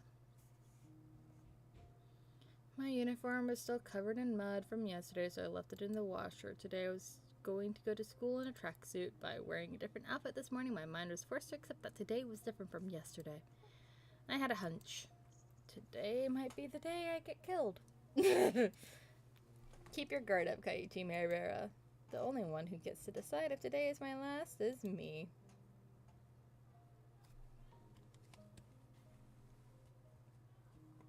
Rox, are you enjoying this? Are you enjoying this story? I spent the morning practicing my swing like it was my natural routine. After a while, Runner arrived at school. Our eyes met, but we said nothing. Runner said nothing but last night, as if it never happened, but I could see that those events were real by the wounds carved into her fingers. I just heard her telling Satoko and the others that the bandages were from hurting herself in the kitchen. Though it wasn't like it bothered me, the details that Oishi shared about Rena's incidents before her transfer played vividly in my mind. Now that I knew about it, I couldn't even dream of Rena as a cute, ideal girl. Kei-chan, I see you're still aiming for the nationals. It was Mion. I had already sensed her approach, so I wasn't that surprised. Oh, Mion. If you understand, then leave me alone. I'm busy practicing. I gave her a curt reply without my usual jokes. Then I gave the bat an even larger swing, tactically keeping Mion from getting any closer. Hey, Kei-chan, take it easy. I think Mion got the message, but she still urged me to give it a rest. Homeroom's not that far off, isn't it? Is it? Homeroom's not that far off, is it? Just let me finish practicing. I swung the bat even harder as a sign of my refusal. Kei-chan, when did you get into baseball? Just recently. Recently? You mean yesterday? Don't ask if you already know. Oh dear. That's a very unsportsmanlike reply. You're distracting me. Go away.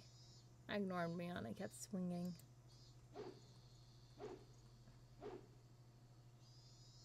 Normally she'd get mad or bored and leave if someone gave her the cold shoulder like this. But Mion just stood there and waiting patiently for me to stop swinging. I didn't sense any hostility, but we were at school in plain view. I doubt she'd suddenly attack me here. Or was that too naive? Still, I was starting to get tired. Maybe it wouldn't be so bad to take a break and hear her out. You need me for something, right? What is it? Sweat poured from me as I stopped swinging. I noticed my shoulders were heaving as I breathed. I cursed my lack of exercise. At this rate, I might not be able to move as needed when the time came. I should probably keep practicing my swings to build stamina in addition to the excuse of carrying the bat around with me. Well, it's nothing important. If you're tired, I can ask again later. No, it's fine. I'm only dealing with you right now because I judged the situation to be safe. Talking to you alone and away from others, that's out of the question. Well, Mion was uncharacteristically trying to choose her words. But unlike Goishi, it didn't look like she was going to talk about something I'd rather not hear. Mion was puzzled, trying to find the right thing to say. But then she gave a hearty laugh to break herself out of that mirror.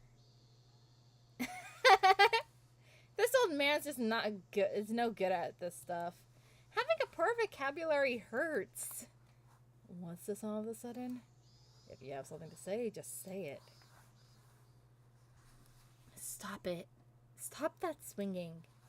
She got straight to the point. Her request was so frank I didn't understand it for a moment. I'd already stopped swinging to listen to her, hadn't I? I just stopped, didn't I? That's not what I meant. I want today to be the last day you swing that bat. I'm sorry. It took me some time to understand what she was asking for. What's wrong with swinging a bat? Why? It's none of your business, is it? I'm not bothering anyone, am I? You are. Mion said it flat out. This didn't make any sense. That was really irritating. When did I bother anybody? Mion was at a loss for words, but she finally made up her mind and spoke, though she stuttered as she said it. Because, Kei-chan, that's someone else's bat. You shouldn't borrow it without permission. It was left behind by a student who transferred, right? I'm just borrowing it until he comes back for it. Huh? Yeah, he transferred. Man grew uncharacteristically flustered. That made it all too clear that his transfer was a lie. But strange, isn't it? For the older brother to transfer by himself, while his little sister stayed behind. Mion couldn't hide her reaction as my words shook her up. Kei-chan, you knew? Satoshi Hojo. Satoga's older brother, right? The one deemed away last year. Unable to respond to that, Mion fell silent. Ren asked the same thing. Why did you start swinging that bat? She told me Satoshi did the same thing, practicing his swings right before he went missing. So is this some kind of omen for Oshiro-sama's curse? Shh! Mion panicked and looked around. Please, Kei-chan, don't mention Oshiro-sama so recklessly. I don't believe in him, but the others very much do. Rena especially. Dangerously so? Anyway, you're scaring everyone. If you're just fooling around, then stop it. You have to stop acting like Satoshi. I was the one who was scared. Who do I have to thank for taking up this bat in the first place? But it still unsettled me knowing that my actions were overlapping with Satoshi's. It would be one thing if someone suggested it, but I thought I was making my own decisions. I'll say this now. I don't... blah, blah, blah, blah. I'll say this now. I don't know anything about Satoshi. After all, you didn't tell me anything about him. We didn't mean to hide it! You were hiding the incidents that happened every year, weren't you? That's because we didn't want to, You didn't want to scare me? That's your reason for leaving me out? No, we didn't mean to. Mion, I asked you directly if something happened at the dam, didn't I? And you told me nothing happened. When someone was dismembered and murdered, you lied to me? I'm sorry! I didn't mean to lie to you! Friends don't hide things from each other, right? Isn't that right? Then you all aren't my friends. K-chan, we... Mion looked helpless and flustered. Was I imagining the tears in her eyes? I never could have imagined Mion acting like this. Oh, by the way, those get well mochi you brought me the other day, they were good. I thought I was going to bleed. Who did it? You or Rena? Me? She admitted it so easily. I couldn't help but be surprised at how easy that was. You could have killed me. How could you do that to a friend? But it was just a little prank. Mion gave me a weary smile, mixed with confusion, causing even more anger to well up inside me. You think that was a prank? I grabbed Mion by the collar and lifted her up.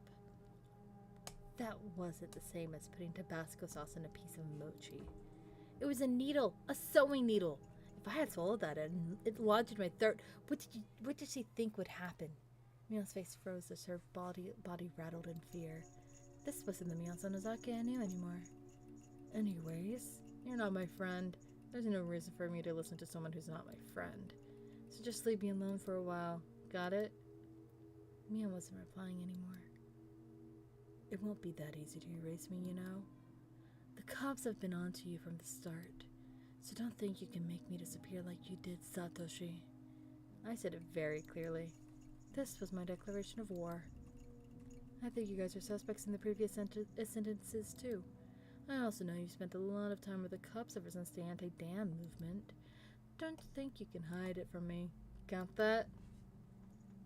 How? How did you know? Mion stood there with a dumbstruck look on her face. That was when I heard the principal ringing the bell for school. It was time for morning homeroom. Let's go. The class representative needs to be there, right? At that moment, for the first time, I realized Mion was sobbing as tears ran down her cheeks.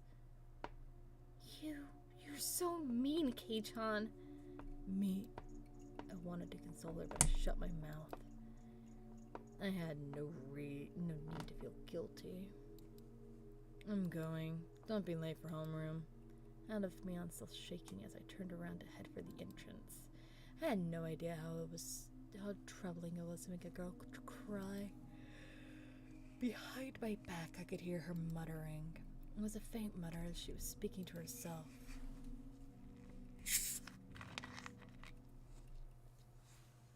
So that's how it is. Huh? She wasn't saying it to anyone. It was Mion talking to herself. Wait. So, that's how it is. Huh? There was a sobbing voice that had a kind of giddy cursing tone. I inadvertently stopped and turned back towards her. So, it was that bastard. He leaked it all to K-chan. She balled up her fist as tears continued to rain down. She glared at a spot at the ground with a terrifying yet smiling face, cursing. A chill ran down my spine from that demonic expression. This transformation, Mion's transformation, was different from Rena's. I should have killed him back then. He forgot the mercy I showed him just because he was going to retire this year. Retiring this year?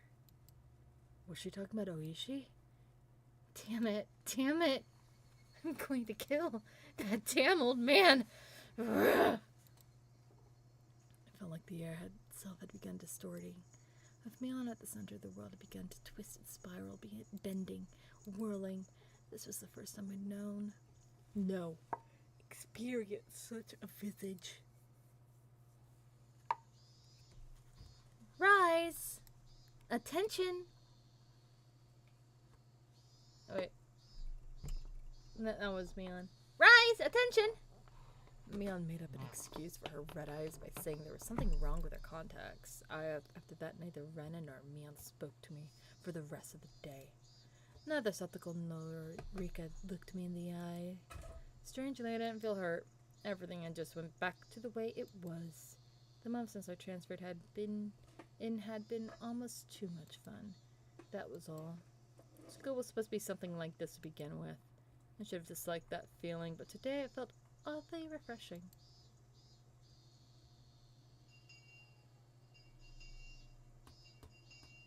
The bell rung, sounding the end of the monotonous school day, which had felt so tense yet so dull. Since it would cause a lot of unpleasant memories if they asked me to join in the club activities, I promptly started preparing to go home without even looking at them.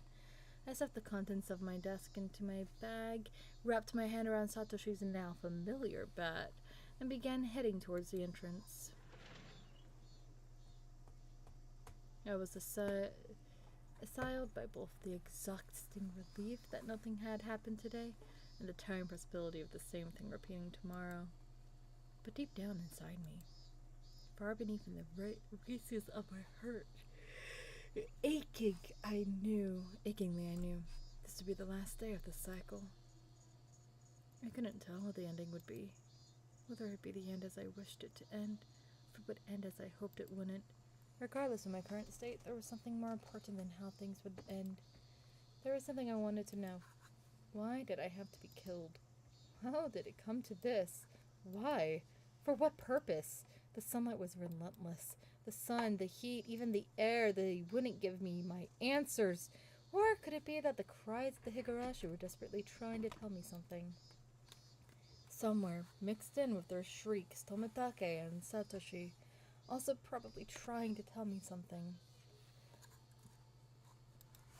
I simply haven't been able to realize it yet. When I do realize it, I wonder if I will be amongst the Higurashi fruitlessly crying to the next victim. Glancing down at my feet, I saw Higurashi on its back, spasming weakly.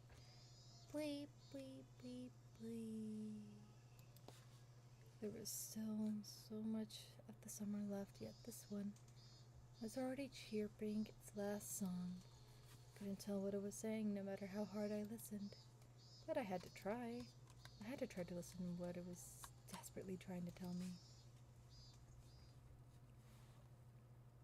At that moment, the shrills of the Higurashi ceased all at once. As if they had huddled together, fearing that the person who had brought them to their dreadful fate had arrived. There was no mistaking it. A presence was approaching. The sound of footsteps was almost non-existent. If the Higurashi hadn't warned me by ending their chirping, I wouldn't have noticed. My exhaustion left me in a heartbeat, and its place was a rush of adrenaline that sharpened all of my senses. I was barely able to hold back that creeping, suffocating feeling of horror. It wasn't something I could hold back for long. But in this moment, when I needed to be razor sharp, I was able to retain my composure. I wasn't going to shout like I did yesterday. I hid myself calmly amongst the trees, waiting for my pursuer's shadow. Could I get them to pass by me? No, since I was able to hear their footsteps, they were probably also able to hear mine. They might have already been able to tell that I'd hidden myself and was holding my breath. The person tailing me, was it Rena, just like yesterday? If it was Rena, I wouldn't hold back. I could just yell at her and make her go ahead like yesterday. If it wasn't Rena, it would depend on how they acted, I guess. The footsteps ambled closer. I swallowed, wiped my clammy hands on my pants, and readjusted the grip on the bat. I could tell that the fear that I had beaten back was now waiting for another opening to come at me. Who could it be? I peeked out from behind the tree at the person following me. My imagination hadn't led me astray. It was Rena. There was a bit of relief as I realized it was someone I knew, but that feeling left me in an instant. This wasn't the same Rena that I knew. Her eyes were dark and lifeless, but her mouth appeared as if it was carved into a crescent. Yes, it looked like she was grinning slightly. And in her right hand was an axe. I hid myself behind the tree once again and recalled the unbelievable sight I just saw. What was that just now? The embodiment of terror laid bare? Baseball, practicing my swing? There were tons of excuses for me to be carrying a bat. But for that axe? There was no excuse for that. An axe just like that? Kaiichi-kun, are you playing hide and seek, I wonder? My heart was pounding. Hard enough that I had trouble breathing. What little composure I had been able to hold on to was now crushed in its place. Cold sweat gushed forth, covering my entire body, letting me know precisely what kind of emotion had taken hold. Not good, not good. I wasn't able to hide myself completely. She already knew I was here. Were you trying to scare me, I wonder? I decided that it would be better to reveal myself now, since there was still space between us than to allow Rena to come any closer. I adjusted my grip on the bat again, readied myself mentally, and stepped out from behind the tree.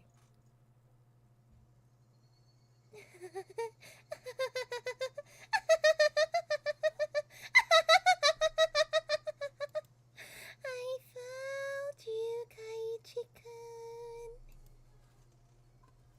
Rena was pleased as she found me, eliciting a mysterious giggle. Her mouth was smiling, but her eyes told me she was displeased by the fact that I had been hiding. Those eyes, they were just so empty. My legs began to quiver. How does the old ones look? I want to know. Doo-doo.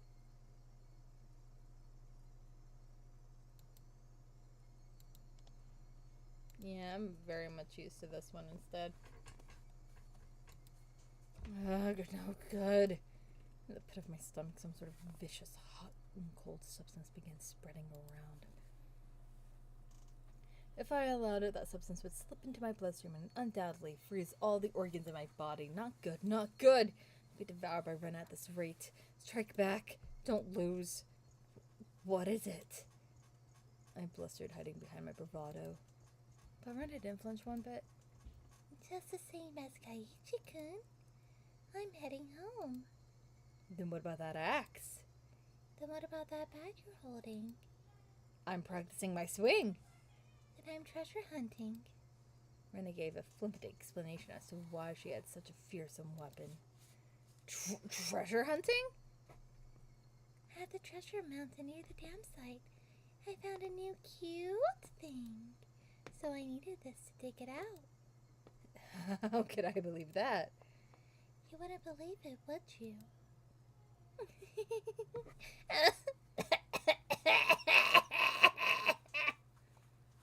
You wouldn't believe it, would you?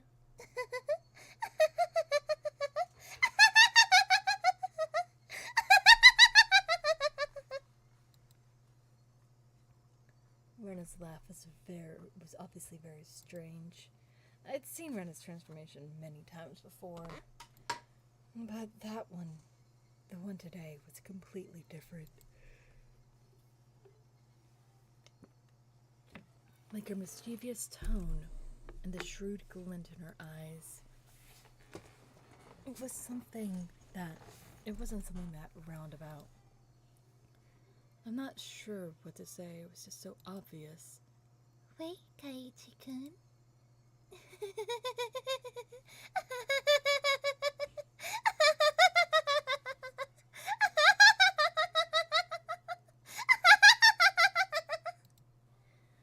Rona didn't stop walking, even as she let out that eerie laugh. Whenever Rona got too close to me, I would scurry away and turn back towards her. The cycle repeated over and over. No matter how you looked at it, I was being chased by Rena and was trying to escape.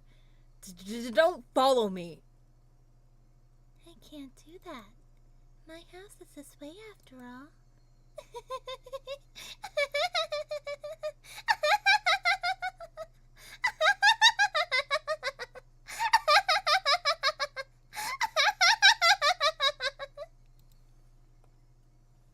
When I met Rena on this road yesterday, she cowered and trembled as she followed my commands. But today was different. Rena didn't show a hint of trepidation. Actually, wasn't I the one who was cowering? If the way home for Rena was the same, that's fine. I just changed my route. That'd work out, wouldn't it? I turned out onto a side street I'd never been down and knew little about. But Rena saw me do that and followed me while laughing. Why? Why? Aren't you going home? Then just go down the street you normally do. Why would you follow me down this weird little side road? This thought screamed in my head, eventually spilling out of my mouth. Why are you following me? The tone of my voice was already tinged with terror. Because I want to talk to you, to Kaiichi-kun. Kaiichi-kun wants to talk to Rena too, doesn't he? Doesn't he? I don't want to talk about anything with you. That's a lie, isn't it? There's something you want to ask me about, isn't there? Not at all. I have nothing to talk to you about. That's a lie, isn't it? It's not a lie. Lies! Rena's scream echoed, startling some nearby birds into flight. I cringed in fear. The only thing I could do was increase my pace. Let's talk, Kaiichi-kun. Talk.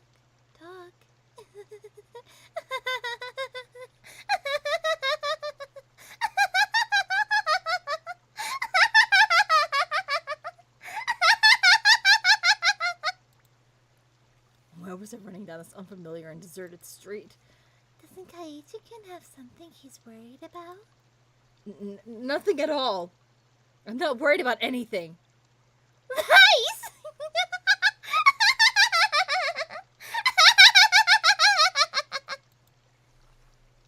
Even though I was running, even though Rena was walking, why wasn't I getting any farther away? I know. I really do know. You're scared, aren't you, Kaiichi-kun? I'm not scared. I'm not scared of anything. Lies!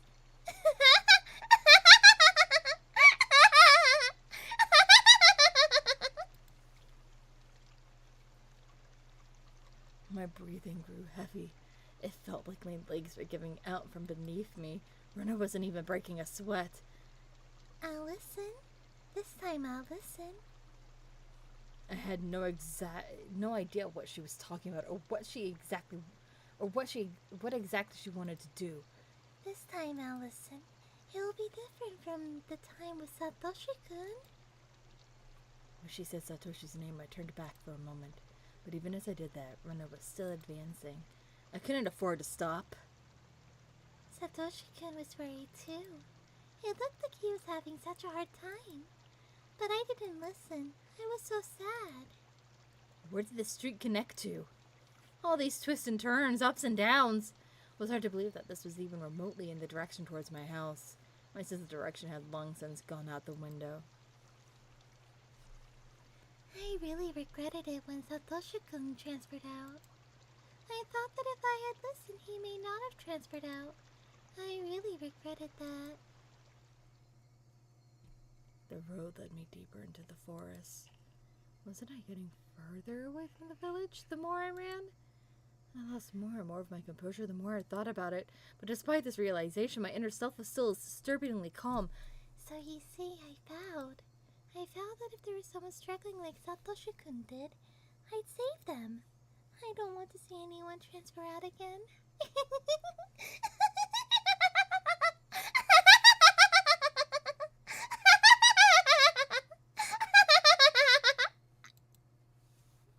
Damn it! What does transfer even mean? I won't let you transfer me. I won't end up the same as Satoshi. Come on, Kaiichi-kun. Talk to me. I'll be able to understand you, Kaiichi-kun. I'm your ally. I started wheezing, out of breath. My lungs were so hot that they felt like they were going to explode, and my heart was beating as hard as it possibly could. I should have practiced running instead of my swing. I couldn't even afford to scoff at that stupid thought. If Kaiichi-kun doesn't have anything to worry about, he'll go back to normal. Everyone will be back to being friends, and we can enjoy club activities again. Next time we'll team up and beat Michan.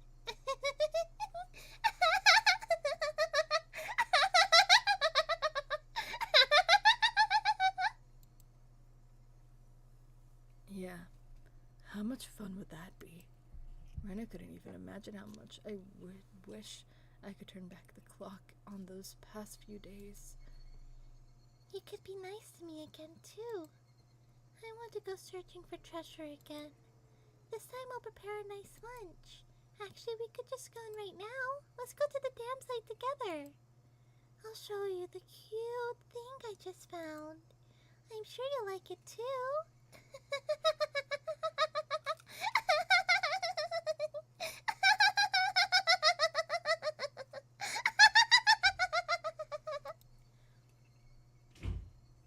My footsteps made pathetic flapping sounds as my legs wobbled and faltered.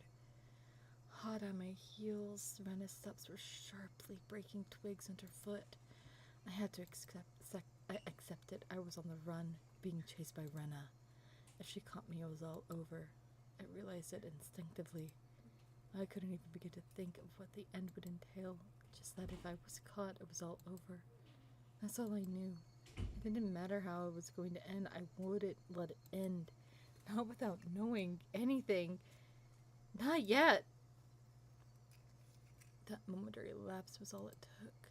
Of all the things that could have happened, my knees buckled underneath me and I crumpled towards the ground. I tried to stand, frantically urging my legs to respond. I used my bat as a makeshift cane to prop myself up, but Rena was already standing right in front of me. Compared to me, out of breath and utterly exhausted, Rena was cool and composed, as she could have froze the air around her. She wasn't breathing hard at all. Rather, I couldn't even sense if her heart was beating. Are you afraid of something, I wonder? It's not like you to tremble, Kaiichi-kun.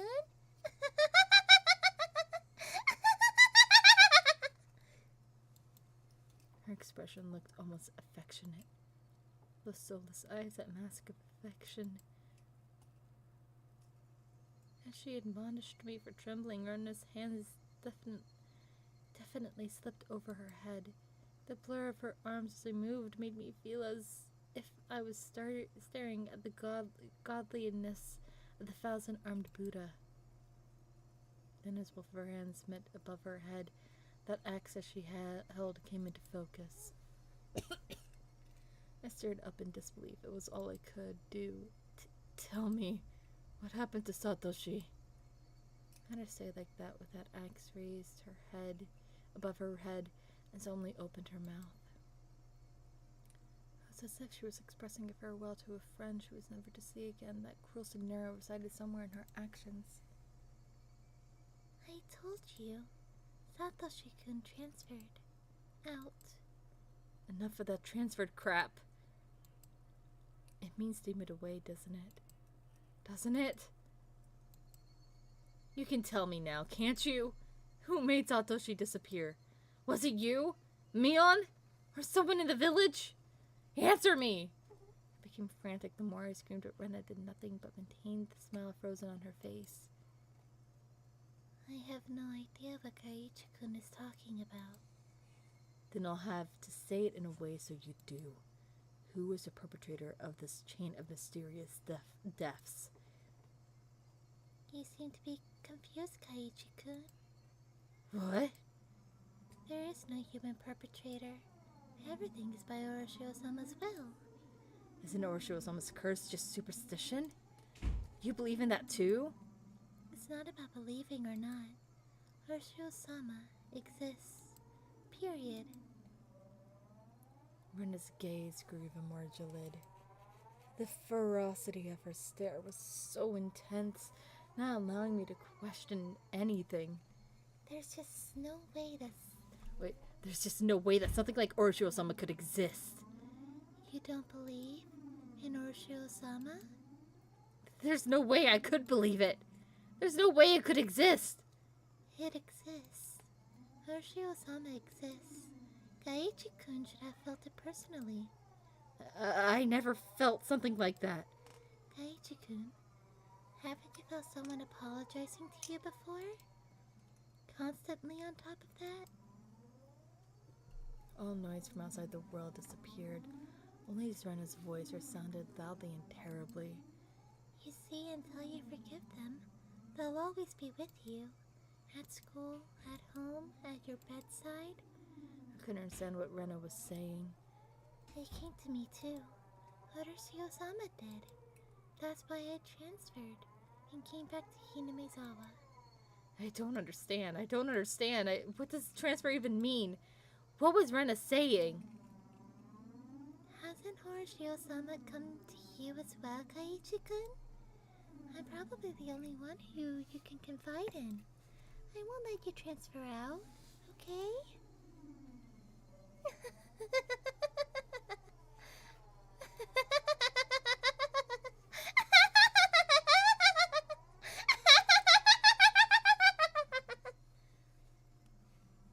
Rena's demented laughter clanged around inside my head.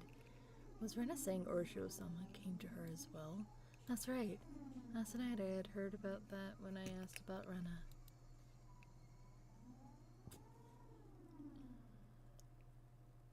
Please keep this confidential. Also, part of this may be speculation. Not all of it.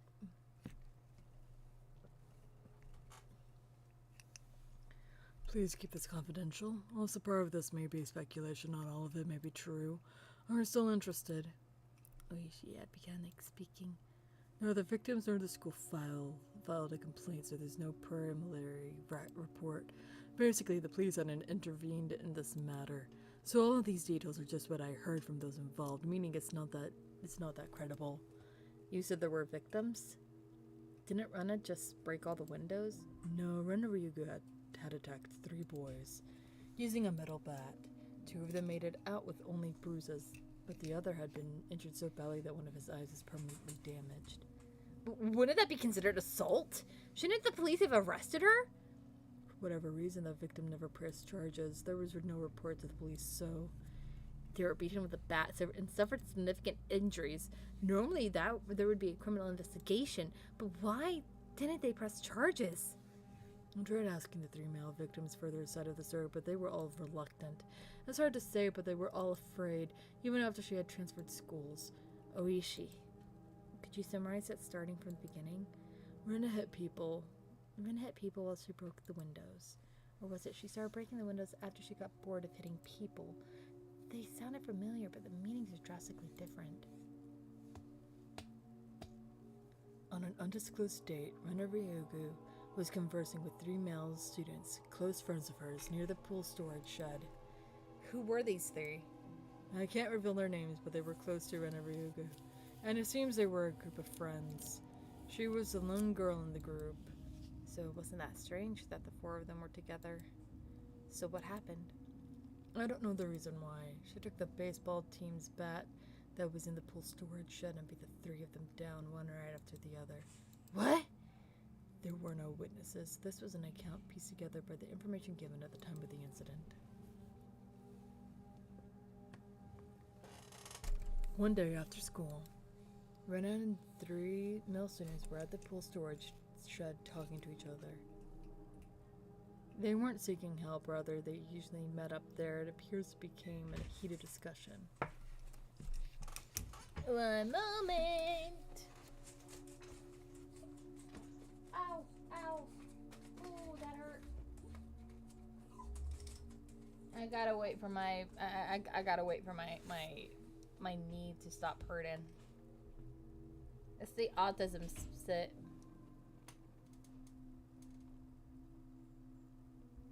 Oh, ow. That hurt.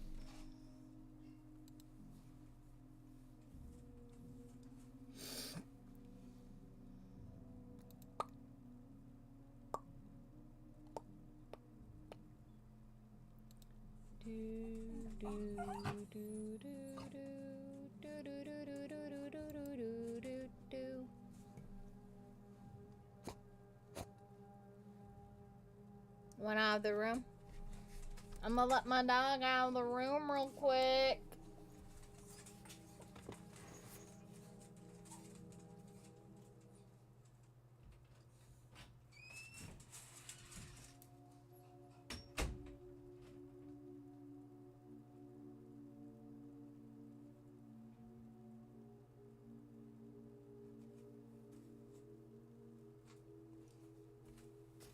Okay. Blech.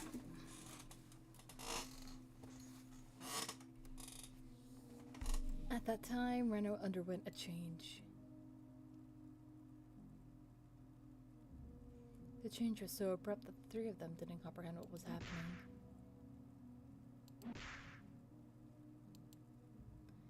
Then taking the middle bat, she attacked her friends one right after the other. Leaving her friends covered in blood of gashes on their heads, she made her way towards the school building. Then she broke the glass windows one after the other. A few minutes later, a teacher appeared on the scene and subdued her. What was this change Rena underwent? What matches up in the statements from the 3 was a sudden change. Ah, shit. The point that there was a transformation. Transformation? I also could recall Rena's transformation. I'd seen that change many times before. It was so different from the usual Rena that I couldn't help but believe it was someone else who looked like Rena. That transformation they're talking about, had it happened before? No, there was nothing like that.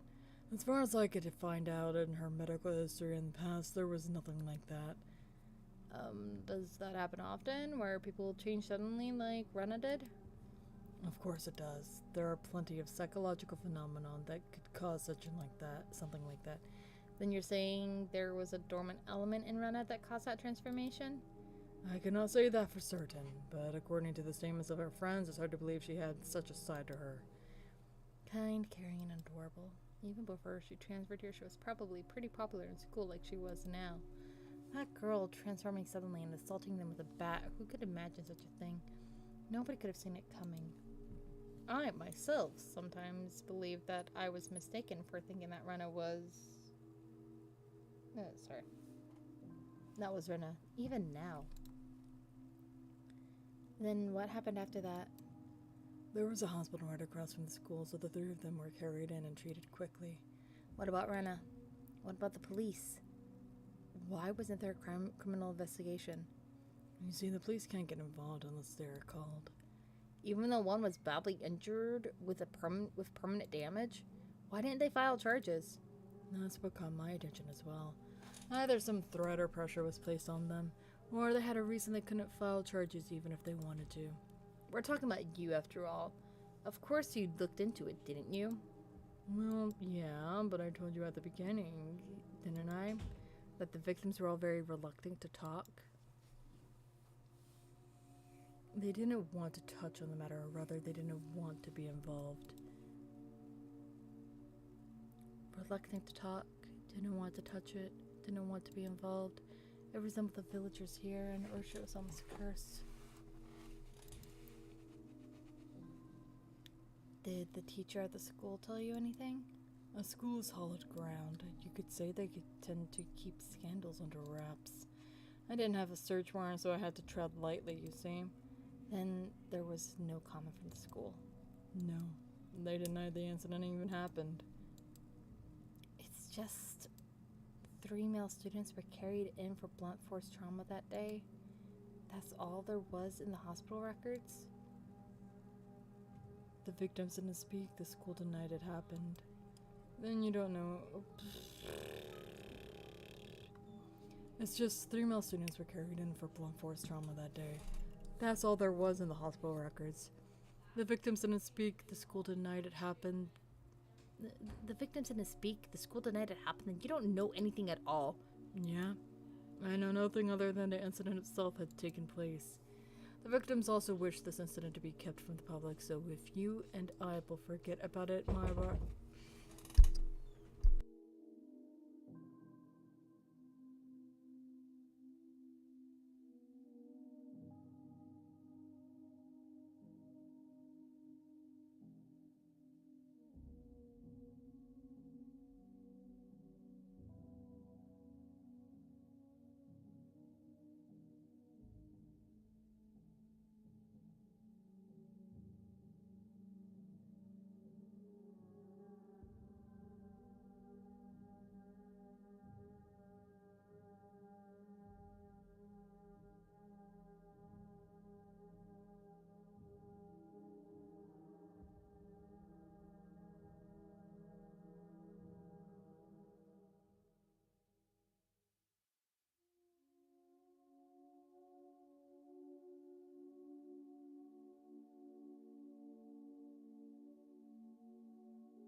BRB really quick. I gotta feed my cat.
Yeah, I know.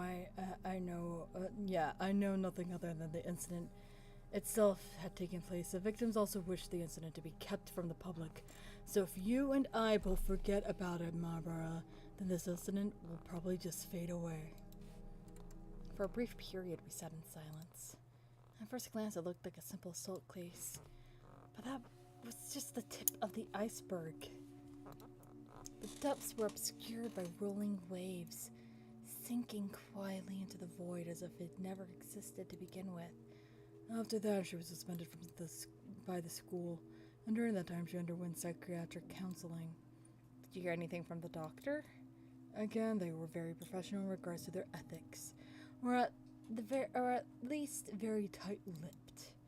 Nothing even after you showed them your badge? I was told to get a warrant. The badge itself has no legal binding authority after all. Then how did you know that Rena confessed that it was Oroshiro-sama who did it? There was a nurse I asked in that department. She agreed to help me just from showing her my badge. Then what did she say? Turns out the nurse hadn't heard everything. Apparently all that she remembered was what she overheard from inside the room. The nurse said at the time Rena Ryugu was very calm and mild-mannered. It was more like she was confessing her sins at the church than a counseling session. She spoke with her mother there for some of it, but partway through her mother was asked to leave, so it became a private counseling session between just the doctor and Rena for a while. The part with Oroshiro-sama, when did that pop up? Partway through. She screamed the name suddenly. That startled the nurse, and that's where she started listening in. It was Oroshiro-sama! Finish suddenly shouted that. I had no idea what was said before that, so I have no idea what the meaning behind it could have been. The doctor calmly and collectively asked Rena to have a seat. What is this Oroshiro-sama you speak of? Gently, ever so gently, the fundamentals of the counseling were believing what you were told. Whoever abandons Hinamizawa will be hunted down by Oroshiro-sama, and they've finally gotten to me. That's the town you lived in before you moved here, isn't that right, Ryuko-san? I didn't want to move, but because my mom and dad's circumstances, we had to. But Oroshiro-sama wouldn't allow it. Ryugu must have had lots of friends in Hinamizawa. Even now, you must be missing them dearly, don't you think? I want to go back to Hinamizawa. No, it's not that I want to go back. I have to go back. I should have gone back much sooner. But now it's too late. Oroshiro-sama has come. Oroshiro-sama is the name of the god in Hinamizawa, isn't that right? Everyone knows it's Hinamizawa's guardian deity. And if you ever try to abandon Hinamizawa by leaving, you'll incur his wrath. You had moved quite a while ago, didn't you? Then it was just now that this god has arrived, is what you're saying? You might not believe me, but Oroshiro-sama exists. The nurse was then asked by another nurse to do something and left the room. That was all she remembered. It was Oroshiro-sama's doing, right? I do believe there is that kind of superstition in Hinamizawa. But if you leave the village, then you incur Oroshiro-sama's wrath. You should be familiar with this part, Maibara. I knew very well what those scorned by the village incurred. To hinder the dam construction project, they cursed the construction foreman to his death. In the following year, Satsuko's parents, supporters, and leading advocates for the dam were cursed to their death. But this was the first time I've heard of the curse incurred by leaving the village. This is my first time hearing that. I can understand outside threats being cursed by the village, but why also villagers who leave? Normally people who leave villages aren't supposed to be cursed, right? I know it's a bit strange to say it, but I could see it as a rule that the people who come in are the ones who would be cursed. Far from Jupiter, far from his thunder. Curses weren't something to chase after people that leave, were they? Oishi pondered for a bit over on the other end of the receiver, then began speaking again.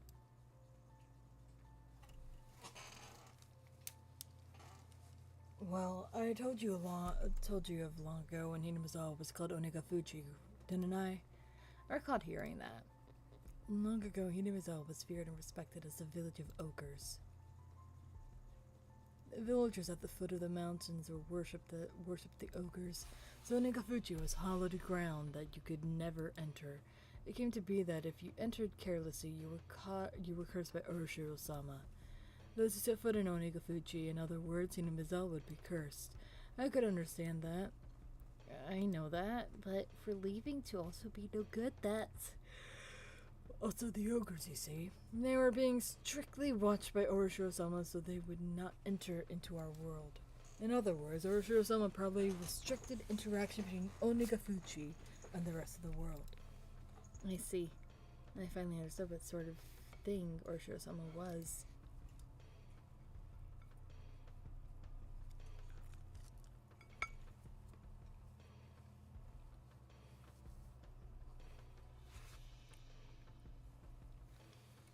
So basically, Oroshiro-sama is more like a warden than a protectorate deity, I guess?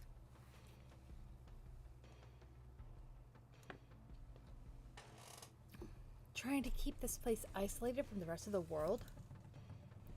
I guess that's how it would seem. I'm sorry, I don't know very much myself. This is mostly what was passed on to me from my grandmother. I could understand it a bit better if it was like that. Those who came to Hinamizawa would be cursed, and those who tried to leave would also be cursed. So because Rena originally lived in Hinamizawa and moved away to fulfill the requirements of being cursed. So that means because Rena moved away against us wishes, she was cursed by Oroshiro-sama. Is that what it adds up to? In short, that seems to be what it points to, I guess. As a matter of fact, soon afterwards, they did move to back to Hinamizawa after all. Those who abandoned Hinamizawa and left were cursed. But then, why only Rena? Shouldn't Rena's parents have also been guilty of the same transgression by moving away and have been cursed? Also, in this day and age, shouldn't there be a lot of people coming and going? If every single one of them was cursed, then it'd be insane. But in reality, it wasn't really that big of a deal at all. At most, there would be one person dying and one disappearing on the day of the Watanagashi. I don't like saying at most, though. Well, anyways, there's still a lot I don't know. Even if it was Orochiro-sama's curse, it doesn't add up as to why her classmates, the victims who were beaten with the metal bat, wouldn't press charges. You don't think the victims were cowering because they believed that a terrible curse had befallen them, do you?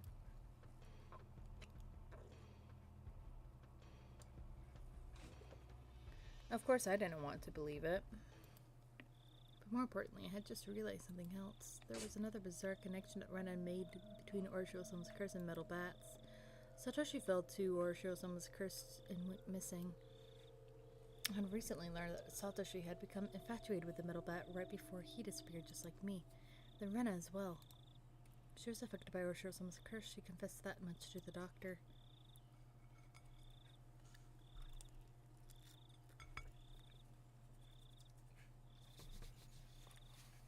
And the weapon she had used at that time of the horrendous act was, again, a metal bat. And finally, me. I had encountered various things that were inexplicable, and now I was holding onto a metal bat. I was shocked when I learned that Satoshi did the same thing. It couldn't be. Had the same thing happened to Rena? But there is one critical difference between her and Satoshi's case. That being, Satoshi went missing after falling victim to the curse, but Rena was still here.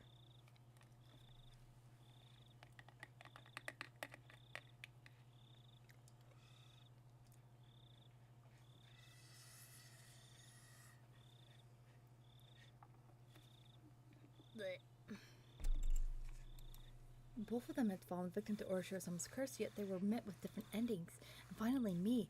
I couldn't call it a coincidence anymore. Rena, Satoshi, and finally me. Could it be that I really was under Orochiro-sama's curse right now? No, more importantly than that, what should I do now? Satoshi had been demoted away, vanishing without a trace. Rena was fine. Fine? Rena had undergone a change. I could only believe that there was something that wasn't Rena residing within her. And here right now, it was standing right before me. Rena, please tell me. What will happen to me? Rena stood imposing, not answering. Satoshi disappeared. But Rena didn't disappear. So what will happen? Satoshi disappeared, but Rena didn't disappear. But so, what will happen to me?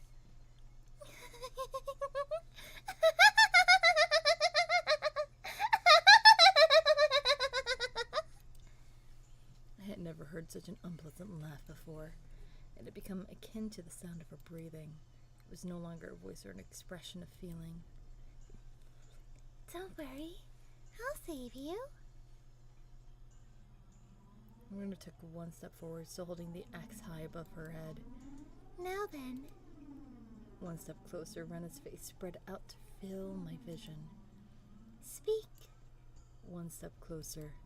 Rena's nose was close enough to touch mine and was still pushing closer.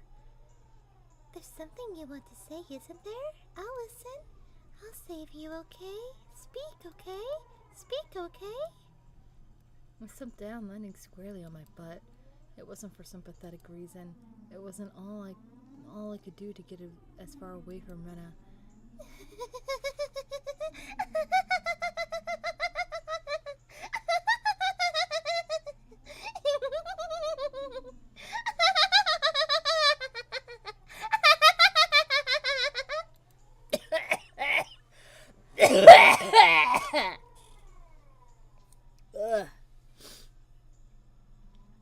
Okay.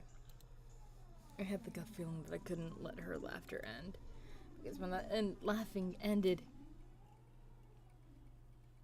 the moment I picked up on that feeling, my body moved by instinct. I sprang to my feet so fast I couldn't believe it and pushed Rena away with both hands. Rena was as light as a feather. Thrown about by the unbalanced weight of the axe, she was sent backwards as if she had been carried off by the wind. To confirm that out of the corner of my eye, I dashed off at full speed. I was a perfect picture of fleeing like a greased pig. Get away from Rena. Run away. Survive. I couldn't think of anything other than this. While I was running, I remembered I'd been holding onto a bat the entire time, such a worthless weapon. I couldn't believe I'd forgotten about this weapon at such an important time. I sped even farther down the winding path. I didn't even feel myself gasping for breath or my legs getting heavy. My body understood it as well. If I didn't run away from here, I wouldn't live. I could hear the laughter of that simulacrum of Rena coming from behind me. It rang through the trees and in my head and slowly chiseled away at my sanity.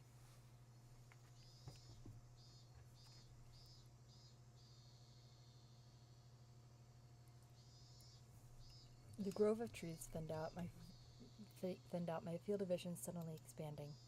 Where was this? For a moment I was bewildered by the scenery I felt. I felt I knew, but couldn't quite remember. I quickly realized it was a dam site.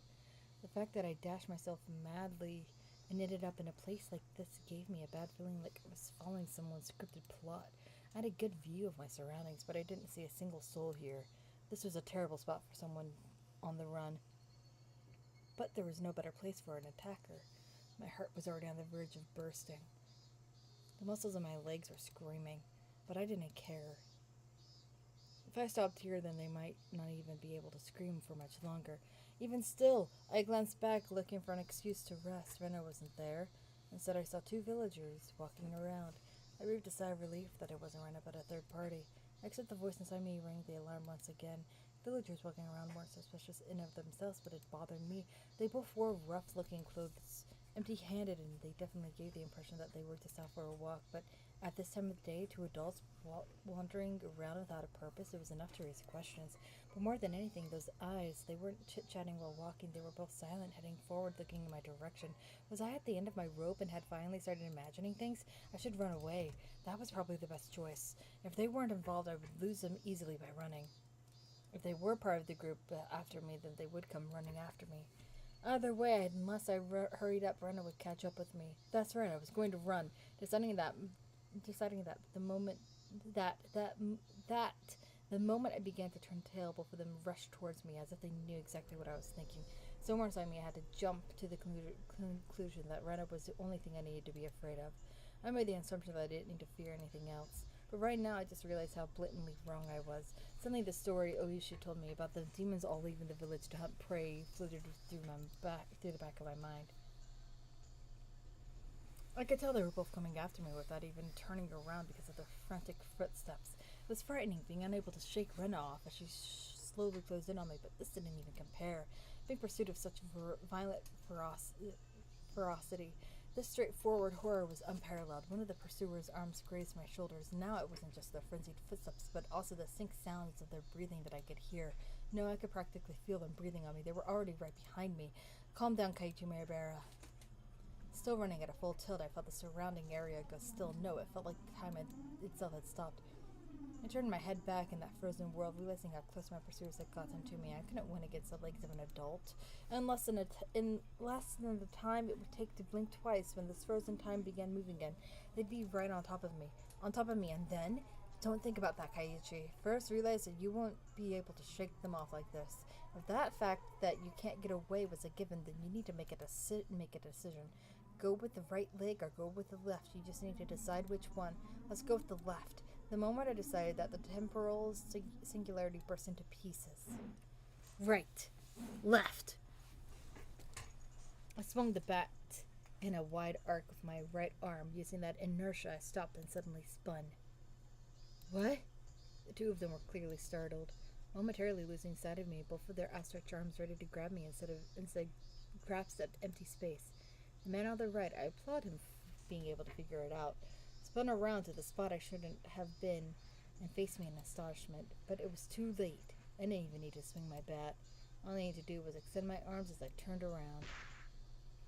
It was by no means a heavy blow, but it seemed like it had enough power behind it to knock him off his feet.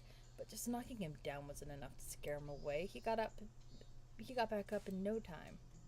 Both of them took a fighting stance and were ready to face me. This made me certain they weren't just two people out for a walk. They were clearly after me. I felt much easier than dealing with Rena.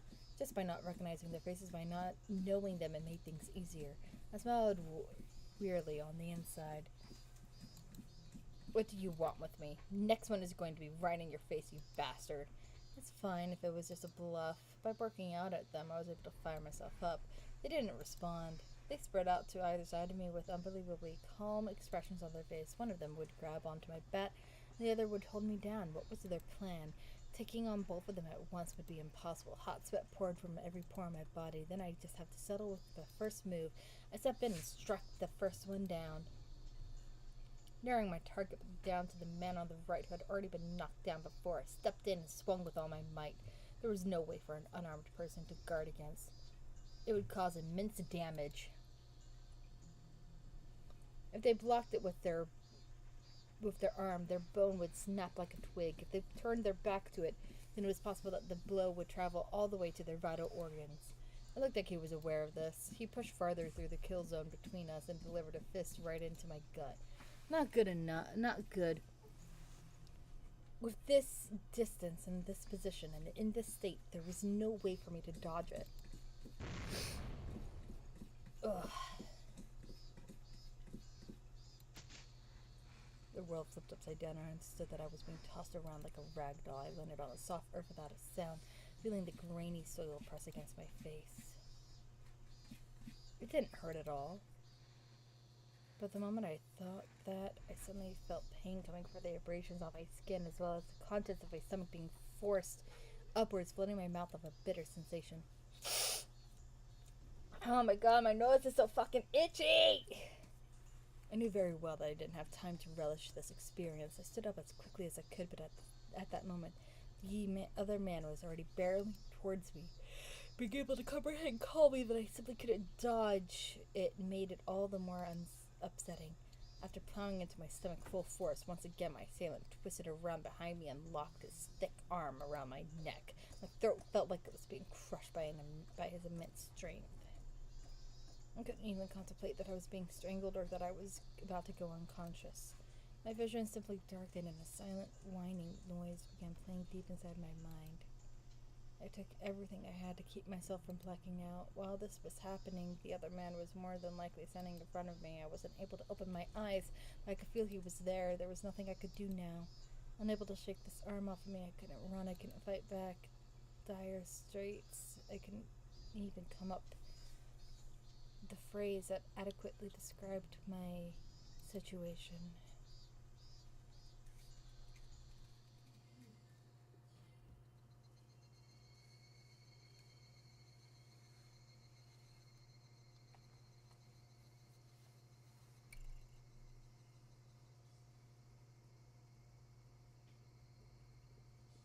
Uh-oh. Is Kaiichi okay? I'm dying over here.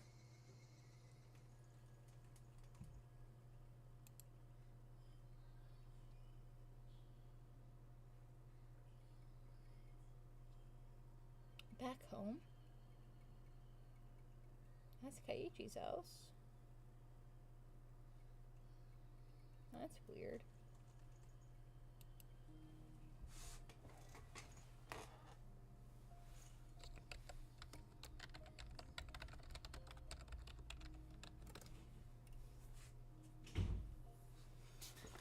A familiar ceiling. The smell of the bed and pillows. I knew them well. Was this my room? Normally there wouldn't be anyone in my room besides me, but their presence made me spring wide awake. When it did, that pain shot through my entire body. You feeling alright? I think you'd better just lie down for a bit. Why was Rena in my room? Blood began to surge through my muscles and my capillaries. Rena's smile belonged to the Rena I knew well. I knew I shouldn't let myself feel this way, but I relaxed thinking that this version of Rena was safe. Why am I... Don't you remember? After losing consciousness, nothing at all. My body had become more lethargic than I could ever have imagined. And I guess that would be the expected outcome after exerting everything I had back there. I tried to at least clear my head, but I just couldn't shake that sluggish feeling out of my mind. I called the doctor.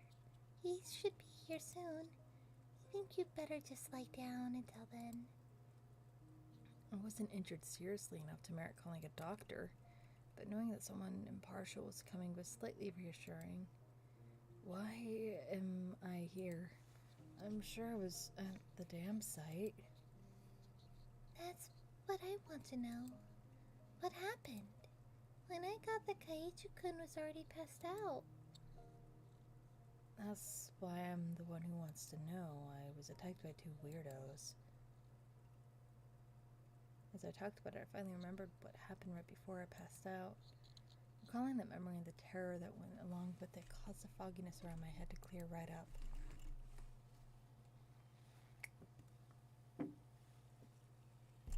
Let's forget about those two for now. I didn't expect Rena to be nursing me. I thought Rena was trying to kill me. She would have had the perfect chance while I was unconscious. Not only did she not kill me, she had nursed me back to health. Amazing you could drag me all the way back here. Wasn't I heavy? Looking at Rena's delicate frame, it was hard to believe that she had not only gotten me back home, but even dragged me all the way up to the second floor.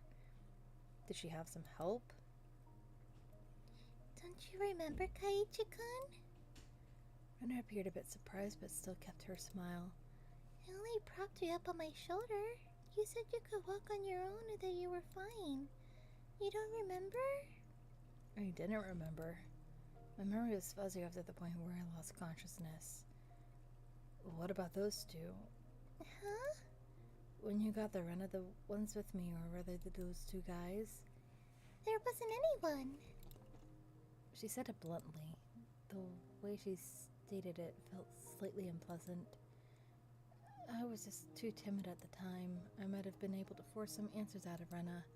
If I did that, then this kind Rena might transform into the scary Rena who I didn't know. Fearing that, I didn't press any further. Thinking about it, it was the obvious choice. If both of those men were there, I don't think Rena would have even stood a chance. I couldn't find a way to explain it unless I assumed she brought me here after those two guys were already gone. Rena was still smiling.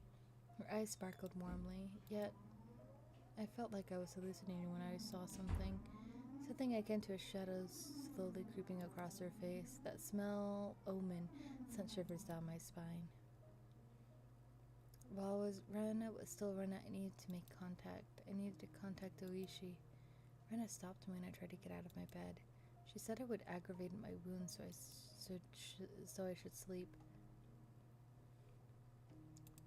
I'd like to go to the bathroom, though. Sorry. Rena couldn't say anything else. While Rena stayed in the room, I quickly went downstairs to get the phone receiver in the living room. When I approached the front door, the doorbell rang. Ding dong. It must have been the doctor Rena had called. It was strange for a patient to welcome in the doctor who was making a house call, but it would be incredibly reassuring to have him here for the considerable time it would take Oishi to get here. I carelessly opened the door with that simple assumption and regretted it almost instantly. Mion? Oh, you look just fine. I heard you collapsed, so I came to check up on you. How did you know I collapsed? I heard from Rena over the phone. Do I need any other reason than that? I understood why she would call a doctor, but why Mion too? Rena was ascending the stairs behind me. Rena, doesn't Keijon look pretty alright? She made me worry for nothing. That's true. Maybe I worried for nothing as well. They both began laughing. It appeared to be cheerful laughter, but I couldn't shake the feeling that there was a darkness looming over them. Whoa, what's up with the shoe rack? How did it get like this? The shoe rack that I smashed to pieces had been like that since yesterday. I fell, you see? And the bat I was holding at the time slammed into it. This is what happens when you swing around something you're not used to handling. I kept the fact that it was none of her business to myself. But leaving it like this will really startle your parents when they get home. I'll fix it up for you later. Now come on, Kei-chan. The terminally ill need their rest. Come, back in bed, back in bed.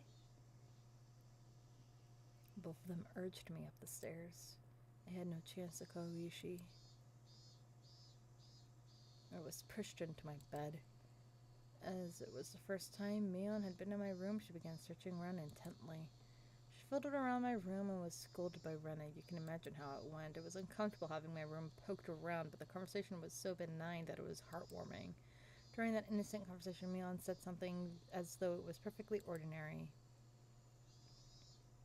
Rena, did you call the manager? Yep. Right after I called Michan. He said he'd be right over. Manager? That out-of-place word gave me a bad feeling. Rena called a doctor, then called Mion. And after that she called a manager? Who was this manager? This Rena and Mion's conversation was so peaceful, it only felt slightly odd. What are you two talking about? Who's this manager? Didn't you know, Kei-chan? We mean the manager when we say manager. Like the director of a movie. Or like a foreman of a construction site.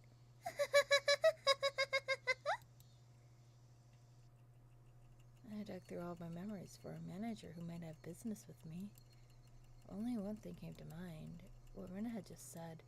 The construction site foreman.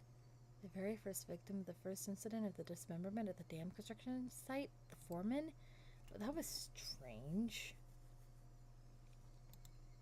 He was supposed to be dead. There was no way they could call him. I don't understand what you guys are talking about. What does the manager have to do with me? You said he was coming. Did you mean to my house? I asked one obvious question after another. But after all the two of them did was smile coolly at each other. There's a huge difference between how the two of them appeared and how my suspicions were playing out. Slowly, I felt discomfort and panic welling up inside me. I couldn't understand what Rena and Mion were talking about. Kei-chan, you've gotten into baseball lately, haven't you? Pretty sure the manager will be happy to hear that. So who is this manager? The manager's the manager.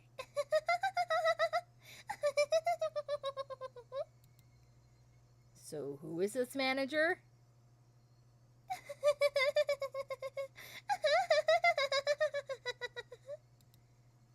Rena and Mion looked at each other and laughed haughtily. That disturbing cackle unpleasantly resounded around me.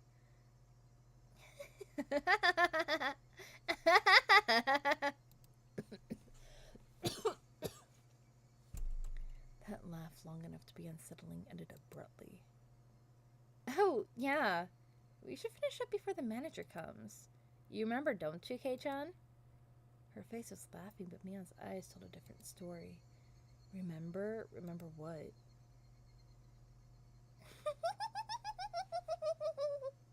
Kaiichi-kun, had he forgotten, I wonder? About the penalty? About the penalty? Did you really forget? The homework of the mochi? The homework where you were supposed to guess which one Rena made? You forgot about that homework, didn't you? I certainly did have that homework. But there's no way the rest of the mochi after I found the sewing needle.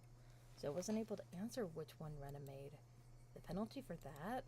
Why now?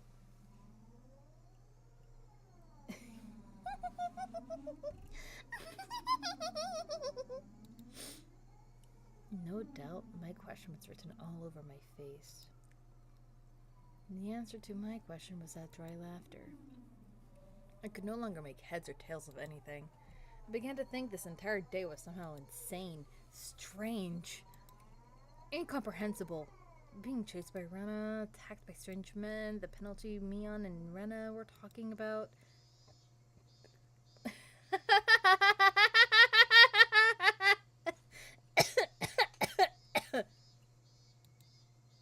Wait, what were these two laughing at? It didn't take that long for me to realize I had been dragged into an abnormal situation. Who were these two? Who were these people? Who were these doppelgangers of Rena and Mion? Rena had gotten behind me at some point. Why was she pinning my arms behind my back? What are you doing? Don't move. This is your penalty.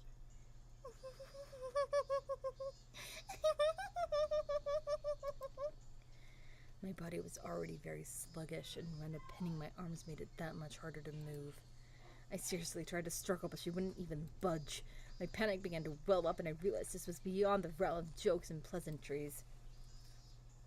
This freakishly monstrous strength that would have been impossible for the Rena that I knew. Then these frail arms grasping me firmly. Whose arms were they? Kei-chan, no struggling. Club rules. There are no exceptions. You can't fight against the penalty. Mion, no. That thing looked like Mion, spoke to me like how Mion would speak to me. But I was certain that this was not Mion. Someone who wasn't Mion. Someone who was just pretending to be Mion. Need to finish this up before the manager comes. Mion fished into her pockets and pulled out something bizarre. I could tell what it was just by looking. But for such a thing to be in her pocket, my mind wouldn't accept it. What is that? It was a small syringe. It was a small, clear syringe like what a doctor would use when you went to him when you were sick. Ren held me even tighter, and I could hear that clattering laughter that no longer sounded like laughter blaring into my ear. That eerie laughter wasn't something that the Rena I knew could ever produce from her own throat. This thing that was pretending to be Rena was this their real laugh? Unable to defend myself, the syringe Mion was holding drew closer, and that needle tip was waved in front of my face, countless times. Don't worry, it won't hurt. What are you planning on doing? What kind of sick joke is this? What are you saying, Kei-chan? You know exactly what's going on, don't you? About what? I don't understand any of this at all. I know you know. No use playing the fool this late in the game. Stop talking nonsense to try and confuse me. You're going to have to do what happened to Tomatake-san. What? Same as Tomatake? I didn't really understand what she meant. What did that have to do with the syringe? You're playing dumb, Kaiichi. Is that Rena? Or is that still it's still Mion? I'll do Mion because Mion's on the screen. No, but okay. You're playing dumb, Kaiichi-kun. You should have realized it by now. Oh wait, she whispered it. Let me get close. You're playing dumb, Kaiichi-kun. You should have realized it by now. Rena whispered into my ear, laughing as if to admonish me. But even the way she spoke was repulsive beyond compare. Playing dumb? Me? About what? What do you mean, the same as Tomatake?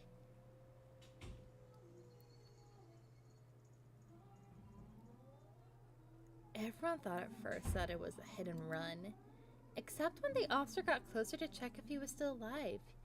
He soon noticed it wasn't a normal situation. His throat was scratched out. Oh wait, that's Oishi. Everyone thought at first it was a hit and run, except when the officer got closer to check if he was still alive. He soon noticed that it wasn't a normal situation. His throat was scratched out. From a knife or something? No. Nails.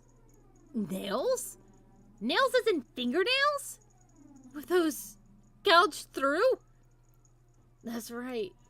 Tomitake had clawed out his own throat with his own nails and died. There's no way someone could die like that. So then for that to happen... We thought drugs were to blame, but nothing of that nature was detected. That's right. The police didn't find any drugs in Tomitake's system.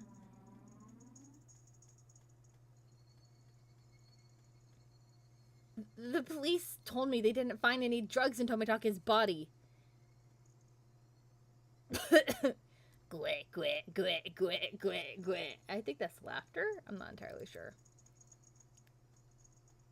Yeah, that was laughter. The two of them laughed together with that sickening laughter. Of course they'd laugh. To assume that such a medicine exists just because police didn't know about it was completely foolish. Meaning the drug that caused Tomitake to die in such a bizarre manner did exist. If Mion injected this into me, then that would probably be all the proof that I needed. That would basically mean I'd end up the same as Tomitake. Become hysterical, scratching out my throat in my last moments, and then die. For such an outrageous drug to exist, for Mion to be holding it, and that I was about to be injected with it?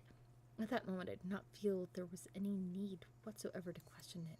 What kind of idiot when he's trying to dodge a ball flying straight for his face has time to think of a reason as to why it's flying at him?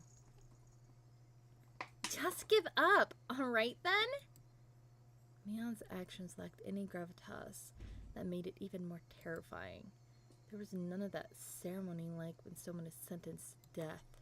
There was no hesitation at all, as if she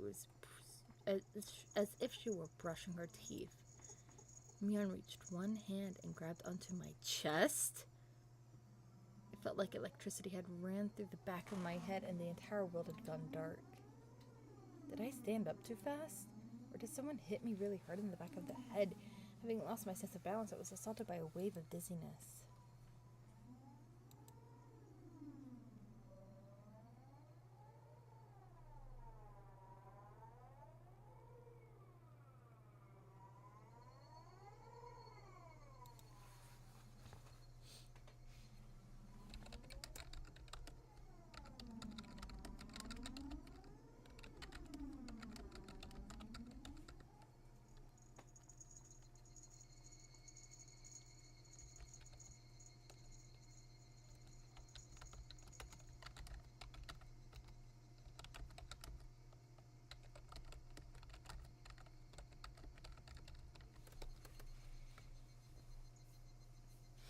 And squatted down for a bit. When I came back to my senses, my entire room had changed drastically.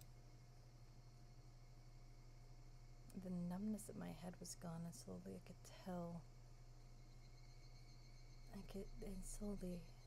tell blood was flowing to my extremities again. How long had I been squatting here? How many minutes? Or has it been hours? It was almost as if the hands on the clock had stopped moving the entire time. My eyes were closed. That's how little time passed. Really? The air of the room wasn't filled with that madness from before, only a dull silence. Rena wasn't there pinning my arms, and Mion wasn't there about to inject me with a needle. No way. Could it be? All of it was a hallucination? There was no other presence in the room besides my own. It was the weirdest experience I'd ever had. I was certainly with Ren and Mion. I doubted my sanity for a moment, but I was also seized with some sort of comfort. I guess that terrible ordeal was a hallucination. Neither Rena nor Mion, they wouldn't ever do something so terrible. My head grew hot. I could tell my emotions were welling up. Why? That wasn't a reason to cry. Why? It was sorrow. Why was I sad? I don't understand. Kind to everyone, not discriminating against age or gender. Mion. That Mion was sprawled by the window in an unnatural pose. Blood stained her a deep red from her head down to her chest. bright crimson smeared on the walls. That splattered had undoubtedly come from Mion. She always had that bright smile and was kind to me from the day I transferred. Rena. That same Rena was slumped at my feet. I was making the same pool of blood as Mion. I couldn't comprehend what had happened. Did someone come to save me? Then they beat these two down with this metal bat? I finally noticed the weight in my right hand. How long had I been there? It was Satoshi's metal bat. It was covered in a deep red. There was no doubt that this was the weapon used to mutilate both of them. And I was holding that weapon. I was the only person in the house. What? Looking at this objectively, I couldn't think of anyone other than myself who could have done it. I did this. That's right. Oh, shit.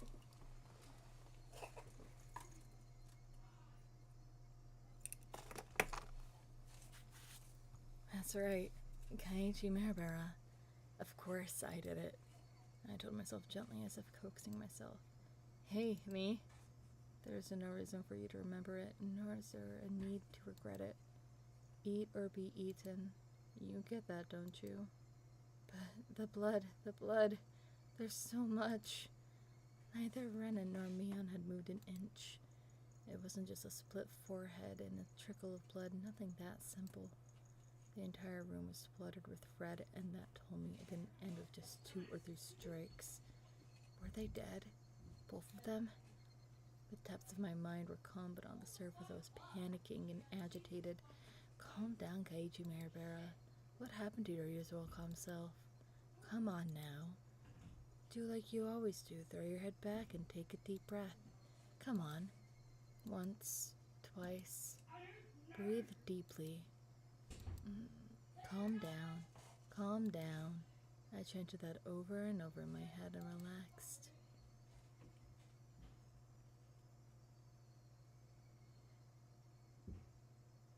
Color came back to my vision and smells re-infused the air. At the same time, I remembered what happened when I blacked out.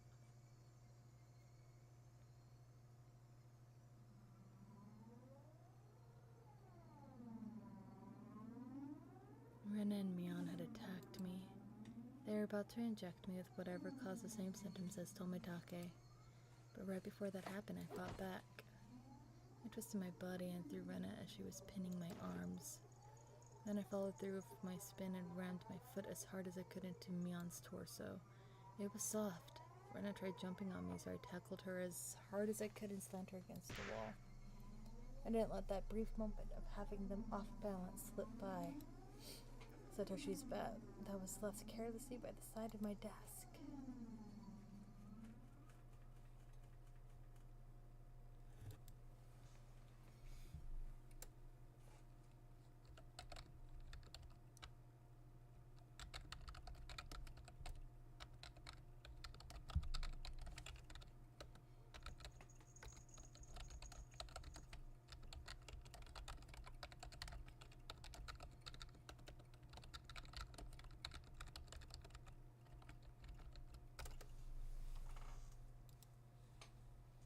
Bleep. At that moment, everything went pitch black. There was nothing recorded past this point in the videotape of my mind. No, that wasn't right. It wasn't that there was nothing recorded. It was recorded just fine. Just the other me inside myself had told me not to look and had turned off the TV. Just because the screen had gone black and I couldn't see it didn't mean that the videotape within me hadn't recorded it. The TV was just off. The video was still playing. The tape within me creaking along, still playing. On the other end of that pitch black screen, that horrifying video was still playing on. Compared to this, though, the scene right before my eyes was still so difficult to take in. There was blood splattered everywhere on the walls, the two of them in these unnatural poses. Not a sign of movement from them. I couldn't even tell if they were breathing. No matter what the circumstances were, my friends, these girls, I I had attacked them. I may have even killed them. But if I hadn't done this, I would have been the one done for. Balancing that out on an imaginary scale, it felt odd that I'd even feel bad about it. Even if it was a bit excessive, this was justifiable self-defense. The proof was all here. The two of them had collapsed here. Mion's syringe was filled with some unknown drug, which certainly solved the mystery surrounding the incident with Tomitake. And from the fact that both of these two were involved, they'd be able to pick out the criminals one after the other. Still, I might be suspected for this, but that was just fine.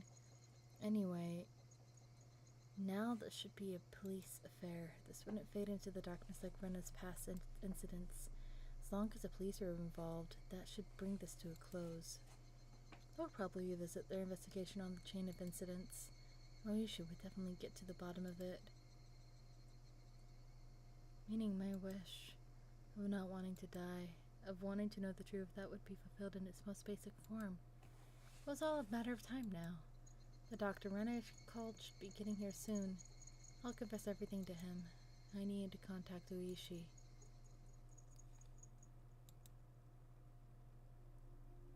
At that moment I remembered.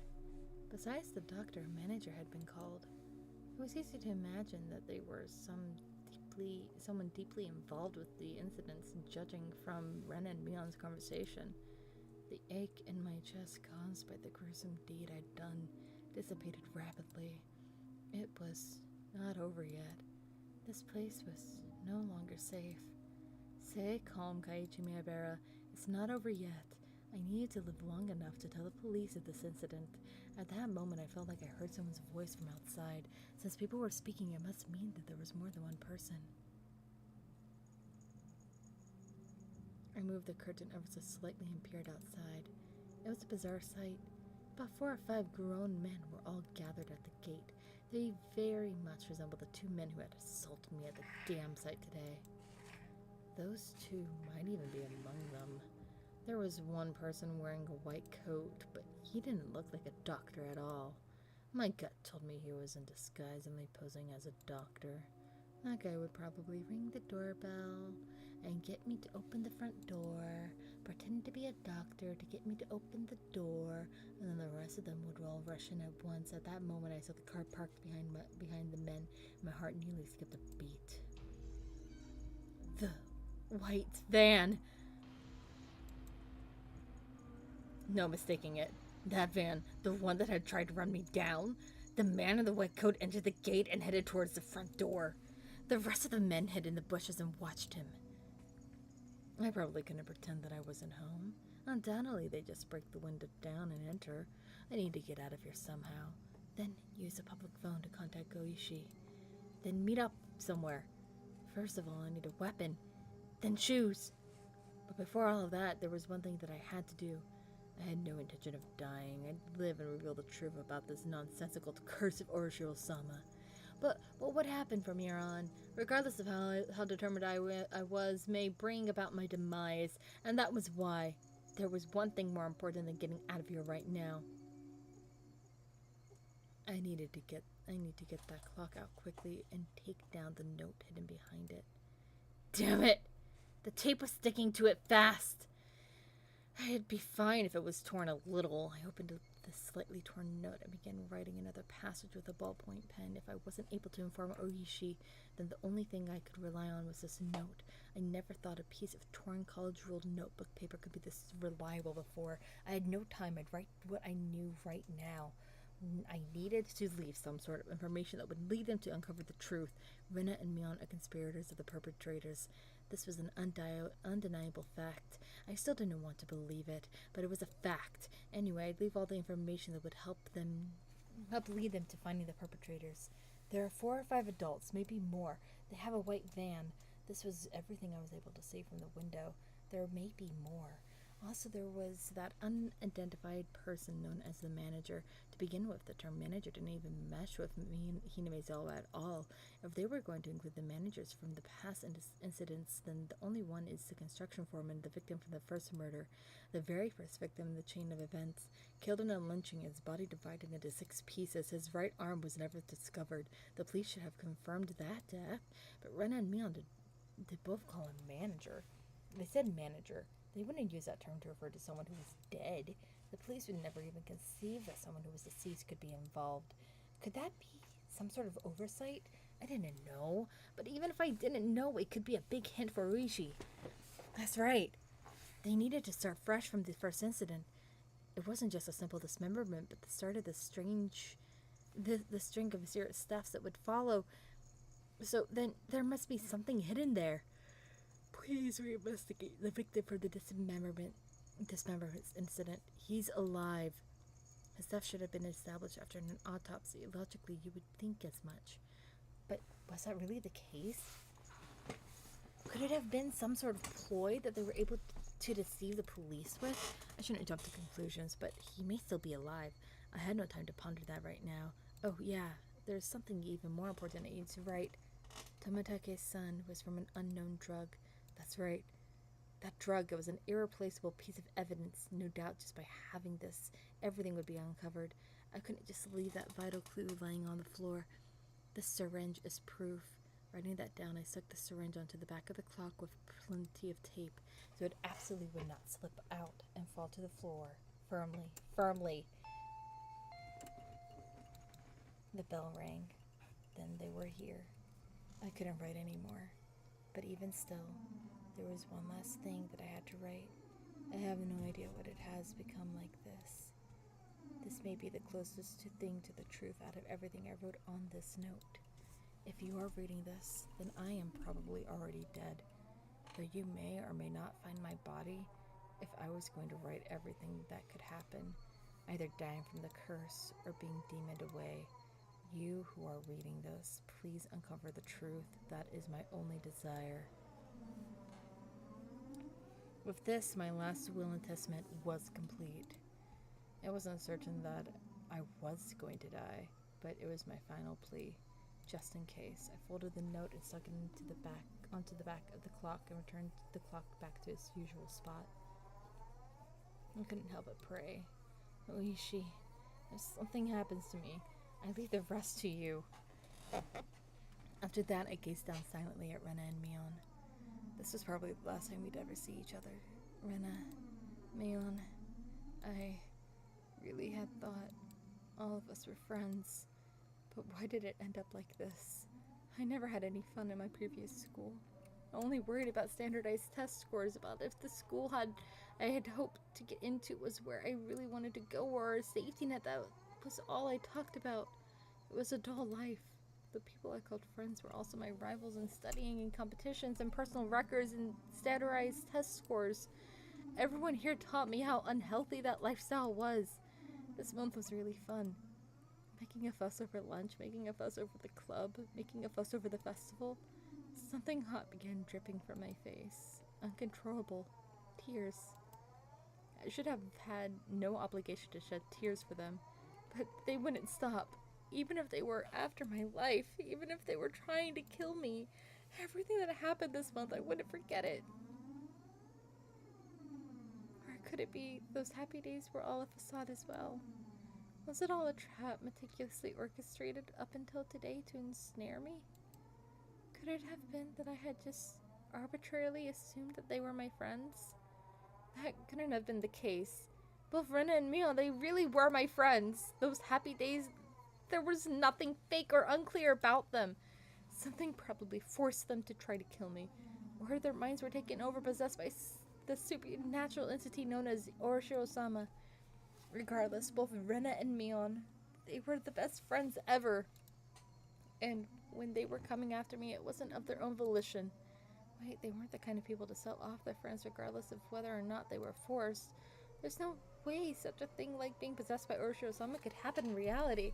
Then did the real Mion and Rena come after me? What was I thinking? What a silly, dumb idea. Having beaten down Rena and Mion, I was still debating if they were the real ones or fakes. There was no real or fake, only the reality that was before me. Rena and Mion were sprawled out at my feet. That was the only truth.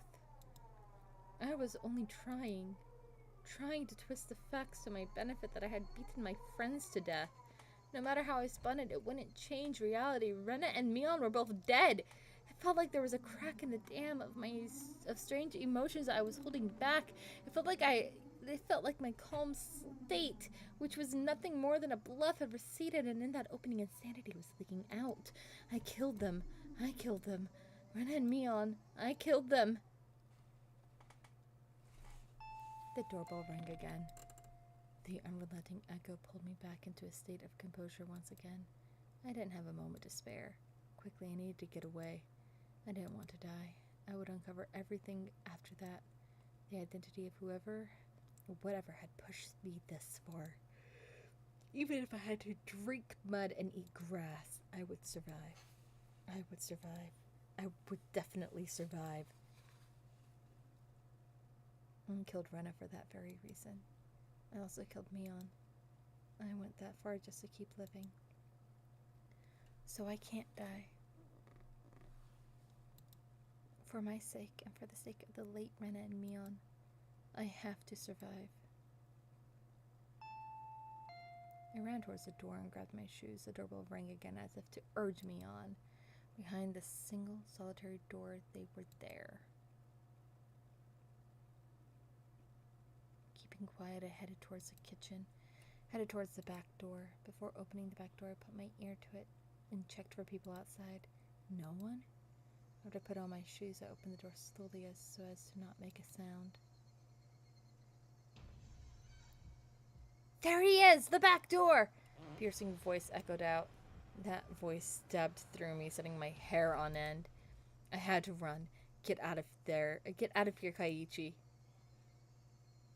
One after the other, I felt stuff like rationale and intelligence, those things you use when you have time to spare, spill out of me. I didn't feel any pain from the branches scratching my arms and forehead.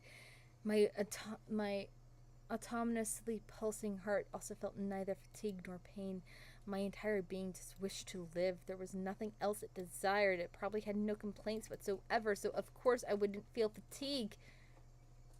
I just ran, just recklessly rushing in the direction I was already heading. Even if nobody was chasing after me, I'd still be running like this. There wasn't a thought in my mind about where I was headed. Turning around, I felt a presence right next to me. That presence was, without a doubt, chasing me like my shadow. If I took even one misstep, I would be devoured. That's what I thought. So I didn't turn around. I didn't stop. I ran at full speed.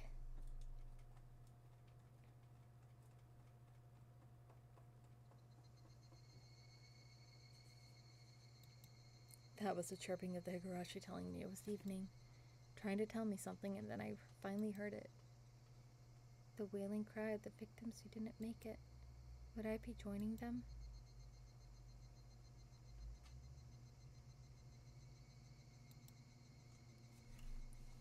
Only this Higurashi knew.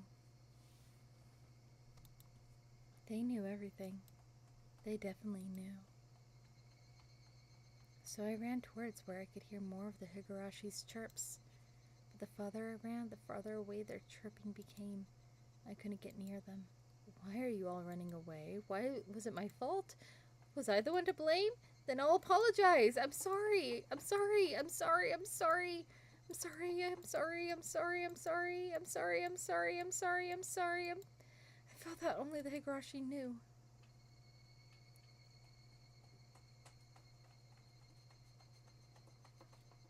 That was Act 2.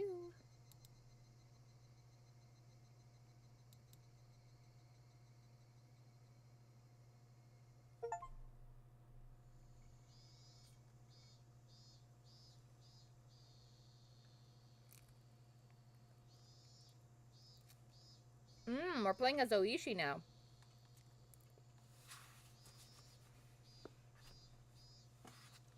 Hold on, let me finish this bite.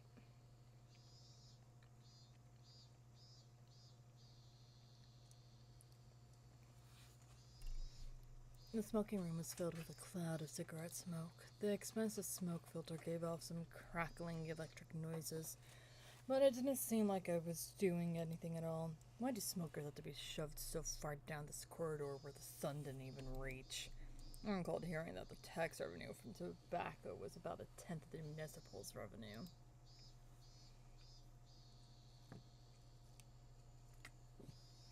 We were the most heavily taxed members of this municipality, so I really wish they'd showed us a little more respect.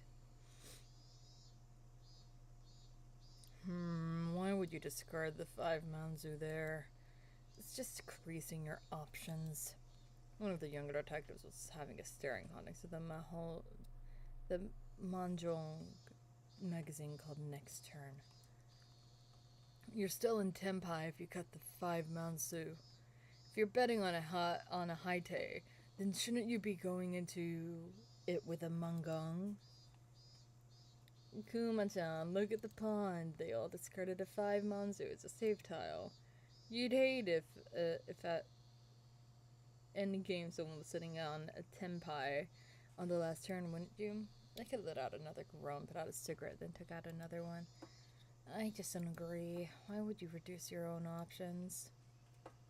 By the way, you can't call Ron with your winning tile in that hate.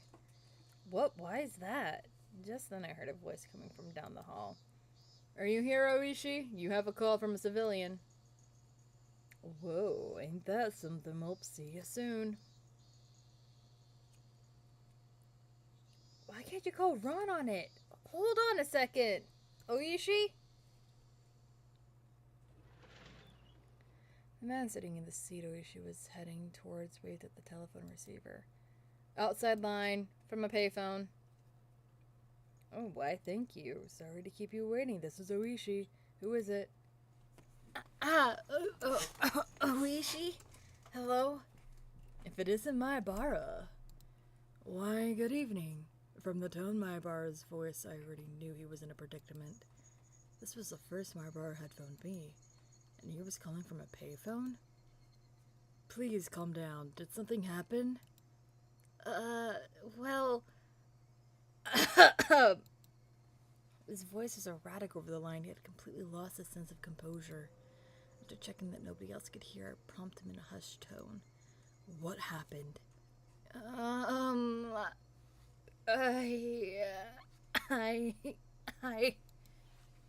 Calm down, Maibara.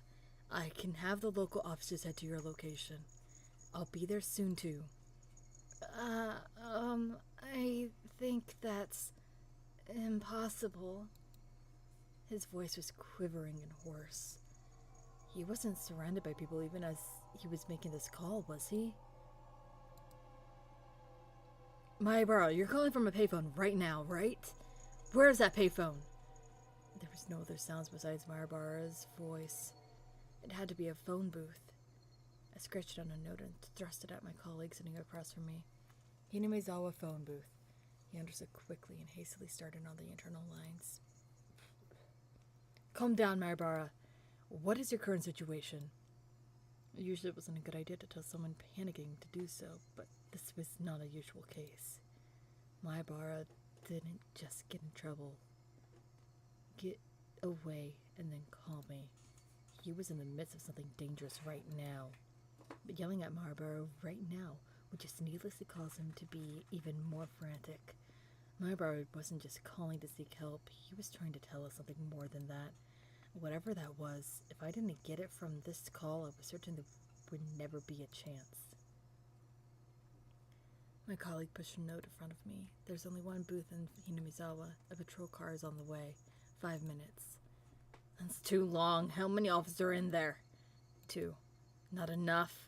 If it was as if I was imagined, there were likely quite a few people surrounding Maibara. 5 minutes was too long. Did you call the officer stationed in Hinamizawa? He's scheduled to be on parole. They're currently out and it'll be impossible to contact them. God damn! Kuma, bring the car around! Understood. Hello, Oishi?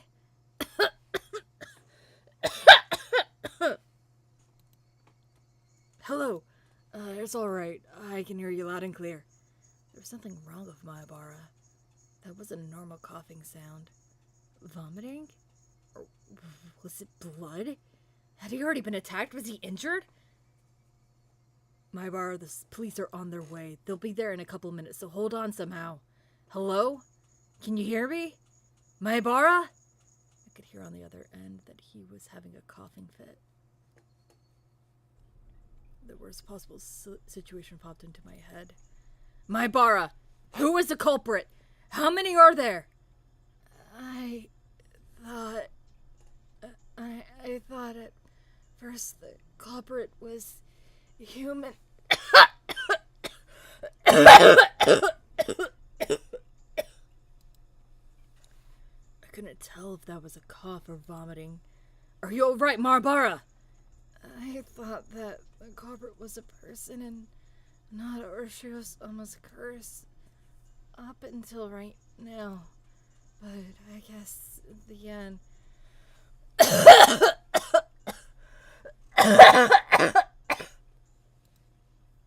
It was an intense bout of coughing, then vomiting. But I guess Urashio-sama does exist. No, he's here.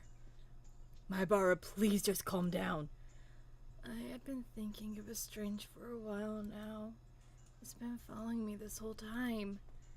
I run and run and run and run, but it just sticks to me like my shadow. Slowly, so slowly, it's digging itself into my back. Mahabara, are they right now, perhaps right behind you? Behind me. Right behind me. Please, Mahabara, I can tell you're scared. Please, but please, who is it that's right behind you? I can't just look behind me. If I do, I understand that you're scared, but please tell me. You just need to turn around a bit. Who is it? Who is behind you, Mahabara? Right after I said that, I could hear him vomiting intensely. What followed was a nightmarish sound. Mahabara! Couldn't it be that you're clawing out your own throat? There was no answer, but I could hear something like scratching. There was a bang as if something was being hit. Mahabara had probably dropped the receiver. I could hear groaning and vomiting over on the other end and a repeating abnormal noise. Hello? Hello? Mahabara? Hello? I knew far away my voice would sound on the other end, but I couldn't help but shout. At that moment I heard whispering coming from the other end. I couldn't tell what he was saying. From the way he was saying it, was he talking to himself or was he talking to someone there? Hello? Mahabara? Rather than whispering with some kind of mantra he was shouting over and over, I focused my senses trying to pick up what he was saying. What was he repeating? What exactly? Beep! Suddenly the line went dead. Did he use up his time? It was because it was a payphone. It was because it cut out so abruptly.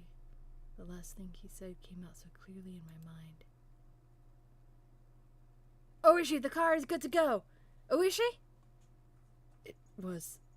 I'm sorry. Oishi? That's what he was repeating over and over. He said, I'm sorry. I had a gut feeling there was no longer a need to hurry. I could hear the chirp of the Higurashi spilling in from the open window. I should have been able to hear them this entire time. Just wasn't paying any attention. Why did I focus on them all of a sudden? Were they trying to tell me something? Only the Higurashi knew. That's how I felt.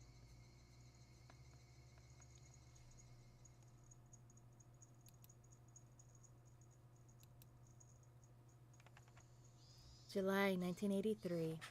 In Hinemezawa, a remote village near Shishibon City, there was a murder involving 2 female students. The suspect is Keiichi Mahabara. The suspect called over his 2 female classmates, Rena Ryugu, Mion Sonozaki, to his house and beat them to death with a metal bat.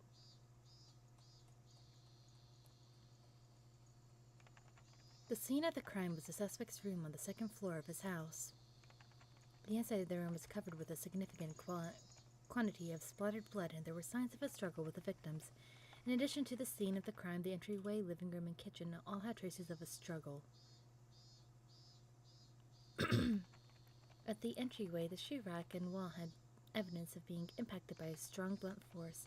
It is believed to have been the same bat as the murder weapon. Having no traces of blood, it is believed that destruction occurred before the murders. There is a possibility that the suspect overpowered his victims to keep them from fleeing.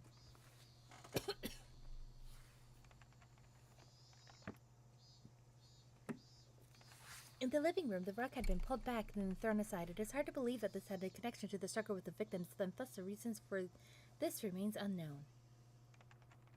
In the kitchen, the garbage bag was torn apart and its contents were spread out on the floor. Garbage was strewn about in the surrounding area, and handprints believed to belong to the suspect were discovered. It is believed that the suspect, for some reason, taken out the garbage and struck it with his fist. The reason for this remains unknown. In addition, there was a note stuck to the fridge. The words, "Was there a needle?" were written on it. The meaning behind this remains unclear. Just in case, a garbage was searched, but a needle was not discovered.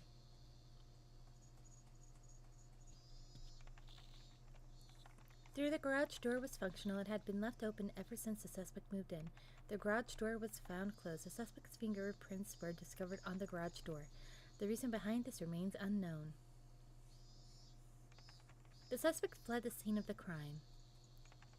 However, a patrolling officer, Hinamizawa Local PD, found the suspect collapsed inside a phone booth. At the time of the discovery, the suspect was unconscious in critical condition. He was rushed to the local hospital for treatment but did not regain consciousness and died 24 hours later. The results of the autopsy indicated the immediate cause of death to have been hypovolemic shock. It was determined that the suspect had clawed at his own throat with his fingernails, and the resulting bleeding caused his death. With a similarity to the death of Tomedake, the prior week, the police believed that there to be a connection and have opened the investigation. However, due to the wishes of the local authorities, it will be a confidential investigation. Due to the abnormal nature of the death, it was suspected that the drugs were involved, but as with Tomatake, no traces were discovered. What prompted all this remains inexplicable. As such, this case is being treated as an act of committed on impulse. However, with several accounts of the suspect's bizarre behavior leading up to the incident, it is possible that this was premeditated. Separated from his groups of friends, isolation, inexplicable behavior. Several days before the incident, the suspect began carrying around a metal bat. The suspect was observed displaying aggressive behavior, as well as talking to himself at school. His classmates have actually heard portions of what he was saying. 2 days before the incident, the suspect declared to his parents the possibility of his death. Due to these circumstances, the police have begun an investigation on the possibility that this crime was not committed on impulse, but was instead planned several days in advance. Afterwards, a note was found in the suspect's room that he had written himself. The note was written on 2 sheets from a B5 college-ruled notebook and had been torn in half, and as if trying to conceal it, was stuck behind a clock on the wall. The contents are written in the appendix. The police believe it to be strongly related to the incident. The police changed their line of investigation based on the possibility that the suspect was involved in some sort of incident himself. However, no further clues were found, casting doubt on the credibility of the note. Was the crime impulsive or premeditated? Were the situation unclear and no further developments? The case has been labeled as unresolved. However, the following year, suspicion arose regarding the nature of the note. The note was not written on 2 halves of B5 paper from 2 separate sheets.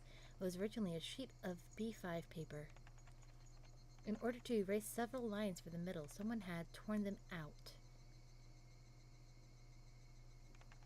Judging from the size of the letters, the missing section is estimated to be 2 to 3 lines. It is highly probable that the person who eliminated the lines in question is not the suspect. In addition, judging from the traces of large quantities of cellophane tape being stuck to the back of this clock, the speculation that something other than the note was stuck there has arisen. The person who first discovered the crime was a detective rumored to have a connection with the incident, Kurado Ouishi. He underwent involuntary questions but denies involvement in any damages to the note. The suspect's note. I, Kaiichi Maebara, am in fear for my life.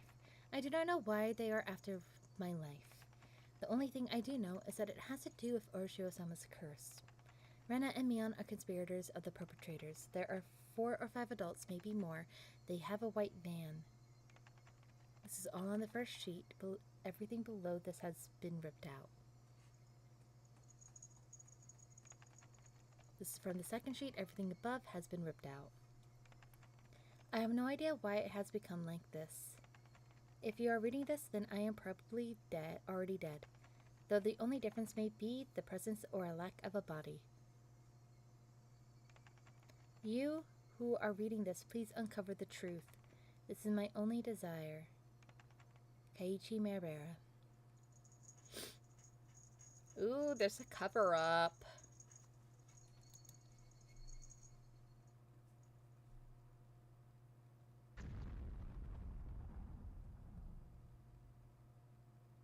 Bum bum bum.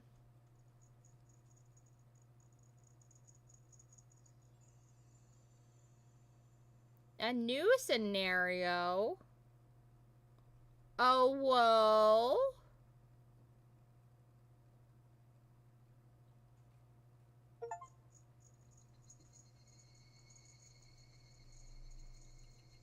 There's a new scenario. What's this?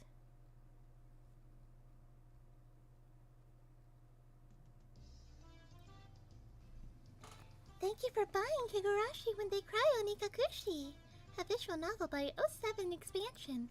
How was it? If you enjoyed it even a little bit, it would make me happy. Even a little bit is stretching it. That incredibly dark ending made me angry, you know. Made us angry. As I understand it, this Onikakushi chapter is supposed to be somewhat of a prologue to the entire series. How could the prologue have such an incredibly dark ending? Yeah, but that doesn't happen sometimes. But doesn't that happen sometimes? The player digging through the story in order to avoid a bad ending is the point of these types of games after all. It's still just the first chapter. I'm looking forward to the next one. What happens in the next chapter? Rena, do you know? Yeah, they said the next chapter will introduce another aspect of the story. That's a strange way of putting it. What does that even mean? In this chapter, they introduced a string of mysterious thefts that were happening in Hinamizawa recently, right? The next chapter will introduce some of the history of Hinamizawa. With one strange event happening after another, I got totally lost. What exactly is Orochio-sama's curse about? Actually, what is Orochio-sama to begin with? They didn't explain it much. I haven't heard much about it, but I have a kind of a bad feeling about it. It feels like it'd be another one of those scary stories where somebody gets cursed again. Tough luck, eh, Kei-chan?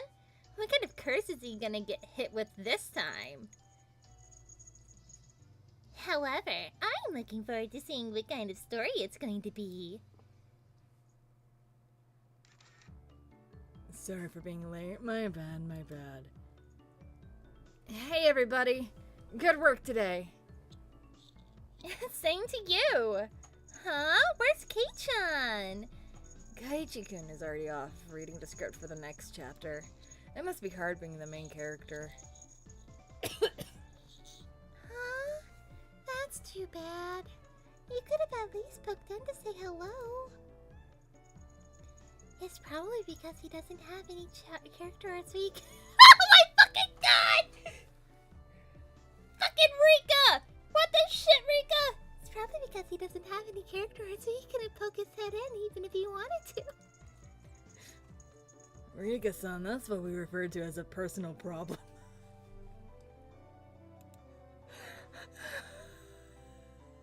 Fucking hell.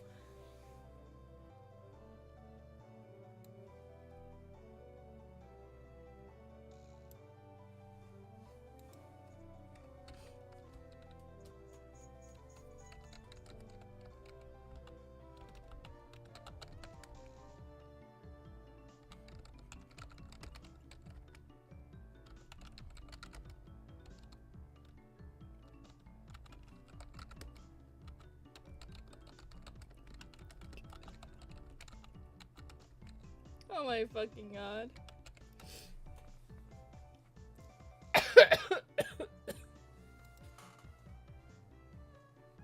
In any case, the story really was a lot of trouble, especially for Keiichi-kun and Rena-chan. Trouble? That was the mother of all bad ends! I wonder, what was the identity of that thing that attacked Keiichi-kun? My theory is that it was a work of people made to look like a curse. But at the end, Keiichi made that phone call. Yeah, I also thought that call was strange. At that point, Keiichi should have been certain that the culprits were people. That really was a strange phone call. It almost sounded like he was being chased by a ghost or something. Just from the phone call, it really makes me think that it was the work of a curse after all. Since we're all here, why don't we all share our theories? Let's start with Sonozaki. I absolutely believe it was people. I think it was a man-made incident that was just imitating the strange folklore floating around Hinamizawa. Certainly. Every year on the day of the festival for another link in the chain of the mysterious deaths to have happened certainly is suspicious. And that so-called chain of mysterious deaths is definitely somebody trying to reenact the folklore. Definitely. I think it was the curse. Looking at the scene where Keiichi went berserk in the entryway and the last scene of the phone call, I just couldn't come to the conclusion that a person wasn't the culprit. When you say it that way, it really was the type of scene that would make you think it was the work of an actual person. Yeah, but even then, I still think it was a person who did it. That last scene in the one at the entryway, I think it might have been a delusional episode brought about by post-traumatic stress disorder. I wouldn't know what's going on anymore, even if you didn't use such complicated words. In other words, Keiichi was so scared that he was imagining things. Then, what was the meaning behind that scene? What exactly was that mysterious presence behind Keiichi? A red herring? REDHERRING.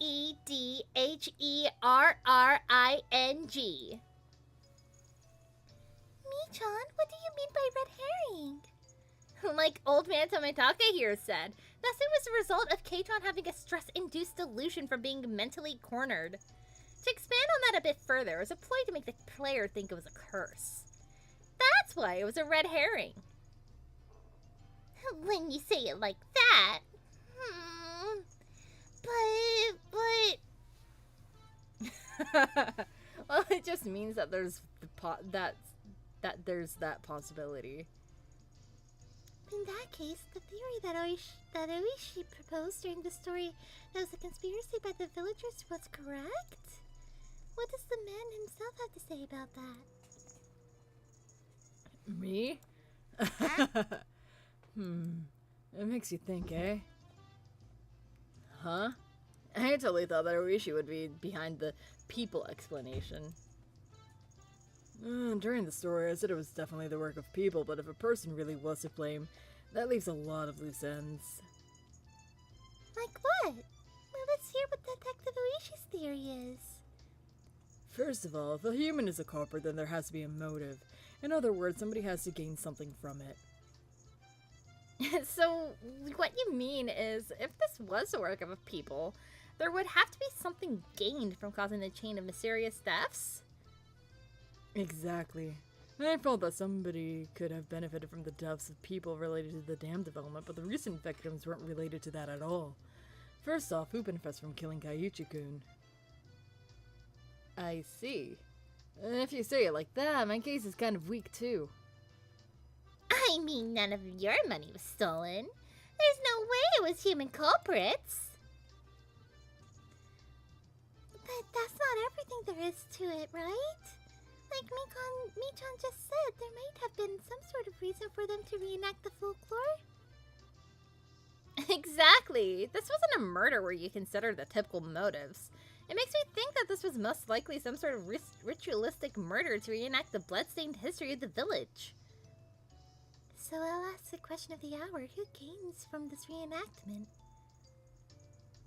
It's not about simple benefit, it's more of psychological reason. I think that maybe this was an act of revenge, something native to the region. Fate was unable to be fooled this time around. I see. A member of some repressed family looking to air out an old grudge of their ancestors, something like that? I don't like that. Then what is it? It couldn't be that you're leaning towards towards a curse explanation, Noishi-san. That's right, that's right.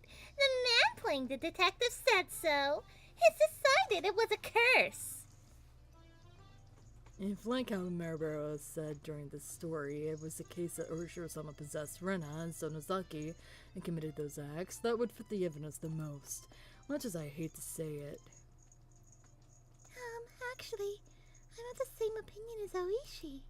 I can't come up with any other explanation for the normally kind Rena and Michan to suddenly start acting strange like that. About that, it may sound strange coming from the person herself, but I think that Mion, did it. I don't get what Mia's saying. I'd like an explanation. Oh, sorry. In other words, I think this may end up being a really cruel story. Huh? Wait, Michan, you don't mean... If you follow the trail of evidence to the very end, that's how it would seem. I also have my suspicions. In other words, Rena and Sonozaki both actually had those personalities to begin with, were merely deceiving Maebara. Am I right? I don't really like that at all. This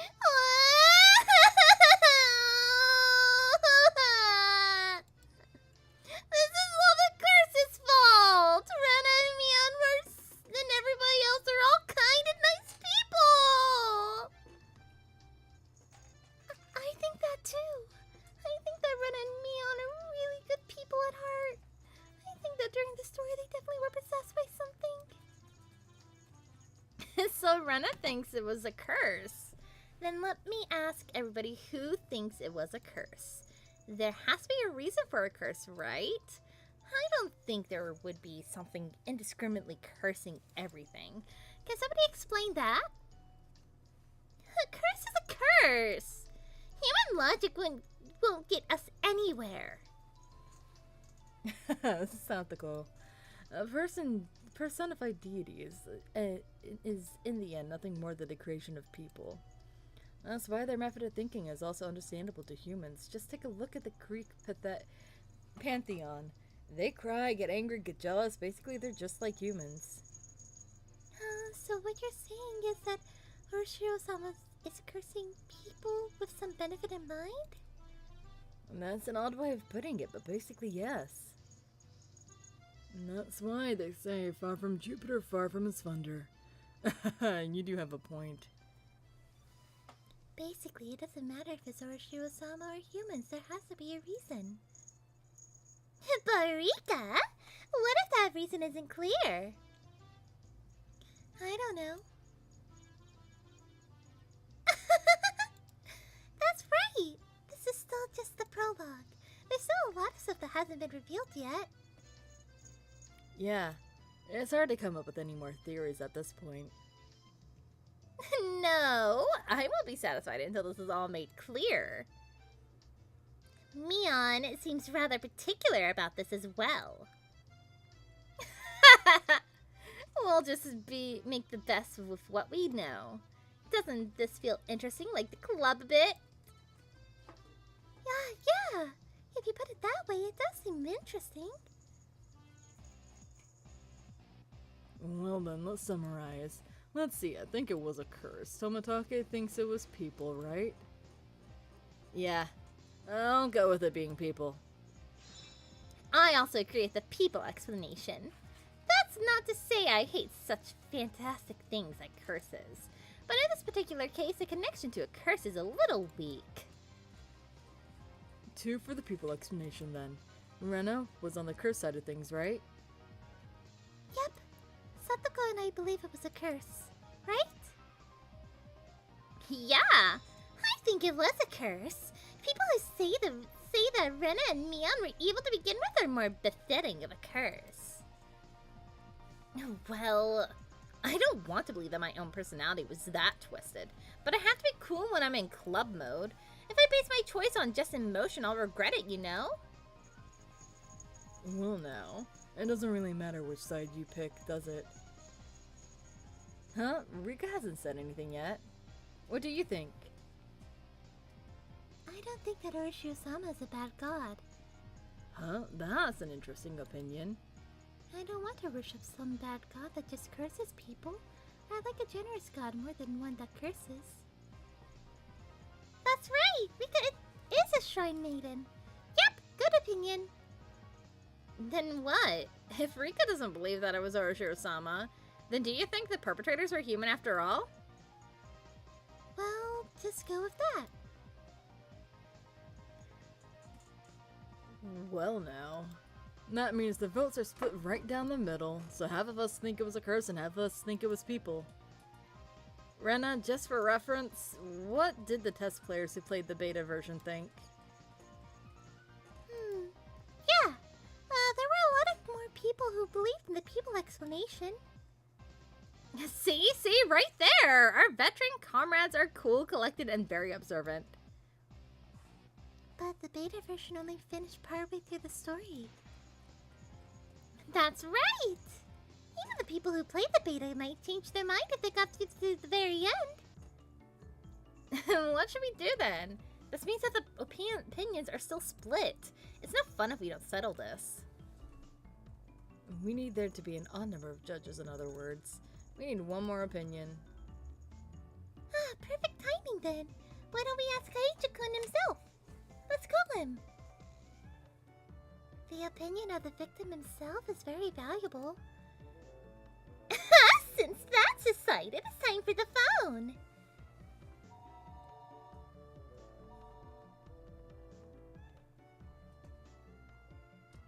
Hello, Kaiichi-kun? It's Rena. Are you busy with work right now? Yeah, really busy. Just when I thought I'd get a break because the chapter's over, it's already time for the next one. How's Kei-chan? Busy? Yeah, he's moping. I can hear you, you know. It must be nice having a wrap-up party. I wanted to go too. You can come if you can you can come if you get some character art for yourself. Rika, that's a secret. Sorry about that, Kaiichi-kun. Anyway, during the chapter, Kaiichi-kun, didn't you die? We were just talking about who the culprit might be. Basically, we're deadlocked on whether it was people or Orochi-sama's curse that killed you. I'm really sorry, even though you're busy reviewing. I'm really sorry, even though you're busy reviewing the script. Kaiichi-kun, which do you think it was? That's obvious, isn't it? Which? Isn't it both of them? Targeted by suspicious people from the village, then cursed by some strange Orochi-sama on top of that? It's both humans and a curse. Everybody's just picking on me. So very, very pitiful. Next time I'll pat you on the head for you.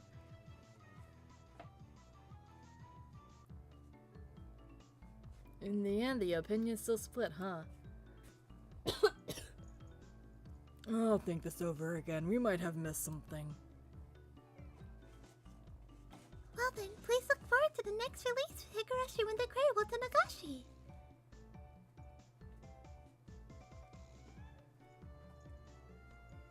I could definitely just pull that up and start playing Wata Nagashi right now. I just have to download it.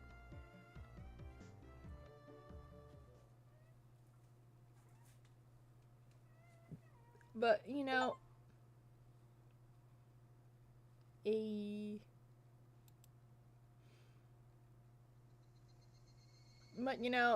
thank you guys so much for coming and watching and everything.